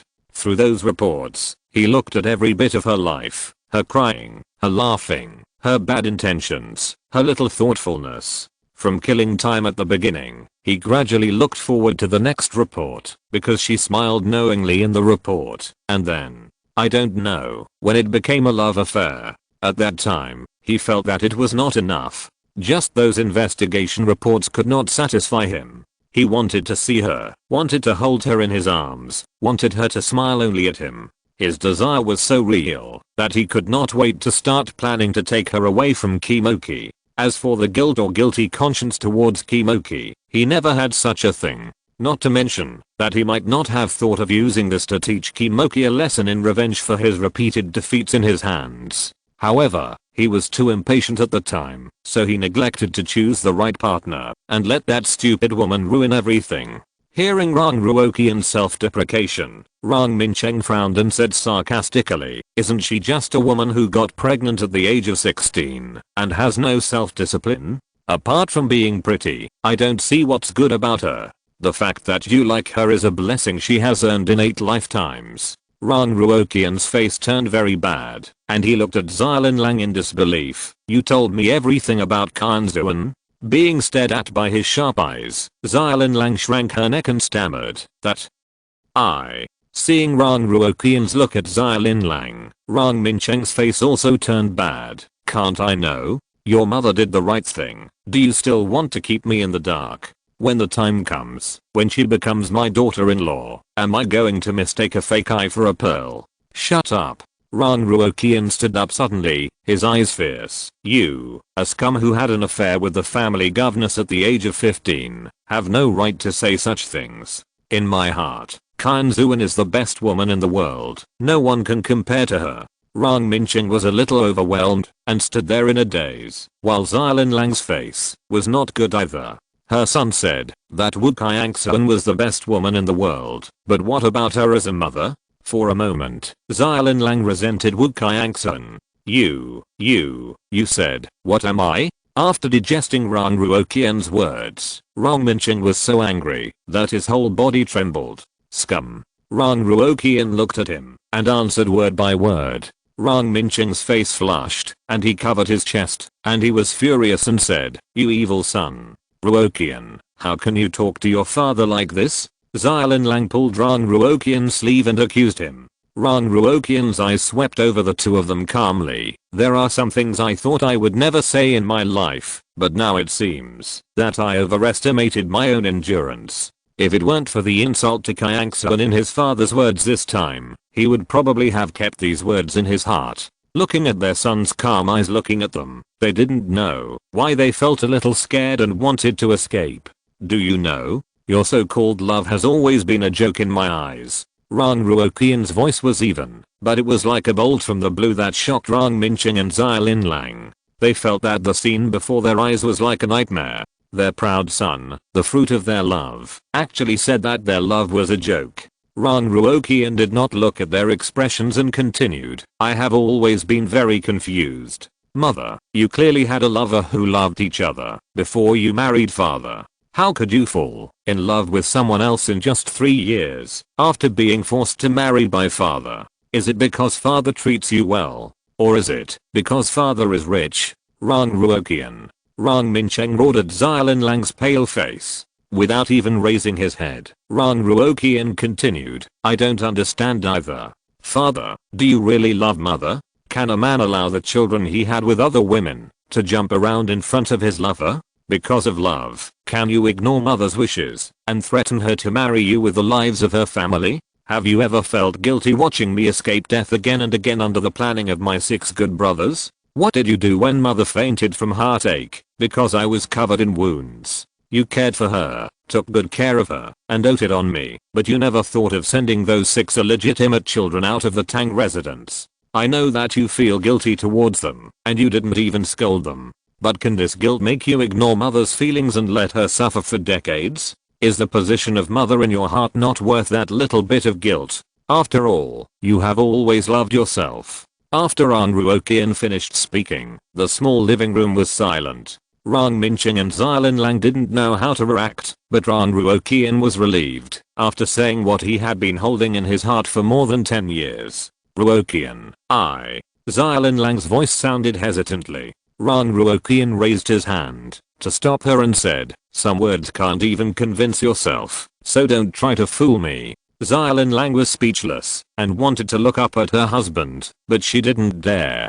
Ran Ruoqian's voice sounded low. I used to be very confused. Why did I like Qianxuan? Now, I have some unfounded guesses. Maybe it's because she is completely opposite to my mother. What I mean by opposite is not appearance or personality, but attitude towards life. Qianxuan is proud in her heart and treats her friends sincerely. She likes to escape, but she never disdains false feelings. She is a little hesitant in her feelings, but once she makes a decision, she will not change it easily. He knew that after these words were spoken today, his father and mother would never be able to go back to the past, and even the false love could not be maintained. However, he couldn't control himself, because he just realized that, although he had always hoped that Qianxuan could fall in love with him, in fact, if Qianxuan really abandoned Kimoki and turned to his arms, he would probably be more disappointed than happy, and he might even question the authenticity of her love. It turned out that it was destined.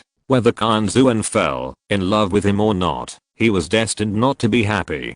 Coming to this conclusion, his heart was like being cut off, bleeding and in excruciating pain. He was in so much pain, so he wanted someone to accompany him in pain. Sure enough, Ran Ruoqian has always been the most selfish person in the world. After this, his father and mother will probably hate him. If you're listening to this novel on a channel other than Fanfic World, it means they downloaded and uploaded it without effort. We cordially invite you to visit our channel, Mundo Fanfic Novelos. There you'll find the original version of this story and you can explore many other novels of various genres. We're waiting for you to immerse yourself in a world of incredible novels. Chapter 170, A Big Conspiracy? Rang Mincheng looked up at the man in front of him. Is this really the son he is proud of? Then why does he feel so strange? Ran Ruoqian looked up at his father's livid face and said lightly, you know what? I could still fantasize, even if it was just a fantasy, and would never come true.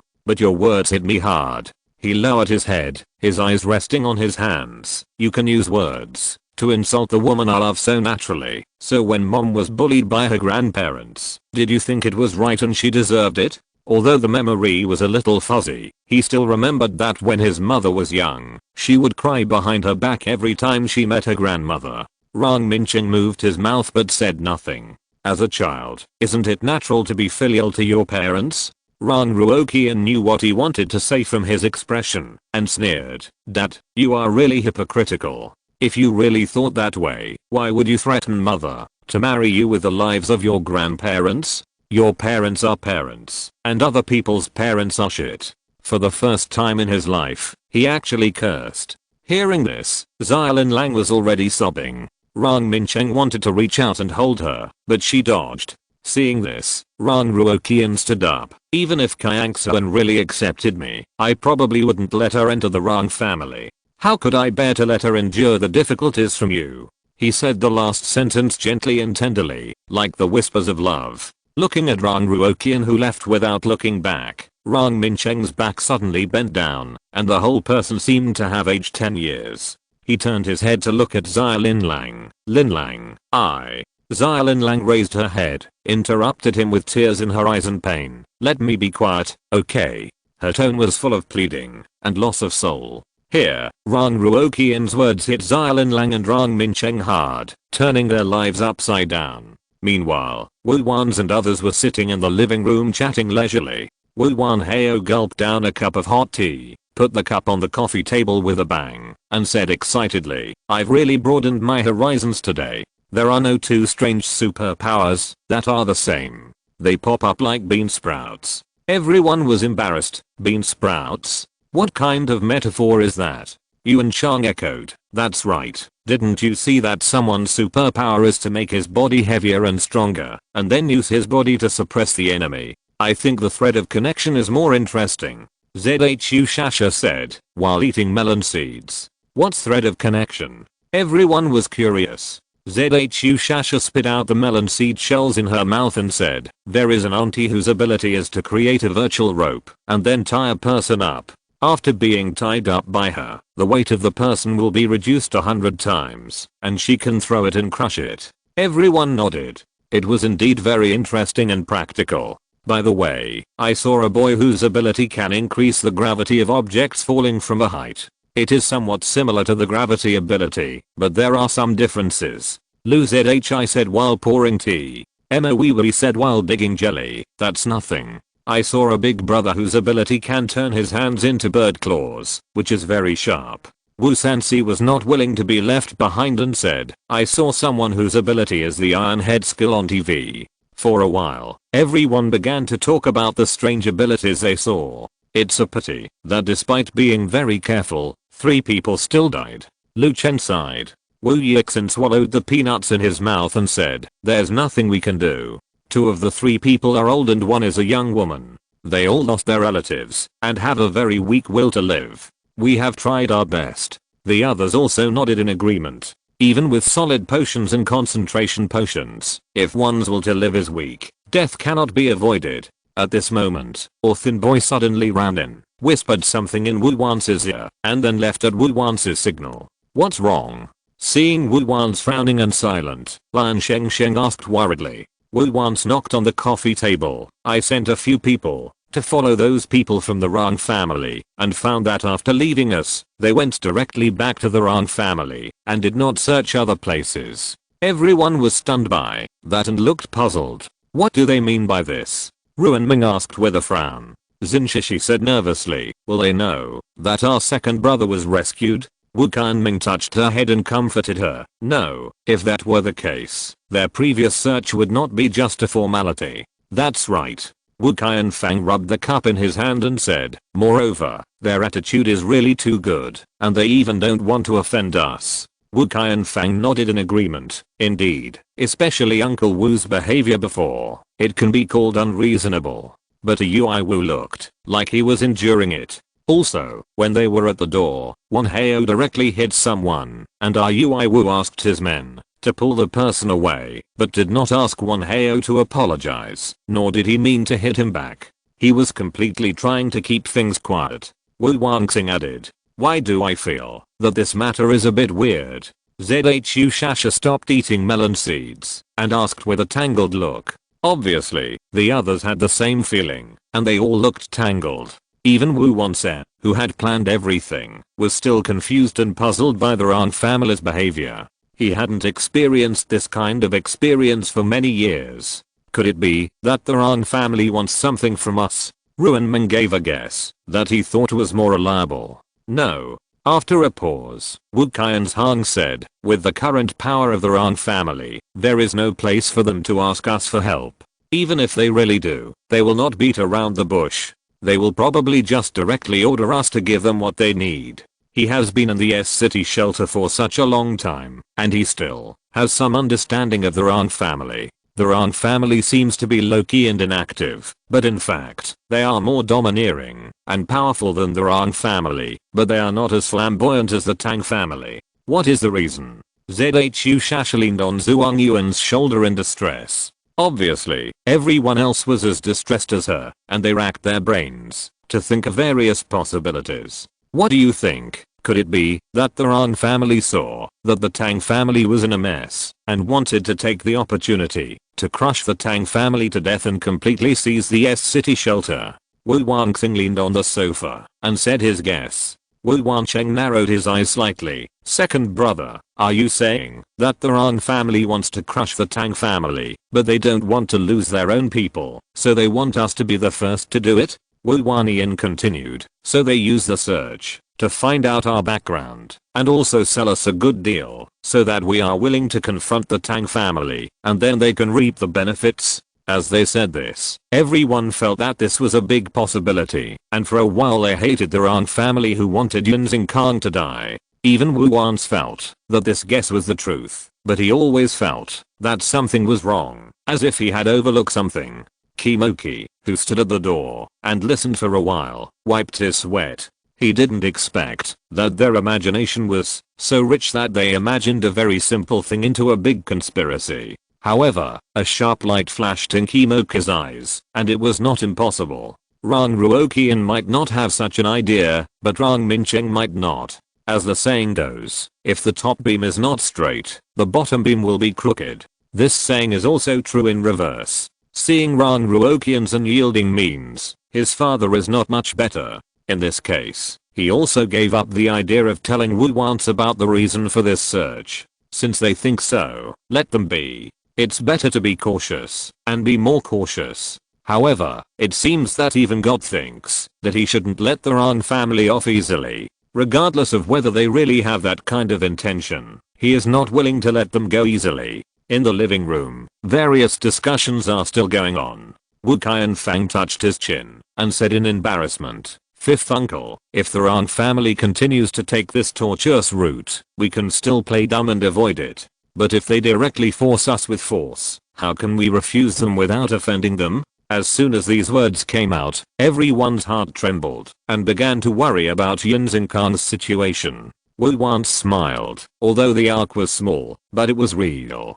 Everyone was horrified. What the hell is going on? The sun is rising from the west. Wu Wance gently placed the cup in his hand on the coffee table, raised his eyebrows and said happily, "This is not difficult. We ask them to help us find Wu Qianfang. We want to see him alive or dead. As Wu Qianfang's relatives, this request is not difficult, it is reasonable." Everyone was silent. After a second, everyone's face showed a wicked expression, and they looked at the people around them tacitly. "Fifth brother, you are right, this request is indeed reasonable." For the first time in his life, Wu Wanhao's feelings for Wu Wance were no longer just awe, but worship. No wonder his fifth brother always liked to torment him in the past. It really felt good. Wu Wanhao touched his chin and thought. Wu Qianming lazily put his chin on Xinshish's shoulder. In this case, we should also send more people out to look for the second brother, so that the people in the shelter know how anxious we are for his safety. Lu Chen smiled so hard that his teeth were exposed. After the Rang family made the request, we refused on the grounds that we had to use all our manpower to find the whereabouts of the second brother Wu. If they are really sincere, they should help us find the second brother Wu. We'd better issue a bounty in the shelter. If anyone can find Wu Qianfang, they can get a 5th level brain core regardless of whether they are dead or alive. Wu Qianfang added generously, not at all embarrassed to put a price tag on himself. Wu Qianfang pondered for a while and said, "After the bounty is issued, we can gradually increase the bounty to show our anxiety." Chapter 171 Kimoki's Love. When Qianxuan woke up, it was already around 4:30 in the afternoon. She yawned, looking at the unfamiliar room in front of her, and for a moment she didn't know where she was. Zuan, are you awake?" At this time, Kimoki's voice came from outside the door. Qianxuan was stunned, and after looking at the surrounding environment, she remembered that she was already in the base of Yunzing Kang. Zuan, Kimoki shouted again, when he didn't hear a reply. Qianxuan hurriedly said, "I'm awake, wait a minute." The hoarse voice with the nasal sound of waking up passed through the door, scratching Kimoki's heart like a feather, making his heart beat faster in an instant. Qianxuan put on her clothes quietly and frowned at the long hair that was already over her waist. It seemed too long. While she combed a ponytail, she wondered when to cut it. When Qianxuan had taken care of herself and opened the door, she found Kimoki was still there. She was slightly startled and said, "Did you sleep well?" Kimoki stepped forward and took her hand. Feeling the real warmth in her palm, he breathed a sigh of relief and said casually, "Not bad." In fact, he didn't sleep at all and stood at the door for most of the day. After returning from Rangruokian, his heart couldn't calm down, so he came to the door of Qianxuan's room involuntarily. Only by listening to the shallow breathing through the door, he would feel a little relieved. Therefore, he noticed that Qianxuan woke up at the first time. Qianxuan straightened the hem of her down jacket and said worriedly, "I don't know how those who awakened their superpowers are doing. Is it going well?" Kimoki pulled her and said, "Except for the 3 people who have no desire to live, everyone else has successfully awakened their superpowers." Qianxuan glanced at him. "How do you know? Shouldn't he go to bed like her?" Kimoki's body stiffened slightly, then relaxed immediately, and said naturally, "I heard the passing soldier say that when I came out of the room." "Oh."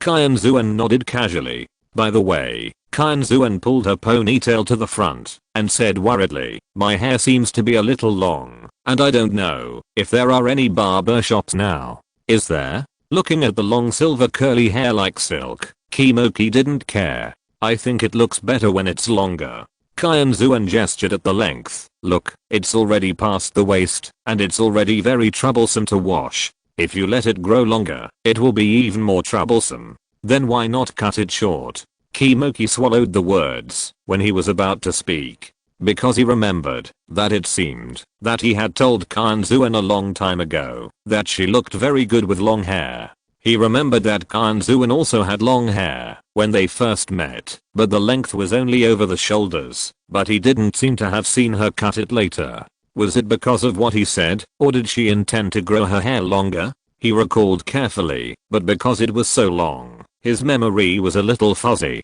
"Have you always had long hair?" Kimoki asked casually. "Yes, I have always kept it waist length," Qianxuan said lightly. The words without ups and downs were simply heavenly music to Kimoki's ears. He knew better than anyone how heavy the training tasks of special forces were, and whether it was winter or summer, they could not avoid sweating all over. Therefore, Qianxuan's long hair meant that she had to squeeze out a little time from her limited rest time every day to wash her hair during the heavy training. If there were no special circumstances, no one would be willing to do such a thankless task. You know, many instructors require the soldiers they lead to shave their hair into a flat head, regardless of gender.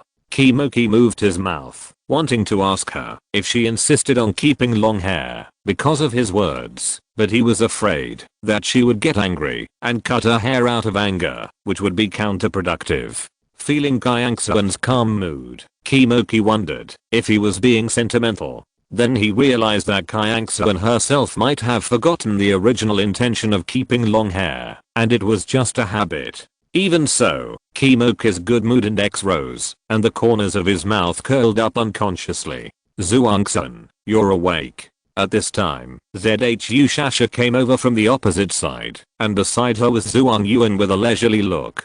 Qianxuan smiled. "Just woke up. How is it? How are those people awakening?" Zhu Shasha walked to her side and took her hand. "The situation is very good. Only 3 failed, and the others are going well.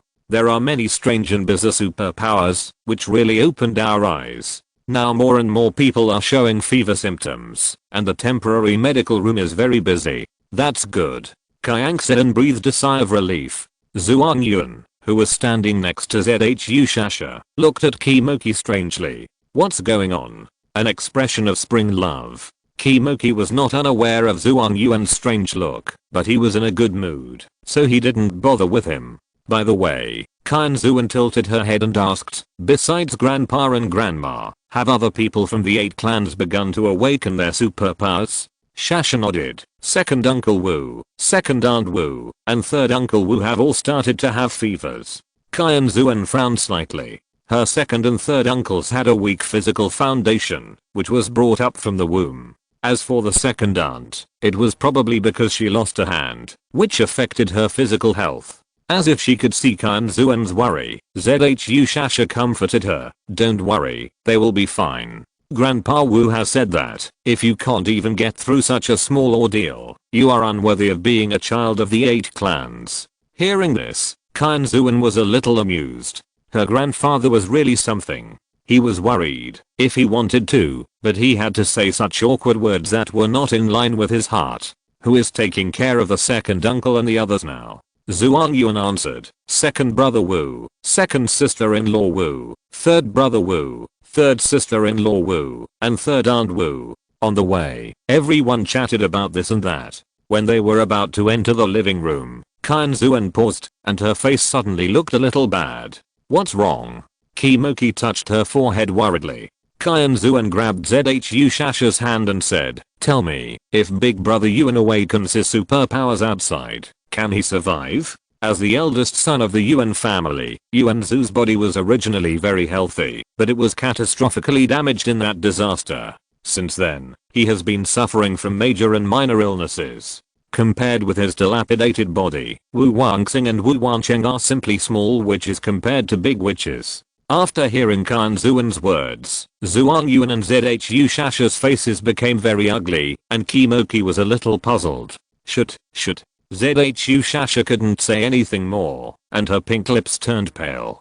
Zhuang Yuan's face was stiff and he said, General He is by his side. He couldn't continue speaking. General He might be able to protect Yuanzu from zombies, mutant animals, and even insects, but he couldn't help with awakening his superpowers. Seeing the panic in Qianxuan's eyes, Kimoki touched her face distressedly. What's wrong? Tell me, I'll see if I can come up with a solution. There was deep worry in his deep voice. Qianxuan grabbed his hand tightly and said hysterically, Brother Yuan's health is so poor. Fourth uncle said it's a miracle that he can survive. He will definitely not be able to survive the awakening of his superpowers. He will die. He will definitely die. When he said the word die, he was already crying. Zhuang Yuan and Zhu Shasha's faces were grey, and their eyes were filled with grief. God knows, Yuanzu's health is so poor that, even if he takes solid medicine and concentration medicine, they dare not guarantee that he can survive, let alone survive it. Seeing the three people in front of him looking like they were in despair, Kimoki's eyes flashed with a hint of laughter. Have you forgotten? There is another possibility. What possibility? The three of them looked at him in unison, with a faint hope in their eyes. Kimoki lowered his head and kissed Qianxuan on the cheek. He may have awakened his superpowers before, and he will not experience this dangerous awakening at all. The three were stunned.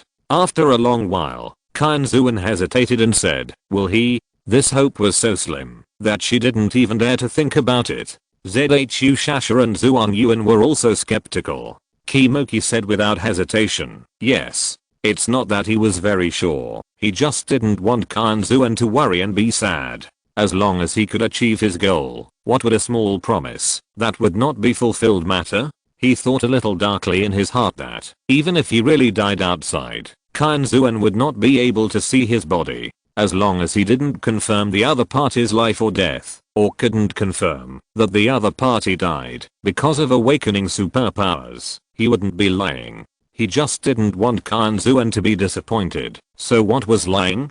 Qianxuan didn't know what he was thinking, and she felt relieved, just because of his two words. She seemed to have a kind of certainty in her heart that as long as Kimoki said it, it would definitely come true. Seeing that Qianxuan actually believed it, Zhuang Yuan and Zhu Shasha looked tangled. You are cheating.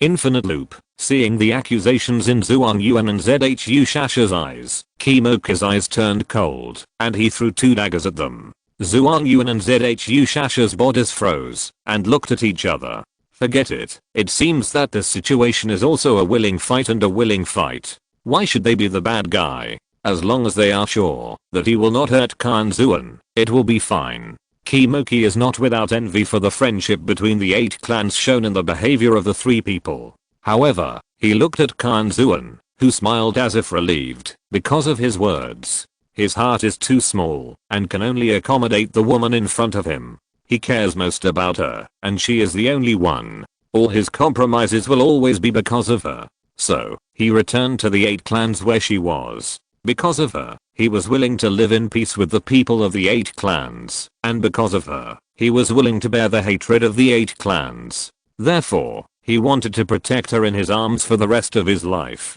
He hoped that his arms would become her whole world. For this, he would spare no expense. Chapter 172 Rumors. Entering the living room, I saw Wu Qianxuan, Wu Qiankong, Wu Qianian, Wu Qianqiu, Lu Zhi, Lu Chen, Yuan Chang, and Wu Yixin playing mahjong at 2 tables, while Wu Yuan and Liu Yan were watching happily. Come over to Grandma. Liu Yan greeted Qianxuan and the other 4. Qianxuan sat down beside her, took her hand and asked, "Where are my dad and the others?" Liu Yan narrowed her eyes and handed her a peeled orange. "The brothers have something to do, so they won't come until dinner." Oh. Qianxuan didn't ask any more questions, because she wasn't interested in those official matters anyway. Qianxuan broke off a slice of the orange and put it in her mouth. It was sweet but too cold. After swallowing it with a frown, she immediately took a sip of the hot tea on the coffee table to suppress the coldness in her mouth. Looking at the half of the orange left in her hand, Qianxuan stuffed it into Qimoki's hand. Qimoki didn't refuse and directly broke the remaining orange into 2 pieces and ate it in 2 or 3 bites. Seeing the interaction between the two, Wu Yuan and Liu Yan looked at each other and saw relief in each other's eyes. Zhu Shasha looked at Wu Yuan, who was sitting on the upper seat, and moved her mouth to say something, but was pulled by Zhuang Yuan. Seeing the dissatisfaction in her eyes, Zhuang Yuan leaned close to her ear and whispered, "Even if we tell the old man about Brother Yuan's matter, it will not help. Now we are far away from the fire, and can't save the near fire. Telling it will only make more people worry. With the old man's temper, I'm afraid he will be anxious." Hearing this, Zhu Shasha could only stop. Listening to the crackling sound of mahjong hitting in her ears, Qianxuan asked curiously, "Where did those mahjong come from?"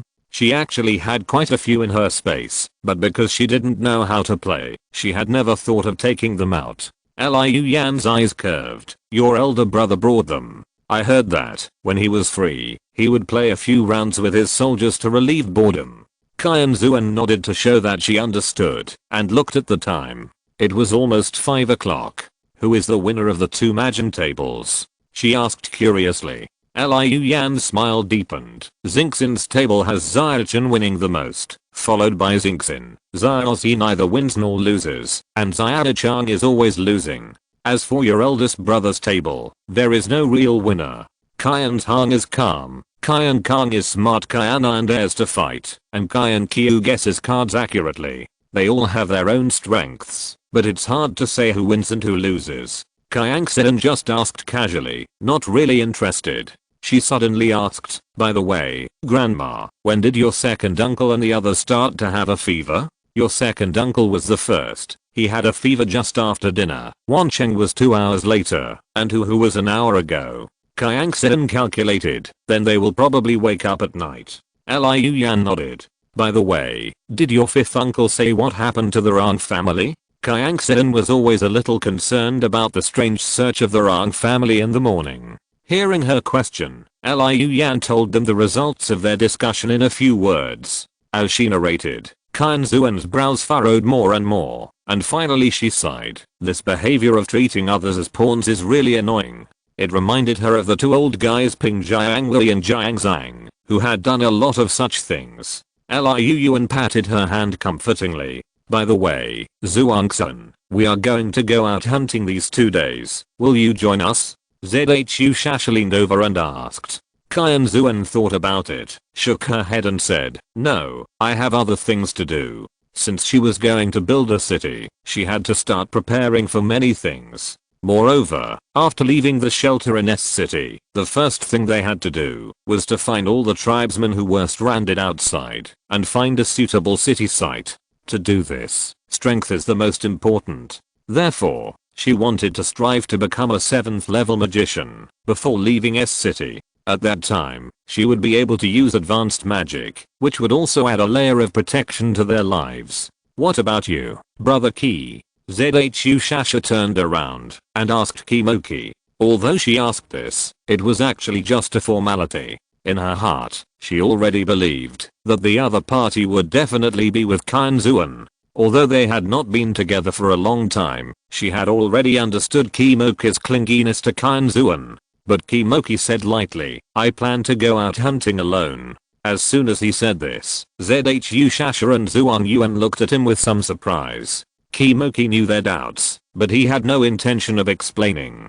He really didn't want to leave Qianxuan's side, but since the Rang family dared to reach out to him, he naturally had to teach them a lesson. At 5:30, Qianxuan was already very hungry. Fortunately, it was time for dinner, and Kang Ruofei and others were working together to bring in a large amount of food. What Wu Wanqing said to Yui Wu before was not all lies. The house rented by Yingxing Kang was indeed a little small, so there was no dedicated restaurant or canteen. They all went to the big kitchen to get the food and found a place to eat. For example, people from the 8 major clans all ate in the living room, which was considered a dual purpose. By now, the meals of Yingxing Khan had long been unified, and the senior officials and the soldiers below ate the same.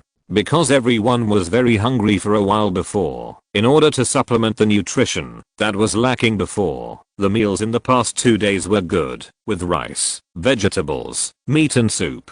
For example, today, there were braised eggplant with meat, 3 fresh vegetables, stir-fried green bean sprouts, dangpo pork, braised chicken legs and a bamboo shoot duck soup. Although it was a big pot dish, this was not the time to be particular. Even Wu Qianxuo, who was always picky, did not say anything to complain. After the food was served, Wu Wanli and others came over. Everyone was hungry, and no one said anything nonsense. After sitting down, they started to eat. After eating and drinking, everyone sat down and cleaned up the dishes. Everyone held a cup of herbal tea brewed by Liu Yan and sat around chatting, enjoying the rare comfort. By the way, Dad, do the people below know that Qian Fang is Qianxuan now? Wu Qianzhang asked with a frown. I don't know. Wu Wanli said lazily. It's better not to know, so as not to show it on their face, or be tricked into revealing anything. Moreover, because they don't know, they will work harder in the process of looking for people, and can better conceal their tracks. Wu Wanlian added with a smile. With so many people gathered here, the temperature rose a little. Wu Wan's unbuttoned a button of his coat and said, the shelter must be in chaos during this period, and we are staying out of it by looking for Qian Fang. It is a way to protect ourselves. Zhaolin took a sip of tea and said, so many of us have successfully awakened their superpowers, and there is no movement in the shelter? No, things have already gotten out of hand. Wu Qianzhang's face was heavy. It's just that everyone is confused now. They thought it was because the climate was too bad, so some people with weak constitutions started to get sick. It's just because people have died that everyone started to take it seriously. And after a pause, he glanced at Kimoki and continued, the underground laboratories of the Tang and Rang families were exposed, but the people did not react much. As a result, the people in the underground laboratories did not hide it, but went to the doors of the relatives and friends of the dead and asked them to hand over the bodies for experiments in the underground laboratories. Guess what? How stupid. Wu Qianxuo sneered.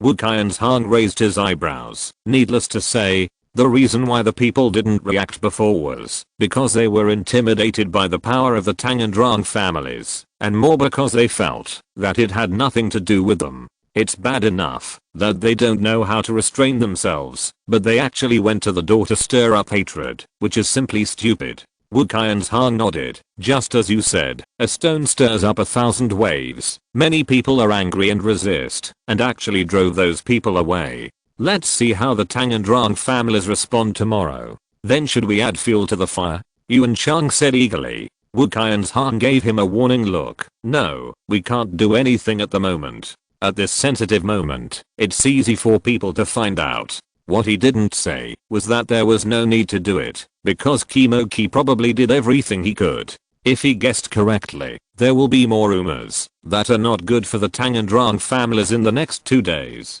Kimoki remained calm and ignored Wu Qianzhang's several subtle glances, as if he really had nothing to do with this matter. Seeing this, Wu Qianzhang curled his lips and continued, in addition, the Tang family is getting more and more chaotic. Many superpowers have begun to make trouble for the Tang family. Because no one can control those mutant plants, many fruit and vegetable stores owned by the Tang family can no longer be opened. The most difficult thing is that 2 nights ago, several high-level mutant animals escaped from the shelter. Now they are looking for opportunities to attack the Tang family at night. Several Tang children have been killed. Many wind-attributed mutant animals cannot be stopped by the shelter. It's just that they have always been in a state of not interfering with each other. However, the Tang family has allowed those high-level mutant animals to unite and relentlessly cause trouble for the Tang family. Then the Rang family has no reaction to the Tang family's affairs? Wu Wanli asked. Wu Qian's Han shook his head. No, but they are alert and have begun to quietly distance themselves from the Tang family. As he said that, he glanced at Kimoki, but saw nothing. Kimoki's face did not change, but he sneered in his heart. Want to distance themselves? Then give it a try. His eyes became darker as he pondered how to trample the Rang family into the mud. When the time comes, Kimoki's eyes will turn cold. Rang Ruoqian, can you turn the tide? Let him wait and see. Wu once took in all the flashes of coldness in Kimoki's eyes, and a smile flashed in his eyes as he thought about it. I'm not afraid of you having schemes, but I'm afraid of you having no plans. The open spear is not scary, but the dark arrow, that is hard to guard against. In the end times, a man with enough strength can make people feel at ease. If he has a little more planning, it will make people feel more at ease. If he is also devoted, it will make people laugh in their sleep. Now, such a man actually let his precious niece meet one. How can he not be happy? Chapter 173 City Construction Preparation. At 7 o'clock in the evening, after having tea and snacks, everyone dispersed. The elders still had things to do. Qianxuan handed the Pulon fruit prepared for close people to Wu Wanse and walked to the residential area with others. The distance between the living room and the residential area is not far, but not close either. A 15-minute walk is just right for a walk after dinner. I don't know when we can leave the S-City shelter. Sasha sighed as she looked up at the starry sky. Lu Zhi echoed. I also want to leave early. Although I can come and go freely now, I still feel a little uncomfortable. Not to mention the environment. The key is that I feel like something is missing. Something like a sense of belonging. Hearing her words, everyone else nodded in agreement. No matter what, they always felt that this was not their home. Zhuang Yuan covered his mouth and yawned loudly. It probably won't be long before they leave. Uncle Wu Wu doesn't want to waste time and energy.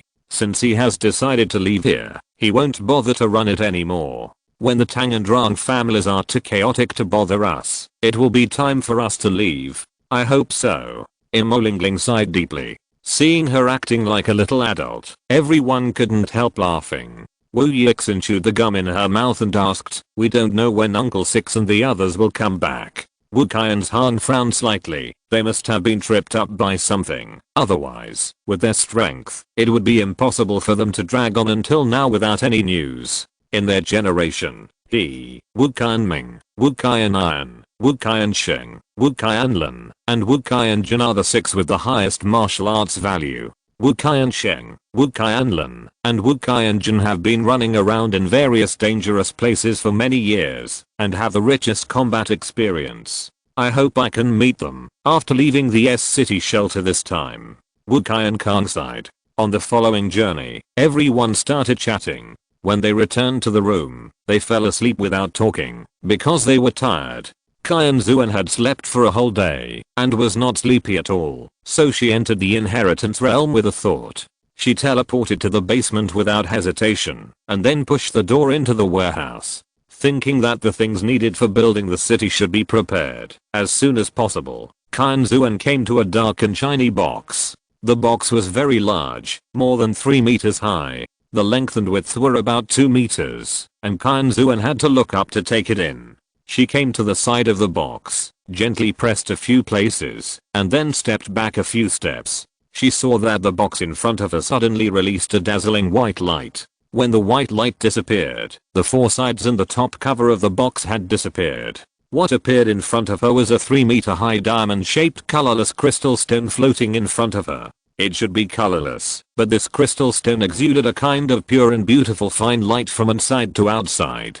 Qianxuan's eyes were slightly intoxicated, and she reached out and gently stroked the heart of the city in front of her. Yes, the heart of the city, or more accurately, the heart of the magic city. The heart of the magic city can become the foundation of the city, and the magic array built on the heart of the magic city can exert more than 100% of its power.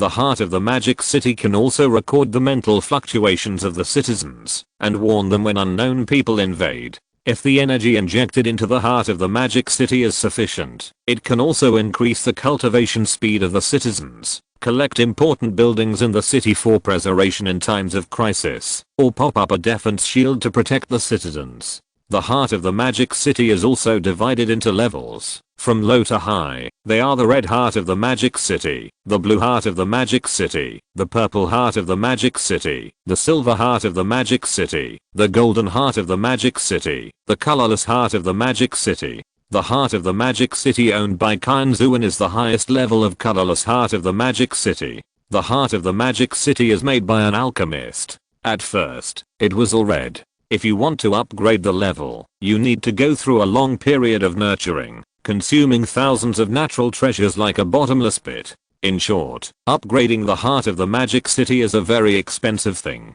The colorless heart of the magic city in Qianxuan's hand was given to her by her teacher when she became a strong man in the god realm. According to the teacher, he originally planned to use this heart of the magic city to build his own city, but he didn't expect that his teacher gave him a silver heart of the magic city, and then he didn't use the blue heart of the magic city at that time. When Qianxuan got this heart of the magic city, he had been nurtured into a silver heart of the magic city.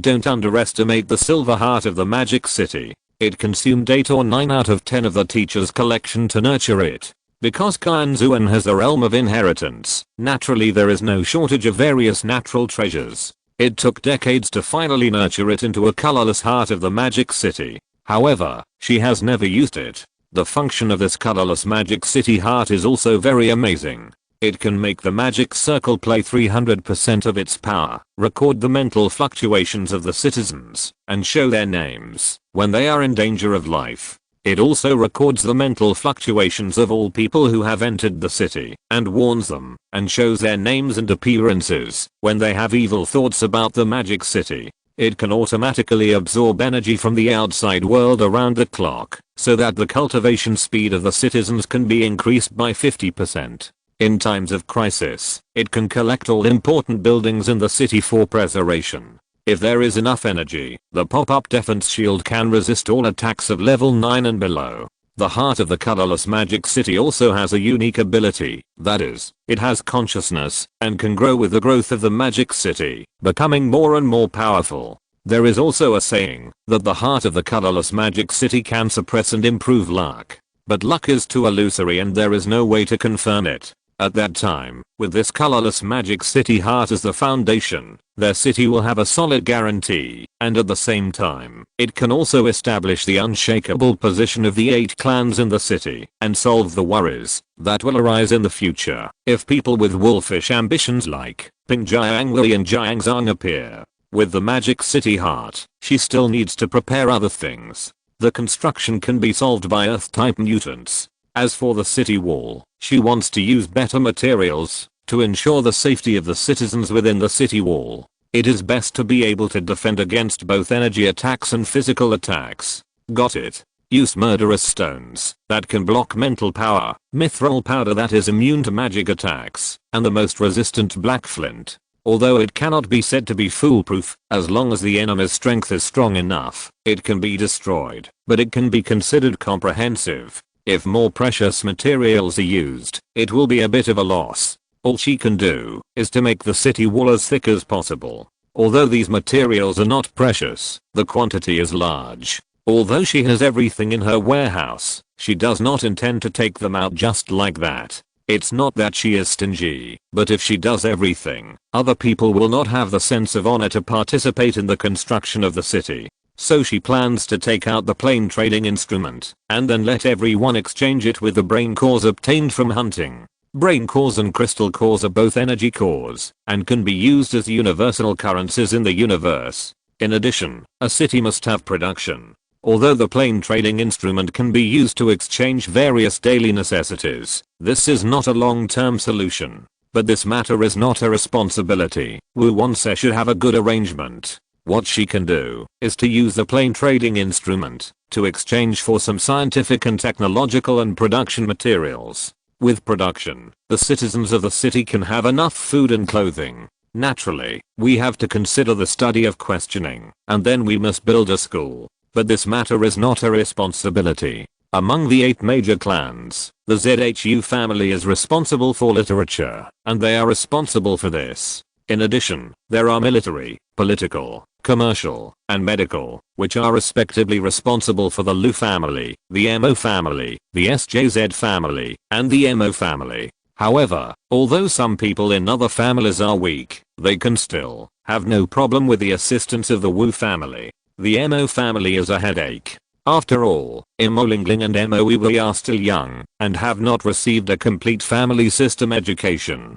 They have not learned many of the essences passed down by the family. Although Wu Wangxing and Wu Qianfang can help them, they have to take the lead. If they make mistakes, wouldn't the Mo family, which is in power, become unworthy of its name? If only brother Mo and the others were alive. Qianxuan couldn't help but sigh. But self-mockery and gloom soon appeared in her eyes. The dead cannot be resurrected. She was just dreaming. No matter how much she worried, it would be useless. She could only let nature take its course. In addition to the above, it would be better to establish agriculture. However, thinking of those mutant plants, she began to have a headache again. By the way, in addition to this, it is necessary to establish a unique power for the 8 major clans, and this will be the responsibility of the Qi family and the Yuan family. However, thinking that only Qi Moqi is left in the Qi family, and only Yuan Zhu and Yuan Chang are left in the Yuan family, Yuan Zhu's body seems to be unable to handle such a job. This matter seems to be quite tricky, and the Wu family still needs to assist. Actually, Qianxuan always thinks that the Wu family is good at making decisions among the 8 major clans, and exercising supervision within the clan. It sounds great, but Qianxuan always feels that it is a bit like doing odd jobs. Because of the special nature of the 8 major clans, there are rarely conflicts among the clans. Even if there are, it is purely a disagreement, and has nothing to do with personal grudges. The people of the 8 major clans are all smart, self-disciplined, not ambitious, and are more reliable in doing things. Therefore, the Wu family's supervision is like a job similar to that of urban management, and the most they do is to be peacemakers. Let's talk about the decision-making power. If you have to make a decision, it must be a big deal. Since it is a big thing, it is naturally impossible to happen often. Sometimes it doesn't happen once in a few years. This job is not too easy. Among the 8 major clans, the Wu family does not restrict the employment of clan members, so there are often a variety of occupations. It's not that the other 7 families have restrictions, but no matter what their future careers are, they must learn the family's special skills well. After learning well, no one will care about what you do except the heir. Of course, in order not to waste the skills learned, the family will have an internal assessment every year. If you fail, you will have to retake it the next year. Therefore, most of the people in the 7 families are still engaged in the family business. As long as the other 7 families are too busy, they will come to the Wu family to borrow people, because the Wu family has so many professional talents. In this way, in Qianxuan's view, the people of the Wu family are like a brick, and they can be moved wherever they are needed.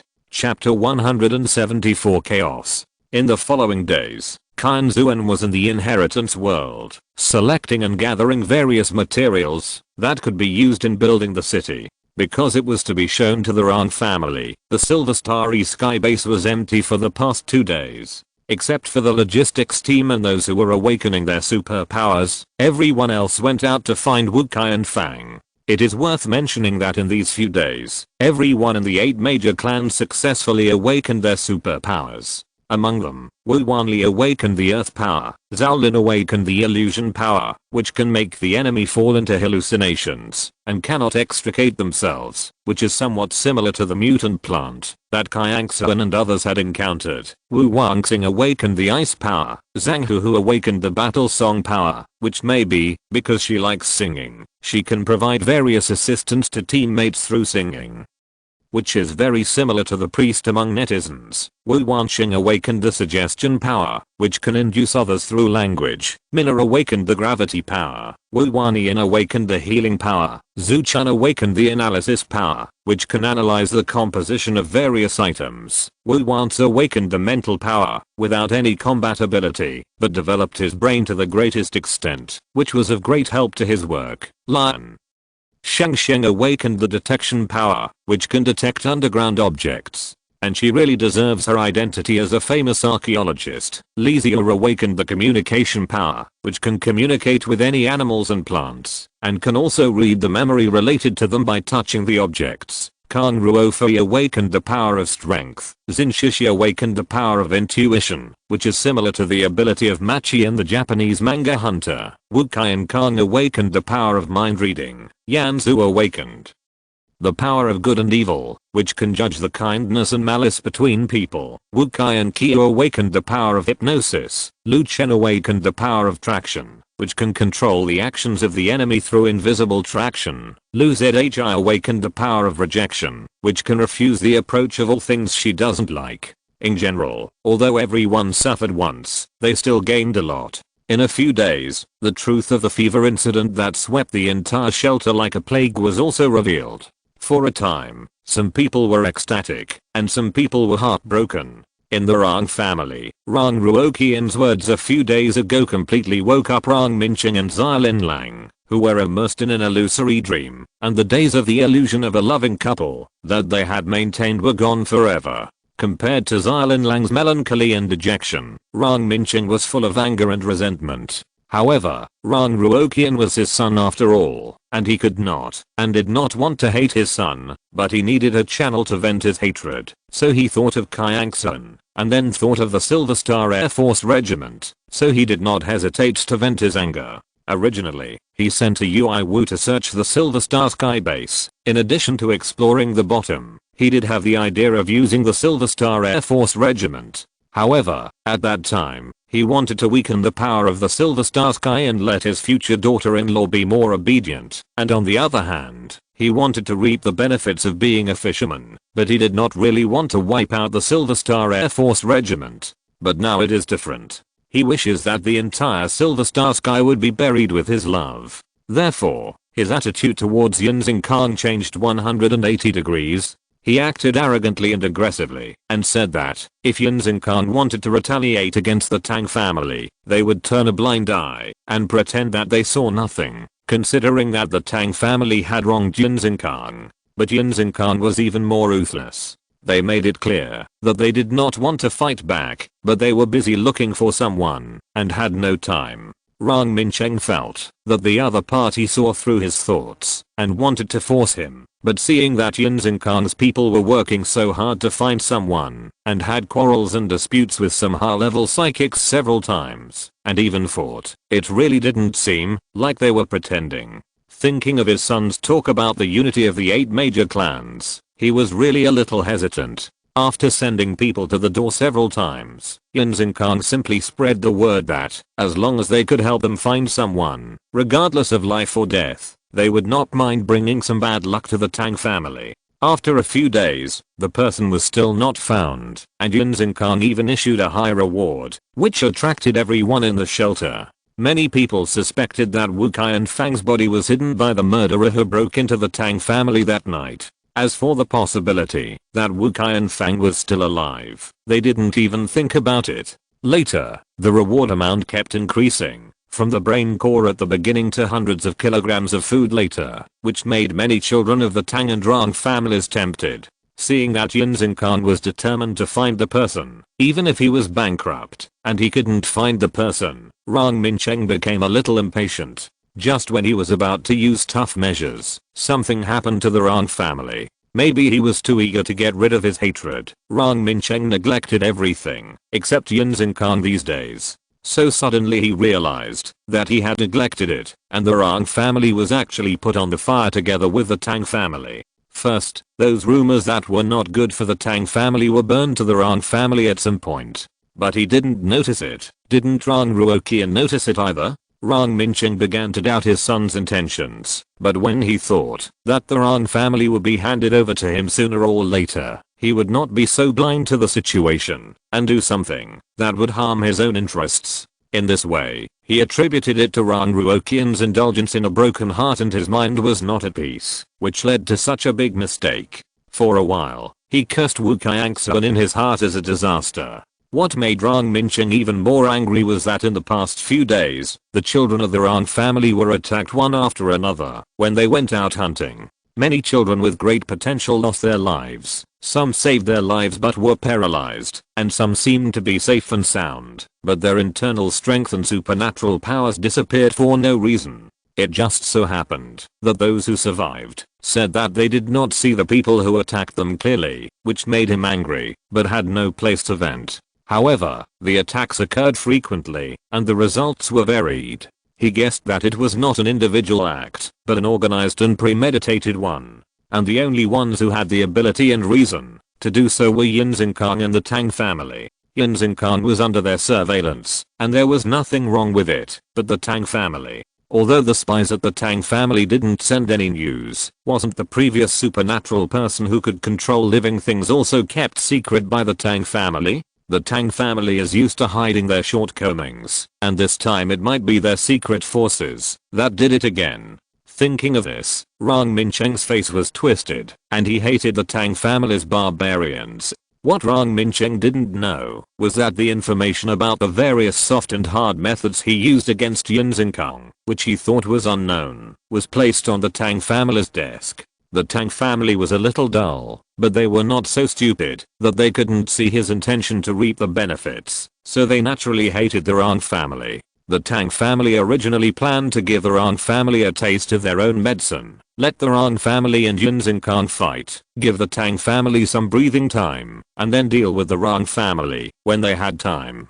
Who would have thought that the rumors in the shelter would be pushed to the peak, and the wolf ambitions of the Tang and Rang families were exposed? The Tang family was shocked when their thoughts that they had kept hidden in their hearts for so long were revealed. The Rang family really felt wronged. So the Rang family began to try every means to clear themselves from this matter, but how could the Tang family be willing to do so? Naturally, they threw all the dirty water on the Rang family, determined to drag the Rang family into the muddy water. For a time, the shelter was in chaos, and the Tang and Rang families began to play a dog-eat-dog drama. At this time, they didn't even remember what Silver Starry Sky was, and just wanted to step on each other hard. At the Silver Starry Sky base, Wu Wanse squinted his eyes and drank a sip of the fragrant and intoxicating tea guanyin, secretly sighing that it was indeed his favorite thing to watch the fire from the other side of the river. Why didn't you go out?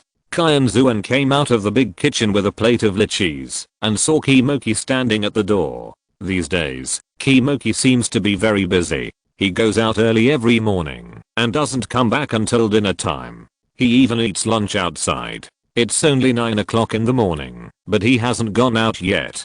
Qianxuan is naturally very surprised. Kimoki took the lychees from her hand with one hand and held her with the other. I have finished all my work. I don't have to go out from today. I can accompany you.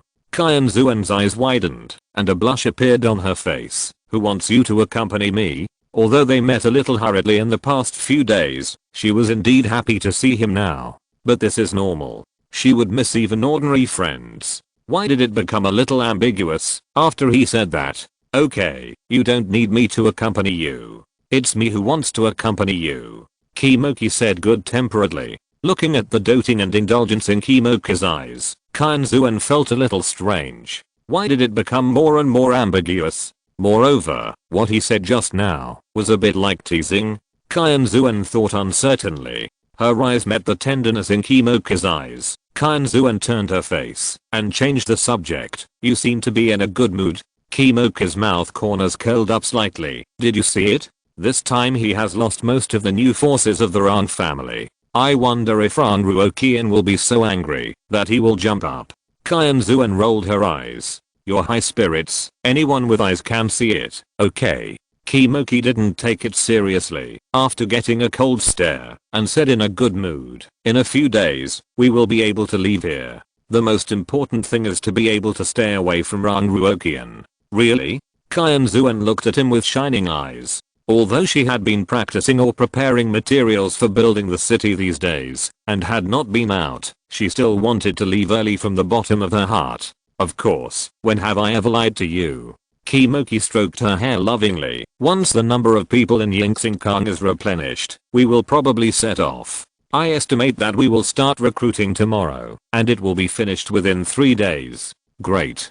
Qianxuan smiled brightly. You know, this place is always hard for people to like. Indeed, especially with Rangruokian here. Kimoki added in his heart. Chapter 175 Poor. Sure enough, when we had dinner in the evening, Wu once announced that he would recruit people on a large scale starting from tomorrow. After all, the Tang family and the Rang family were fighting fiercely at this time, and they had no energy to pay attention to them. Even if they noticed them, they would be powerless to manage them. After hearing Wu once say that they would leave the shelter after recruiting people, everyone became excited, and even Wu Yuan and Liu Yan had a happy look on their faces. The reason why everyone was so happy, in addition to wanting to start building the city as soon as possible, was more because everyone was too frustrated recently. They had to take this and that into consideration when doing things, and they had no freedom at all. What do you think? If we want to leave, will the Tang and Rang families unite to prevent us from leaving? Wu Qianming suddenly asked. Everyone was stunned, and then they began to consider the probability of this possibility. Wu Qianfang frowned. If it is not operated properly, the Tang and Rang families may temporarily put down their weapons and fire at us. At that time, the Silver Star Air Force Corps will definitely be doomed. That's right, the Tang and Rang families are overbearing and will never allow us to get out of their control. Wu Qianzhang was also a little worried.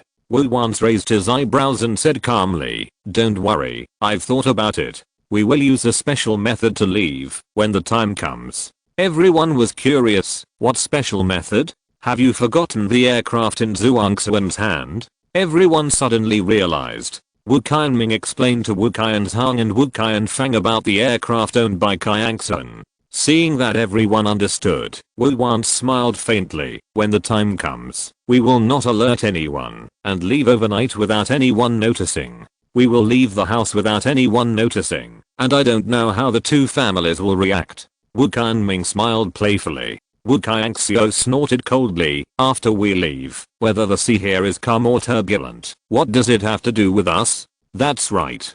Zhuang Yuan laughed heartily. We will rebuild our homeland, and they will continue their struggle for power. Lu Zhi blinked and asked in confusion, didn't we always pay attention to not revealing the existence of the aircraft? Why did it reveal itself now? Yuan Chang curled his lips. What's wrong with that? The initiative is in our own hands. Besides, you have good things, but can't use them. Don't you feel suffocated by hiding them? The situation now is different from before. Since we have decided to build a city by ourselves, we still have to have this courage. The appearance of the aircraft is an opportunity for us, Yingxingkang, to establish our prestige to the outside world. Wu Wangxing pressed his temple and said. Qianxuan's heart moved, and she said with some embarrassment, "Fifth uncle, I want to ask your opinions on something." "What?" Wu once looked at her. Qianxuan cleared her throat and told Wu once about the heart of the magic city. Wu once's eyes lit up when he heard this, and he exclaimed, "I didn't expect there are such magical things in the world." The others were also amazed and curious. Qianxuan lowered her eyes and said, "There is something I need to ask for your opinions, especially Grandpa." Wu Yuan looked up at her and motioned for her to speak. He was listening. Qianxuan said, "There are two ways to use the heart of the magic city. One is for an individual to recognize the owner, and the other is for blood to recognize the owner. As the name suggests, the first way will make the city belong to an individual, and the second way will make the city belong to a family." Wu once looked up. "I understand what you mean, Dad. Tell me what you think first." Wu Yuan frowned and glanced at Qianxuan and said with some embarrassment, "Zhuangxuan, Grandpa knows that you took out the heart of the magic city. Logically, it should belong to you personally, but, Grandpa, what are you talking about?" Qianxuan interrupted him with a smile and explained, "This is not my intention. Let me put it this way. Once the heart of the magic city recognizes its owner, it will live and die with its owner. This means that if the heart of the magic city is destroyed by someone, the owner of the city will die. If it is an individual, it's okay, but if it's a family. The unfinished words made everyone gasp. Zhu Shasha asked hesitantly, if we recognize the master, will our descendants be in trouble after we die?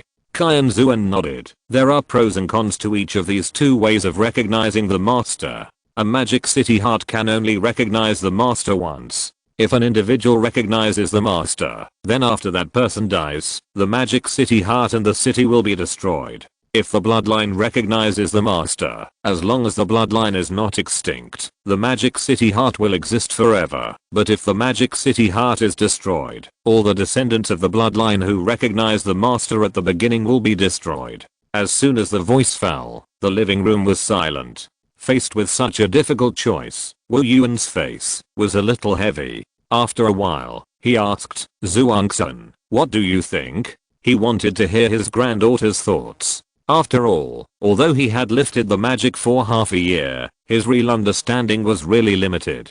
Qianxuan pursed her lips and said seriously, if I have to choose, I will choose blood recognition. Wu Yuan was shocked, straightened his back, and looked at her with burning eyes. What's the reason?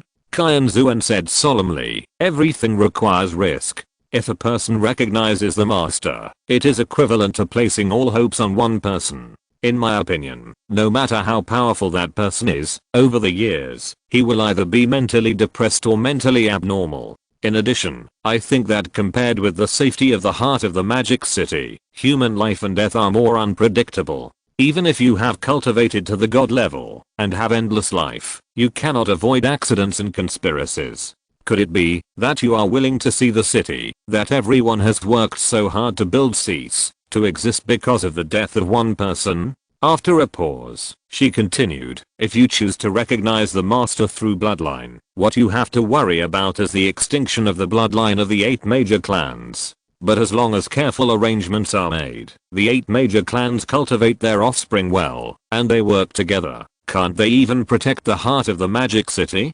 Moreover, as long as you cultivate to the god level, you have been freed from the constraints of any contract. As long as each family of our 8 major clans has one person who cultivates to the god level, even if the heart of the magic city is destroyed, the bloodline can continue intact. Wu once raised his eyebrows. You said you were asking for opinions, but it seems like you have already made up your mind.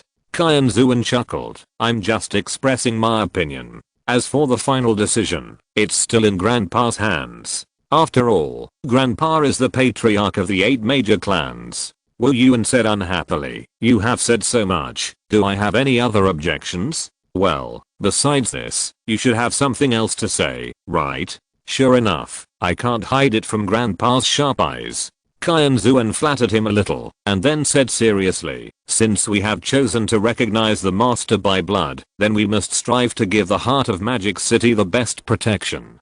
Continue. I found a very good flying ship on the plane trading instrument. It can be half buried underground as a building, and it can be launched into the air as an armed warship. Both defense and attack are very powerful. The most important thing is that this flying ship belongs to the Star Navigation Ship, which can sail in the universe and accommodate 500 million people. In addition, this flying ship is made of magic conductor materials, and the hull can be engraved with various magic patterns, making its already very good defense even better. Because it is half buried underground, we can completely put the heart of Magic City in it, and at the same time, use it as the new home of our 8 clans. When a disaster strikes, we can also take the citizens to hide in the flying ship. When we have to, we can even launch the flying ship and take the citizens in the heart of Magic City to find a place to make a comeback. Thinking of the flying ship, Qianxuan's eyes were full of yearning. She remembered that in her previous life, there were no such advanced flying ships. The passenger capacity alone was jaw-dropping. Wu Wan sat at the coffee table a few times. You said you found it on the plane trading instrument, so what is the price to exchange for this flying ship? Since that kind of flying ship has so many advantages and benefits, the price should not be low. Qianxuan touched her nose, looked at the sky and the earth. but not at other people, and said hesitantly, I calculated that, if it is a 4th level brain core, it will take about 100,000, and the 5th level brain core will take 6,500. What she didn't say was that as long as 2 8th level magic cores were taken out from the warehouse of the inheritance world, this flying ship could be exchanged. But she thought that the weight and meaning of this flying ship to the 8 major clans were too heavy and too special, so it would be more meaningful for everyone to work together to obtain it. Zuan, how much did you say? Wu Wanhao scratched his ears in disbelief. Qianxuan stammered, 100,000 4th order brain cores or 6,500 5th order brain cores. Everyone felt a blackness in front of their eyes, as if the second doomsday had appeared. 4th uncle, how many 5th order brain cores do we have now? After a while, Wu Kanming asked with trembling lips. Wu Wanyan said dryly, 11.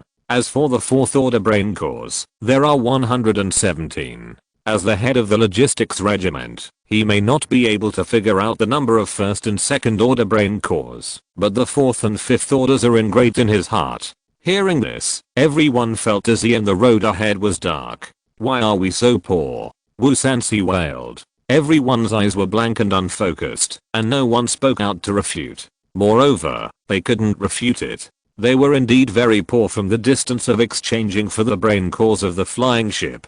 Or, let's not exchange it? Faced with such an astronomical figure, Yuan Chang was the first to start to retreat. Everyone roared, no. Knowing that such a good thing that combines housing, protection and retreat is just what they want, how can they settle for other inferior products? Seeing that he has offended everyone, Yuan Chang shuddered and began to play coward. With Yuan Chang's previous experience as a lesson, ZHU Shasha suggested cautiously, then can we ask the soldiers of the Legion to help? When everyone heard it, they were about to agree, but Wu Wan said in a tone that did not allow any arguments, no, the flying ship belongs to the 8 clans, not the Silver Star Air Force Corps. Such behavior is abusing public power for personal gain. Moreover, I hope that except for the people of our 8 clans, no one knows the true face of the flying ship, and only regards it as an ordinary residence. Everyone looked bitter. It's really a long way to go. End of this chapter.